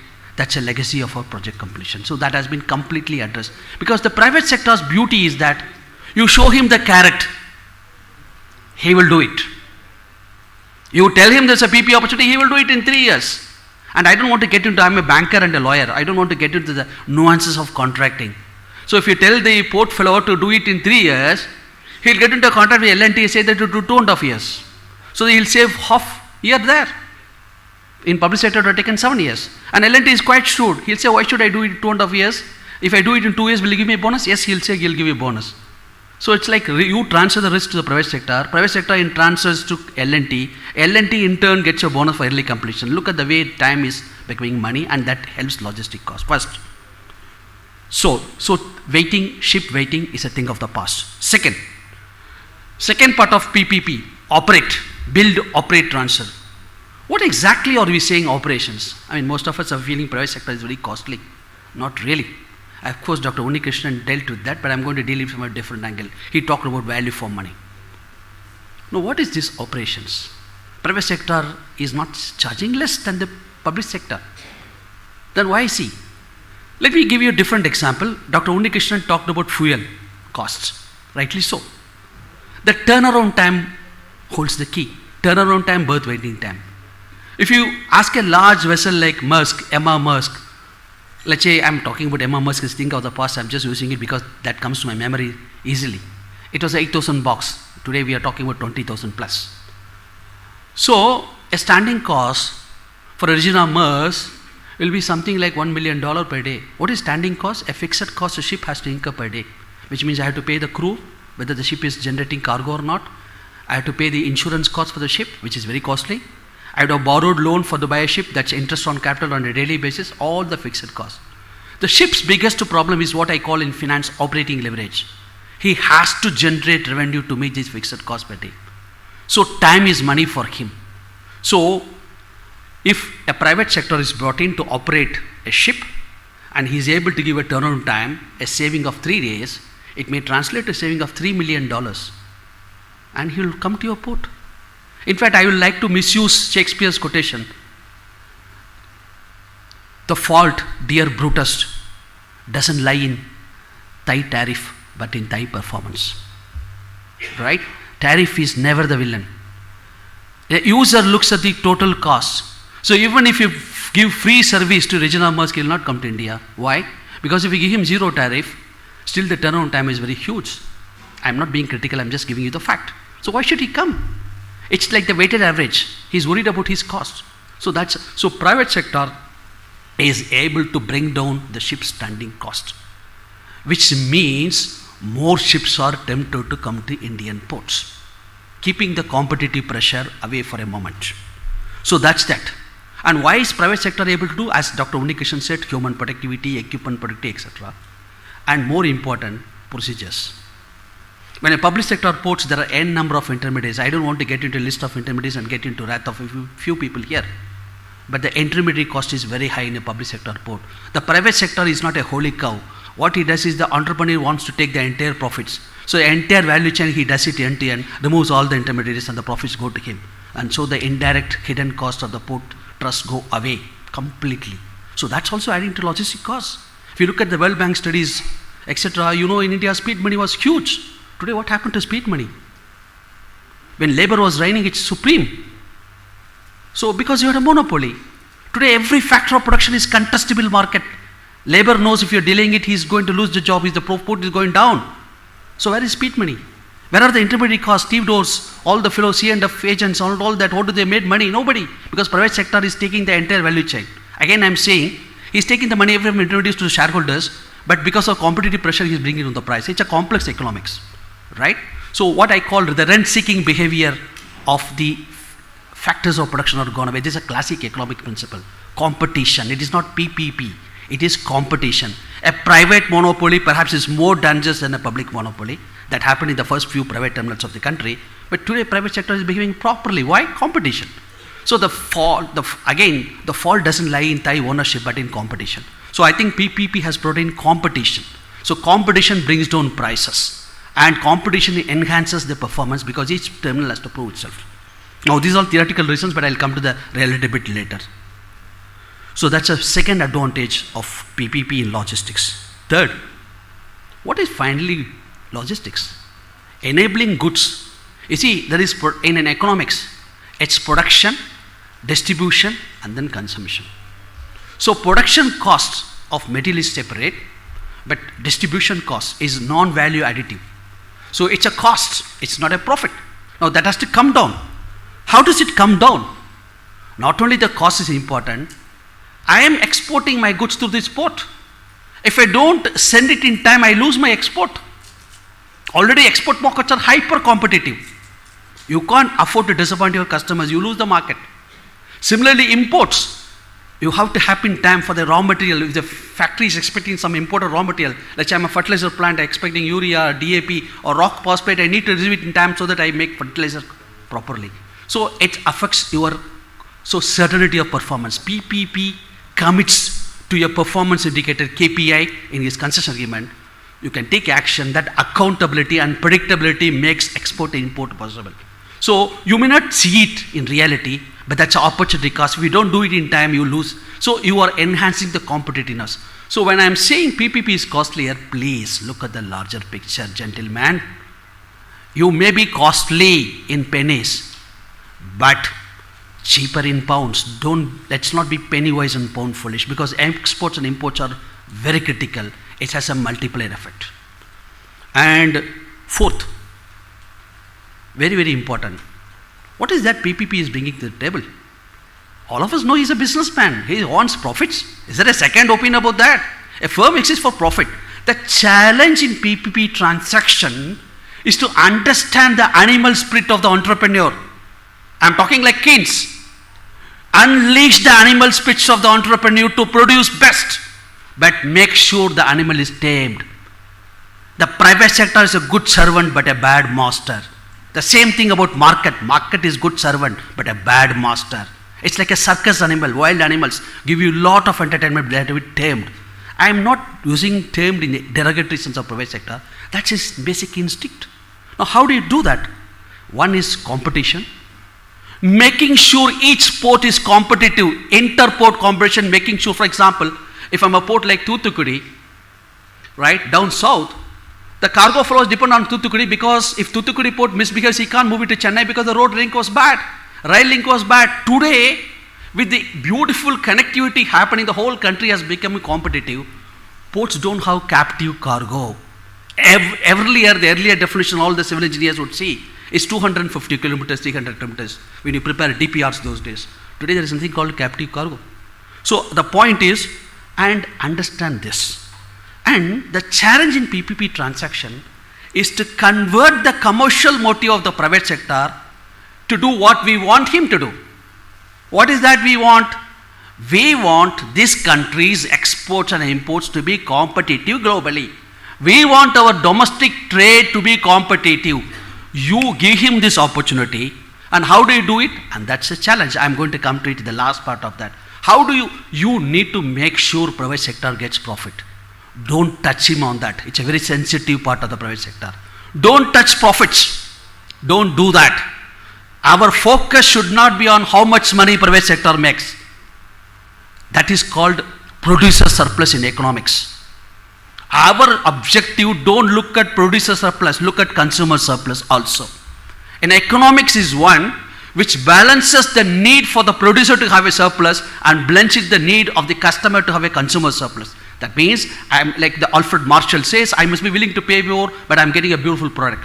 So the consumer also gets something. It's a win-win for the consumer and producer. So if I'm saving for the shipping firm 2 days, he's saving $20 million. Charge him to the roof, man. Charge him to the roof. Now, of course, Dr. Unikrishnan will say, don't charge ship more. I'll come back to it a bit later. The point is, tariff should not be based on cost. Tariff should be based on what value I generate for my user and what is his affordability. What we call in economics, what the traffic can bear. We all know it in ports too well. We charge POL a hefty sum, though we don't do anything for POL, because the POL is tariff value is so high, the CF value is so high, there's a small percentage. That's what is called traffic, what the traffic can bear. Look at his affordability. It's like a doctor charging a rich patient 1,000 rupees for a fever and he charges 10 rupees for per person. That's what is called what the traffic can bear. That sets the ceiling. The bottom line is what is the value I generate for him. If I save 2 days, are you saving 20 million? Pay me a part. So when you pay me a part, if I save you $20 million, I charge you $10 million, and you still end up with a consumer surplus of $10 million, but I charge $10 million, and that's what the famous ports of this country. Look at Mr. Balasubramanian's slide. What is the meaning of that? Why is Dubai making so much of money? Why is Hong Kong making so much of money? And tell me what is common to Singapore, Dubai, Hong Kong? What is the commonality? Can I take a minute? And India? What are they? Can I take just a minute to hear the answer from you? What is so common to Singapore, Dubai, Hong Kong? They are all transshipment. Now let's go one step beyond that. Is transshipment a designation, or is it what the market gives you? The market gives you. So what is transshipment? A transshipment means it's like a railway platform. I get the cargo in one platform, transfer it to other platform. I don't take it inside the town. What does it mean? Hooray! Hong Kong, Dubai, Singapore are smaller than Indian cities. Singapore is smaller than Chennai. Dubai is very small. Hong Kong. So do you think they have a captive market? All their market is international. So what is their beauty of VRC? You remember in India, when you travel on the highways in India, if you all travel by bus, I had traveled. All the bus drivers stop for food at a particular restaurant. That will be a third-rate restaurant or second-rate restaurant, and the driver and bus conductor get the food free. Why does the restaurant owner give him the free food? Because all the passengers, he'll ensure that there's no restaurant in the next 3 kilometers. All the passengers have to take food there. So I give you a penny, but get a pound. This is what exactly the pricing is all about. I bring the ship in, charge cargo flow more. The cargo flow equivalent is a passenger. Clear? And you have to apply the principles of marketing. There are 2 terms in marketing called customer and consumer. A customer is one who takes the decision to call it a port, and that's a shipping line. So entire shipping line term come here. The poor consumers or the cargo about who have no say, they are like the lambs. They have to come here. And there is another economic logic. What's the economic logic? He said low VRC. So the ships come in. High CRC. High CRC on whom? All the international cargo. So I'm exporting inflation to the rest of the world, is it? And making profits. Understand the economics brains. And why? Because I'm not bothered. It's a cargo meant for India. Let India go to hell. But I make lots of profits. I bring the shipping guys. Though logic tells me shipping flow should be charged more, in real life, in a game theory, the winner is not one who is right, but who is most powerful. The shipping guy is very powerful. Right? So I think that explains a shrewd policy is one, you have low VRC, but increase CRC, but there's a catch to it, I'll come to it. It's not as simple as it sounds. But when you have high CRC, the port authority also gets high royalty. Yes. Now the ships come in greater number, you get volume. So your port becomes very competitive. When I prepare a financial model as an investor, in my financial model there's a lot top line. I put a lot of boxes because your port is doing well. So I'll give you a higher bid quote, royalty quote. It helps the port. 2. And the private sector, the private operator also loves this. Why? This is again a concept called operating leverage. The fixed costs in a port are very high. So when you maximize the denominator, the cargo throughput, the cost per ton comes down. It's a double delight for the private sector. When you have more cargo into more tariff gets more revenue on the top line, less cost, the cost per unit comes down. So he also makes more money. It's a simple logic. Now, what are the limits to this theory? Well, it seems very attractive. No, we are not transshipment country. When I do this, I'm making domestic trade also costly. One food for thought I leave to experts here. Do we think we should marry the commercial objectives with the economic objectives? Something like what we are doing for coastal cargo, should we think to differentiate between cargo handling charges between the priority industries and others? It's just a thought, so that we are also not only profitable but also serve the country's interest, right? Next question. If PPP is so good in logistics, why do so many PPP projects fail? And many people are very, very happy. It's like, the film Nayak, father, are you a good man or a bad man? The last dialogue. The actor Kamal Haasan will think for a while, I don't know. Now, is PPP good or bad? Most of us don't have an answer. We think some people think it's too good, some people think it's too bad. What is the reason? Can you afford to have binary answers, yes or no? Like 0 and 1 in computers? No. A PPP again is like a market, good servant but a mad master. What is that? A PPP project, to succeed and achieve our objectives, has to be. Now today there's an obsession with making the project profitable to the private sector. No, that's good. It's a constraint. Don't make it the prime. It's like operation research, simplex equation. The objective of a PPP is not to make the private sector rich. Sorry. The objective of private sector participation is to give world-class service to our trade. The turnaround time, waiting time, productivity, environment, safety, everything should be matching world-class standards, so that we have a globally competitive trade. In doing that, so that's the purpose of PPP. The challenge of PPP to put this in KPI, Key Performance Indicator Consent Agreement. In return, the project should, these are the constraints subject to, the equation is maximize the country's trade competitiveness by giving world-class productivity and world-class safety, environment, blah, blah, subject to following caveats. 1, it should be profitable to the equity investor. The risk and return should be commensurate. 2, it should be bankable to the banker because he gives 70%. These are financial. 3rd, the most forgotten objective, it should have economic benefit to the user. No PPP makes sense unless the user benefits. The fulcrum of PPP is user here. Let's not neglect user. Is the user benefiting from lower turnaround time? Is the user benefiting from pollution handling? So look at user benefits. 4th, is it environmentally sustainable? Are we clearing the flora and fauna? 5th, is it socially acceptable? For example, in some states, I don't want to name the states and get into political quagmire here, direct tolling is a crime because people are used to free service. You should do annuity model like highways rather than direct tolling. So understand the social pulse. It should be socially acceptable.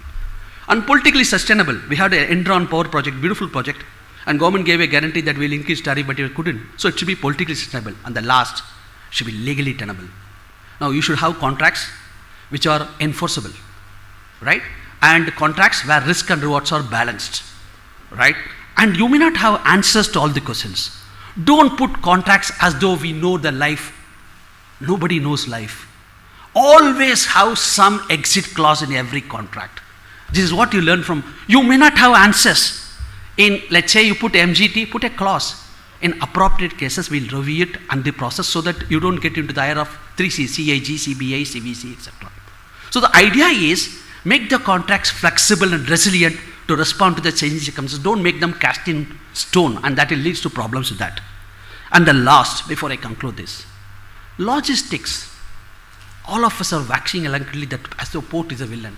What happens to ship, man? No, we said privatization is all good. Shipping is completely private. Why is cost high? Can any of you just give me an answer before I close it? We said privatization is superb, right? Brings down port costs. Why are you not able to do it in shipping? Is there any answer for that? I mean, you don't have to be precise. Because shipping is completely unregulated and there is a market dominance. Now, I am not here, the purpose is not to place allegation on that. We need to put agencies like Competition Commission of India, get into all these shipping cartels, ensure that, because otherwise the things we are trying to do are taken away by somebody else. So I think it's a total sum game rather than looking at port and as though port. It's a good to start the exercise with ports, but don't end with ports. So logistic, to sum up, ports are powerful. And of course, Dr. Unnikrishnan made powerful points how you can omtist. Of course, he didn't want to use the word, but we should also invent methods. And how do you omtist shipping companies? Because you can wait for Competition Commission, but that may never happen. If you want to attract a donkey, just sorry to use the word donkey, give him a carrot or jab him with a stick. This is motivation theory tells you. Shipping firms want cargo. They will come running to your port, like Dr. Unnikrishnan said, unmindful of the distance. They will come running. So the challenge before us to make our, like Michael Porter says, competitive advantage nations, you have to enhance the competitive power of ports. How? Make India hub. And how do you make India cargo hub? One, by bringing down VRC, increasing CRC selectively, and also do SEZ and things which are leveraging on port. So when you do SEZ, I'm just giving SEZ has its own risk, but I'm just giving SEZ. SEZ, what you are doing is, you are bringing several industries under roof, so you are making them captive, the traffic risk is gone. When you set up a SEZ, so many PPPs come to you. I think you create a powerful, so the focus of landlord ports in future should be to maximize, attract cargo. And port authorities have no option to market it, and they have to invest outside the port, not within the port. Within the port done by PPP, ship to shore, you have to invest in road connectivity, rail connectivity, and marketing, and that will keep us happy and the private sector happy. And eventually, there should be competition, and that will bring down logistics costs. Thanks. Thank you.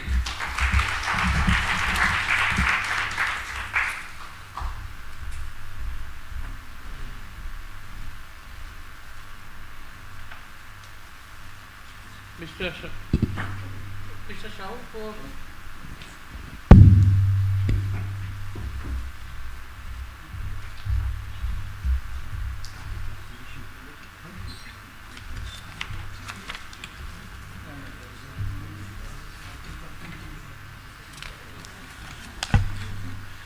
Respected Chairman Sir, Deputy Chairman Sir, Senior Management of PPA, distinguished panelists, and respected audience.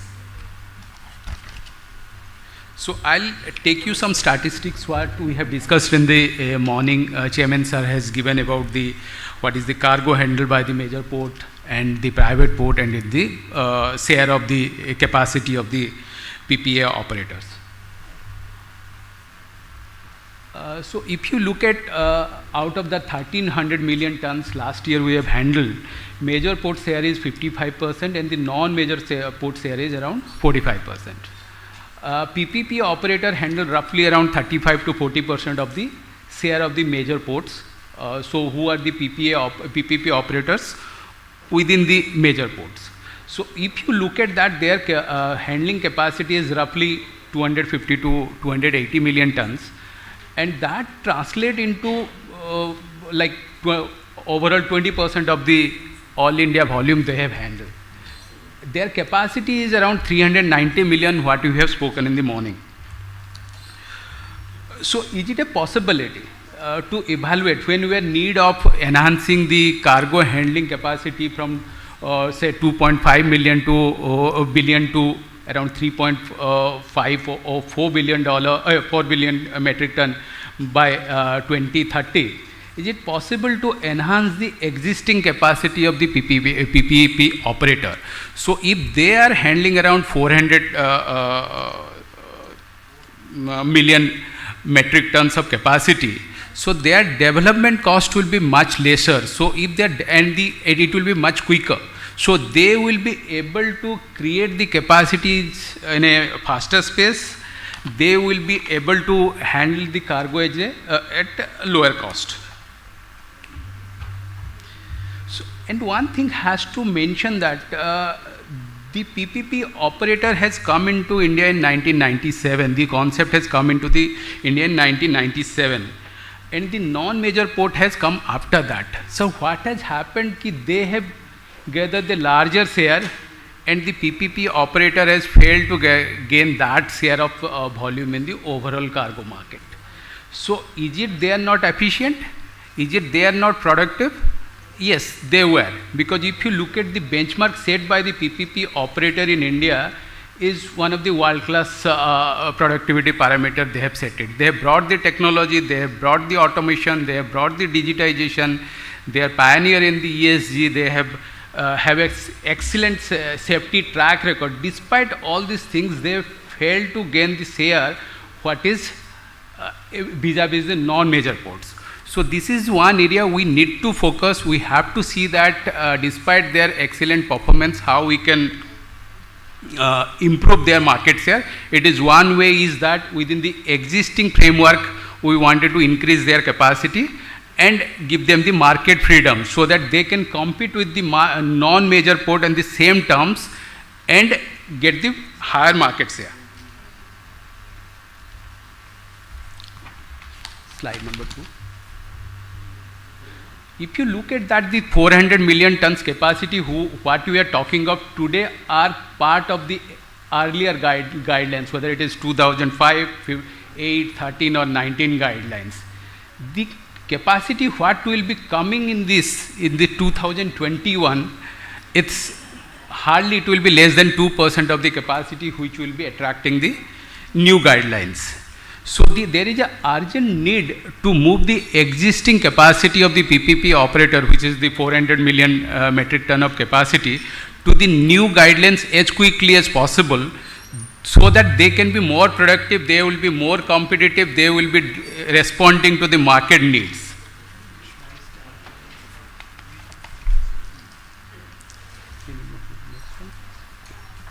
So just an estimate, because we have today spoken about the logistic cost, overall logistic cost, and if you look at that, I just give an estimate with respect to a movement of a basmati container from say Karnal, which is the base of basmati production, to Dammam. So today if you look at that, the cost is coming roughly around 2 lakh rupees per container.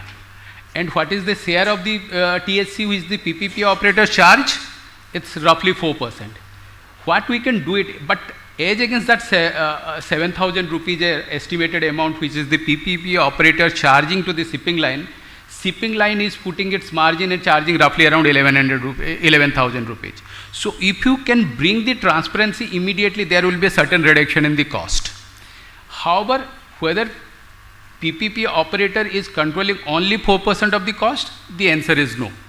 Because of his productivity, efficiency and the safety practices or the ESG focused approach what they are putting in, they are reducing the vessel stay, berth stay or the vessel handling time, which other panelists has spoken during their discussion.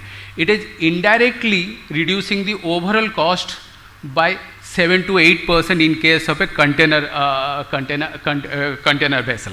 So today if you look at that, the benchmark set by the concession agreement in most of the concession, it is between the 20 GCR to 25 GCR. But the actual productivity done by the couple of major PPA operator in the range of 35 moves per hour. So there is a 35% increase in their productivity within the existing resources.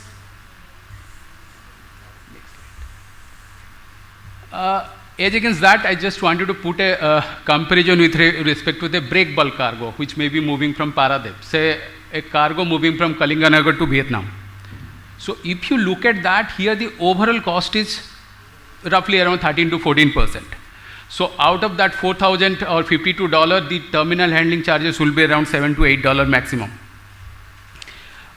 However, as you can see here, how the PPP operator is bringing the efficiency. If you look at the concession terms, the productivity norm may be 4,000 tons handling per day or 5,000 tons handling per day. And today the handling parameter is almost the 3 times of that. The PPP operator is delivering 12 to 15,000 tons productivity per day.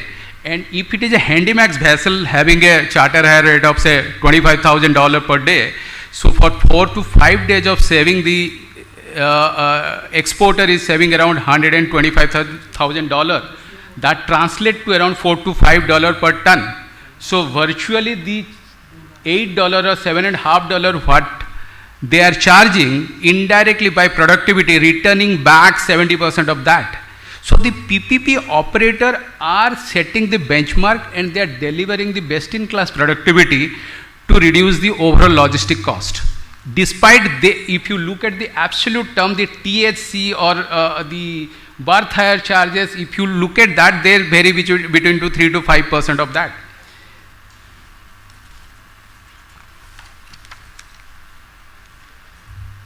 So what we are talking about, how to reduce the logistic cost, because the customer is at the end of the day he is not bothered about the guidelines with the policy, MCA, all this. He is wanting the services at his own terms, and PPP operator are the best suited to meet that requirement. So what we have done, the PPP operator or the IPTA, our members have done, they have deployed the resources which is in excess of the concession requirement. In most of the cases, they have deployed more number of equipment. They have deployed more number of manpower. They have brought in the best in class or the best industry practices to India. As a result of that, they are delivering the higher productivity. They are implemented automation, what we have talked about, like Bosari is here. So he has, during this period, we have implemented gate automation and at GNPCT. And as a result of that, the waiting time of the trucks has reduced from say 24 hours to 6 hours. Okay. So what we have to move, what we are wanted, because if we get a tariff freedom for the existing operator, as well as of course the new operator will getting the tariff freedom, so this will enable us to meet the requirement of the customer. So we can customize our services, because the customer's demand is changing day by day. So it is not even changing over a period of year, it is every 3 months his demand is changing, his requirement is changing. So if you get that freedom, then we can design the services accordingly, because certain customer wanted a longer storage period. Certain customer want that the customized services, everything clubbing together, he wanted a one package. So unless until we have the freedom, we won't be able to design that. We'll continue to do the improvement in our, today we are achieving a berth productivity of say 100 moves per hour. So the best in class may be the 140, 150. So we will be able to achieve that productivity. This is the endeavor of the PPP operator to improve that parameter. So we will be continuing to invest in the infrastructure development, equipment, technology and automation. Today, all of the PPP operator are very focused on the ESG aspect, because this is it is not a demand, it is a requirement, it is a essential part of our all the PPP operators working style. What are some of the general issues? We have talked about migrating the existing PPP operator into the new framework where they will get the market-based freedom. The BRC, which other panelists has spoken about, has to be at par with the industry standard in the global ports.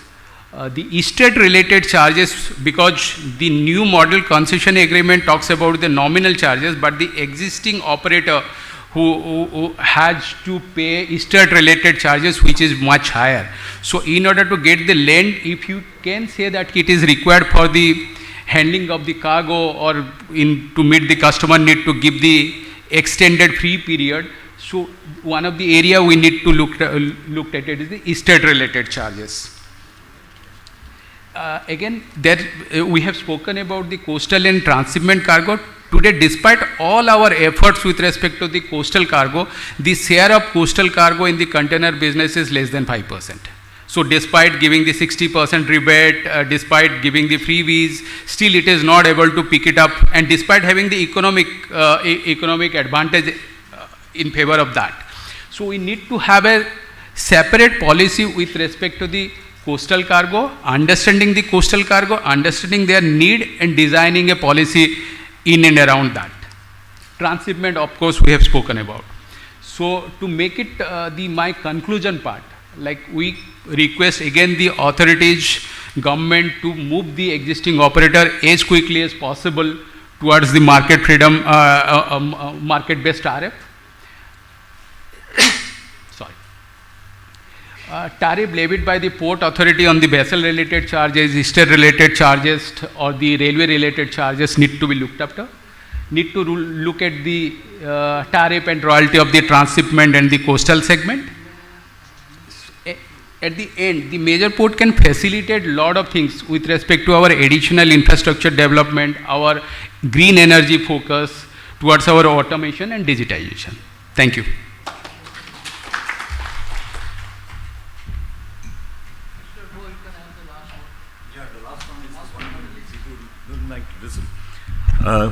Good afternoon. Greetings from Samsara. Thank you, Chairman Sir, Deputy Chairman, and honorable guest here. Everybody has spoken about the PPP mode and the partnership about port, railways. I just like to touch upon one of the very major authority who plays a very important part in this cost aspect is customs. You know, the years before, we used to carry a lot of papers, we call it IGM and EGM, to the custom house, and it used to cost us, huge papers, people carrying it, time. And then came the EDI, and the things change drastically. Now sitting on your office, you can file the IGM and EGM. This could happen because the custom authorities, I have been involved in the EDI in Calcutta, and I got a huge support from then, not only the commissioners and deputy commissioners, but from down the line. We had a lot of interactions. And finally, we could see what we are today. I'm sure similarly we are going to have same as SMTCR, which is yet to be implemented. But these all are cost saving, which ultimately is going to affect what we are talking about. With this, if the turnaround of a ship we have talked about, if the customs are efficient because of the system they have introduced, we can definitely have the ship come in and go within the time frame. This will give the port an opportunity to give more berth possibility to the other operators who can come and finish off their cargo discharge. I think partnership in this process will give us the benefit for a long run to go and save the cost. Thank you very much.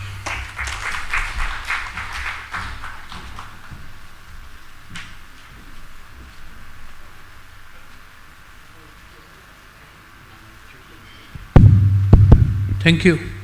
Are there any questions from the audience, please?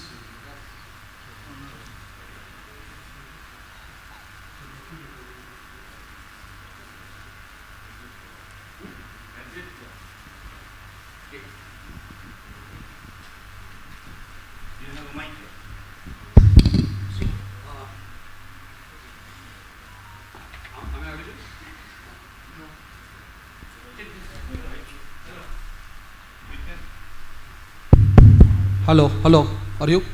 Yeah, the exit clause you were asking about, can you just repeat for the sake of wider understanding, because otherwise you look like a private answer I'm giving you, so the public also should understand, right? We also, we want more understanding about the exit clause in PPP. Sorry, say it again. Concessional agreement. Exit clause, how the PPP operator can be exit from them. Okay. See, I'm afraid... From the port perspective also, port point of view. Okay. See, you're talking about a genuine exit, right? Not an engineered exit. You don't want consultancy from me on how to engineer exit, right? You want a genuine exit, right? Okay. Okay, no issue. No. Practical is a very dangerous word. Okay, fine. No issue. You see, I'm afraid we didn't have exit classes in the past. All the MCAs before 2021, the word exit and the word termination were synonymous. In other words, it's like a separation rather than a forceful separation from one side rather than a divorce by mutual consent. This was not possible earlier, if I answered your question. Under 2021, a settlement by mutual consent is possible, but not unconditionally. There are some trigger events which, if they happen, the parties can terminate the marriage on mutually acceptable terms. Right? Shall I proceed? Those terms are, because we don't want that to be, I was part of the committee, we discussed at length this. Now, whenever we wanted to give some benefit, in a democracy like India, we have to be always mindful of the loopholes. So what we said is, many people wanted exit clause, let's say every 10 years, 20 years types, option. We said we cannot give it open-ended because we do not know whether the port authority wants it for the convenience of port authority or this. So one, if the project, it becomes impossible because of a commercial force majeure. What is commercial force majeure? Something which could not have been anticipated before. Force majeure means something which couldn't be anticipated by normal due diligence. A normal intelligence man cannot. Let's say, like what happened in case of coal, right? Something happened which makes it impossible to handle coal. So we will provide an exit clause. And based on principles of equitable compensation, depending on what stage is that happening. The reason is common, it's a force majeure, neither the port authority is responsible nor the private sector, but the compensation depends on what stage. If it is before operations or after operations, right? And we also making sure that it has led to a deterioration in the financial performance. So whether operating profits have come down by 25%, operating profit is defined as EBITDA, earnings before interest, depreciation, taxes. The genuine business profits, have they come down by 25% for the last 3 years? Or has there been an increase of 20% or let's say in capex? What is that? For example, a new environment law comes in. It says you invent this particular thing, you put this machine in order. It costs more than 25%. All that is commercial fault. So we are saying we will work on a revival plan. Something called Conciliation Settlement Committee will sit in judgment over this. The private sector and the port authority will work out a revival plan. The whole idea is to not termination in the first instance. We want to, it's like a marriage coming to a judge. Judge will try to find out whether there are options for the couple to live together. Same option here. We'll try to find out whether we can do a new business plan. And that business plan is acceptable, we'll do it. Otherwise, we'll terminate it at the proper commission. So this is one. Second, this is what is called commercial force majeure. The second is an unanticipated change in law with a similar threshold, 25% decrease in operating profits or 20% increase in capex. Some change in law which has happened, right? Suddenly a particular activity is no longer lawful. So we have done that, right? But the whole idea is, and if you ask me what is the difference is, first time in Indian history of Indian ports, or perhaps in infrastructure sector in this country, we are talking about a business plan, right? Which means you are aligning the project to the market realities, which is unheard of in administrative regime, right? And that is happening under the nose of a conciliation committee, so that it's also above law, it's above board. Am I clear? Have I answered your question? I hope I answered your question. Thanks.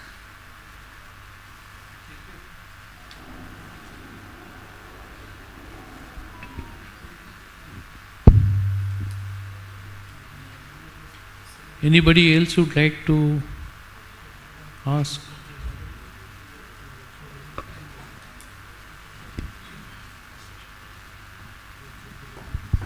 So just my point is, somehow this reduction of logistic cost discussion which is happening in India is mostly concentrated on container traffic.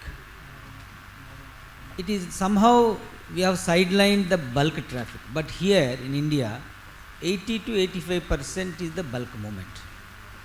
So today, for example, a person steel plant which is located 200 kilometers away from Paradip port is moving all the way to Visakhapatnam and some other places because he is not getting the rake here, railway rake. That fellow is incurring 800 rupees per ton more by going to a port which is far away. So how he will be able to compensate his product? 800 to 1000 rupees extra. So that means the infrastructure inability to provide a proper logistic environment to the customers is the major factor. So I can agree that container is there, future is the for containerization, we have to work on that, but simultaneously probably we have to work on the bulk cargo also, revisiting the coal linkages. For example, I will tell one more example also. So the NTPC power plants located in the northern India are having coal linkages from Talcher, whereas those southern power plants which are taking coal through Paradip port are having linkages from Jharsuguda.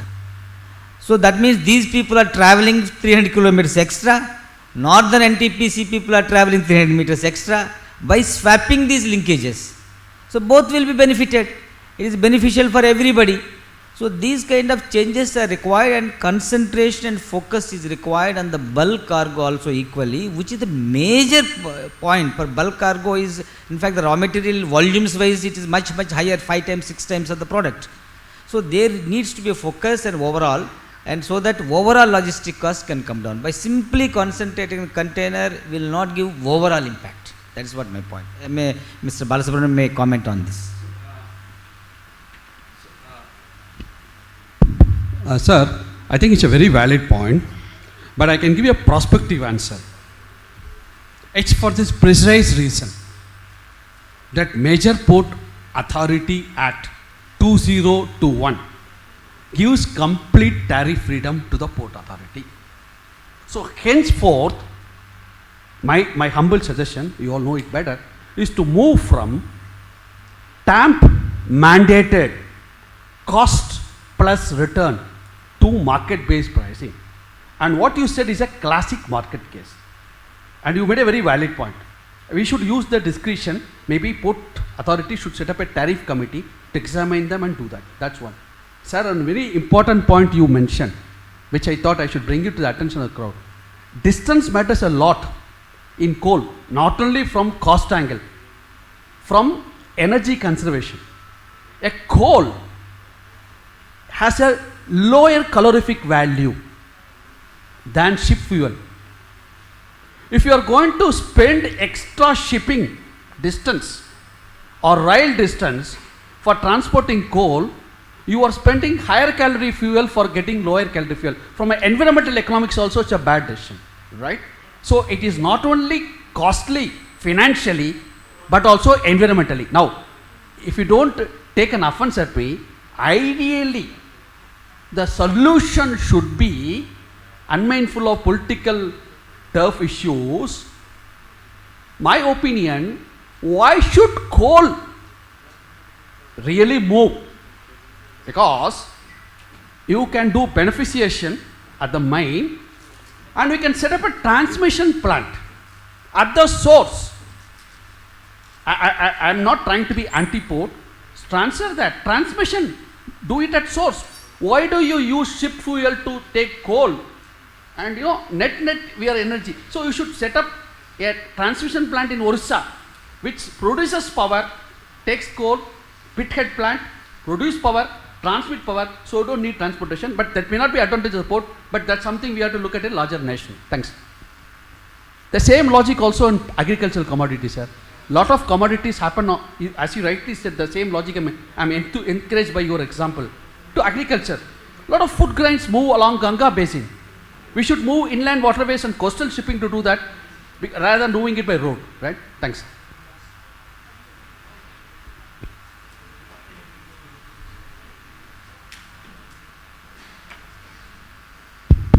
Okay, thank you then. We'll call this end of the session. Thank you, Francis. Thank you so much, gentlemen. Yet another intriguing session that was. May I request Shri D.N. Sondhu, FA and CAO, to please join us on stage and present small token of appreciation to the moderator and the speakers. So many relevant questions, throwing light on a topic too special, and those were vivid presentations and sharing of thoughts. Shri Sondhu, please do the honor. Apologies. Shri D.N. Sondhi, FA and CAO, doing the honor of presenting small tokens of gratitude to the honorable moderator and speakers. Can we have a round of applause for this session and its success, please?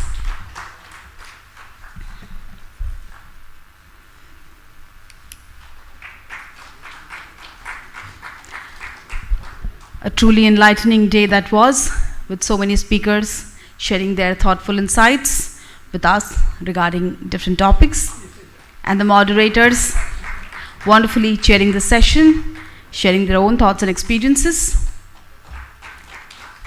exactly the way we conceptualized Maritime PPP Conclave.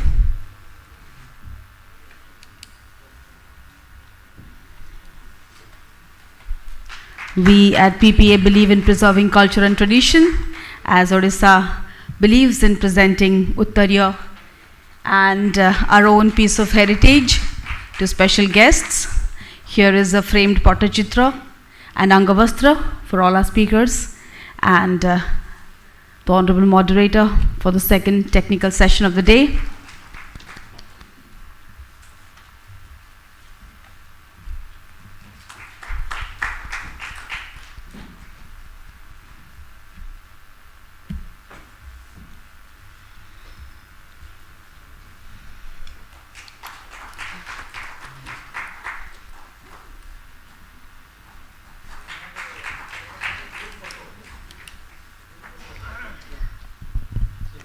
Thank you very much. Can we have a group photo of the moderator and all speakers? And thank you very much, Shri D.N. Sondhi, for doing the honors for this session. That's a frame too special. The speakers and the moderator posing with that bright smile post a very special session.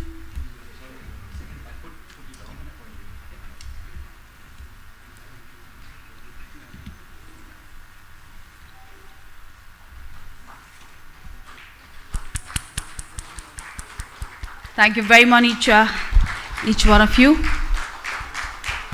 for participating and making this conclave really special and successful for all of us. Thank you. With this, we declare this technical session over, and that's all for the knowledge sharing for the first day of the conclave. You can rest, and a beautiful cultural program and some special awards awaits you at 7 p.m. here. Till then, have some snacks, enjoy, and come back sharp at 7. Thank you.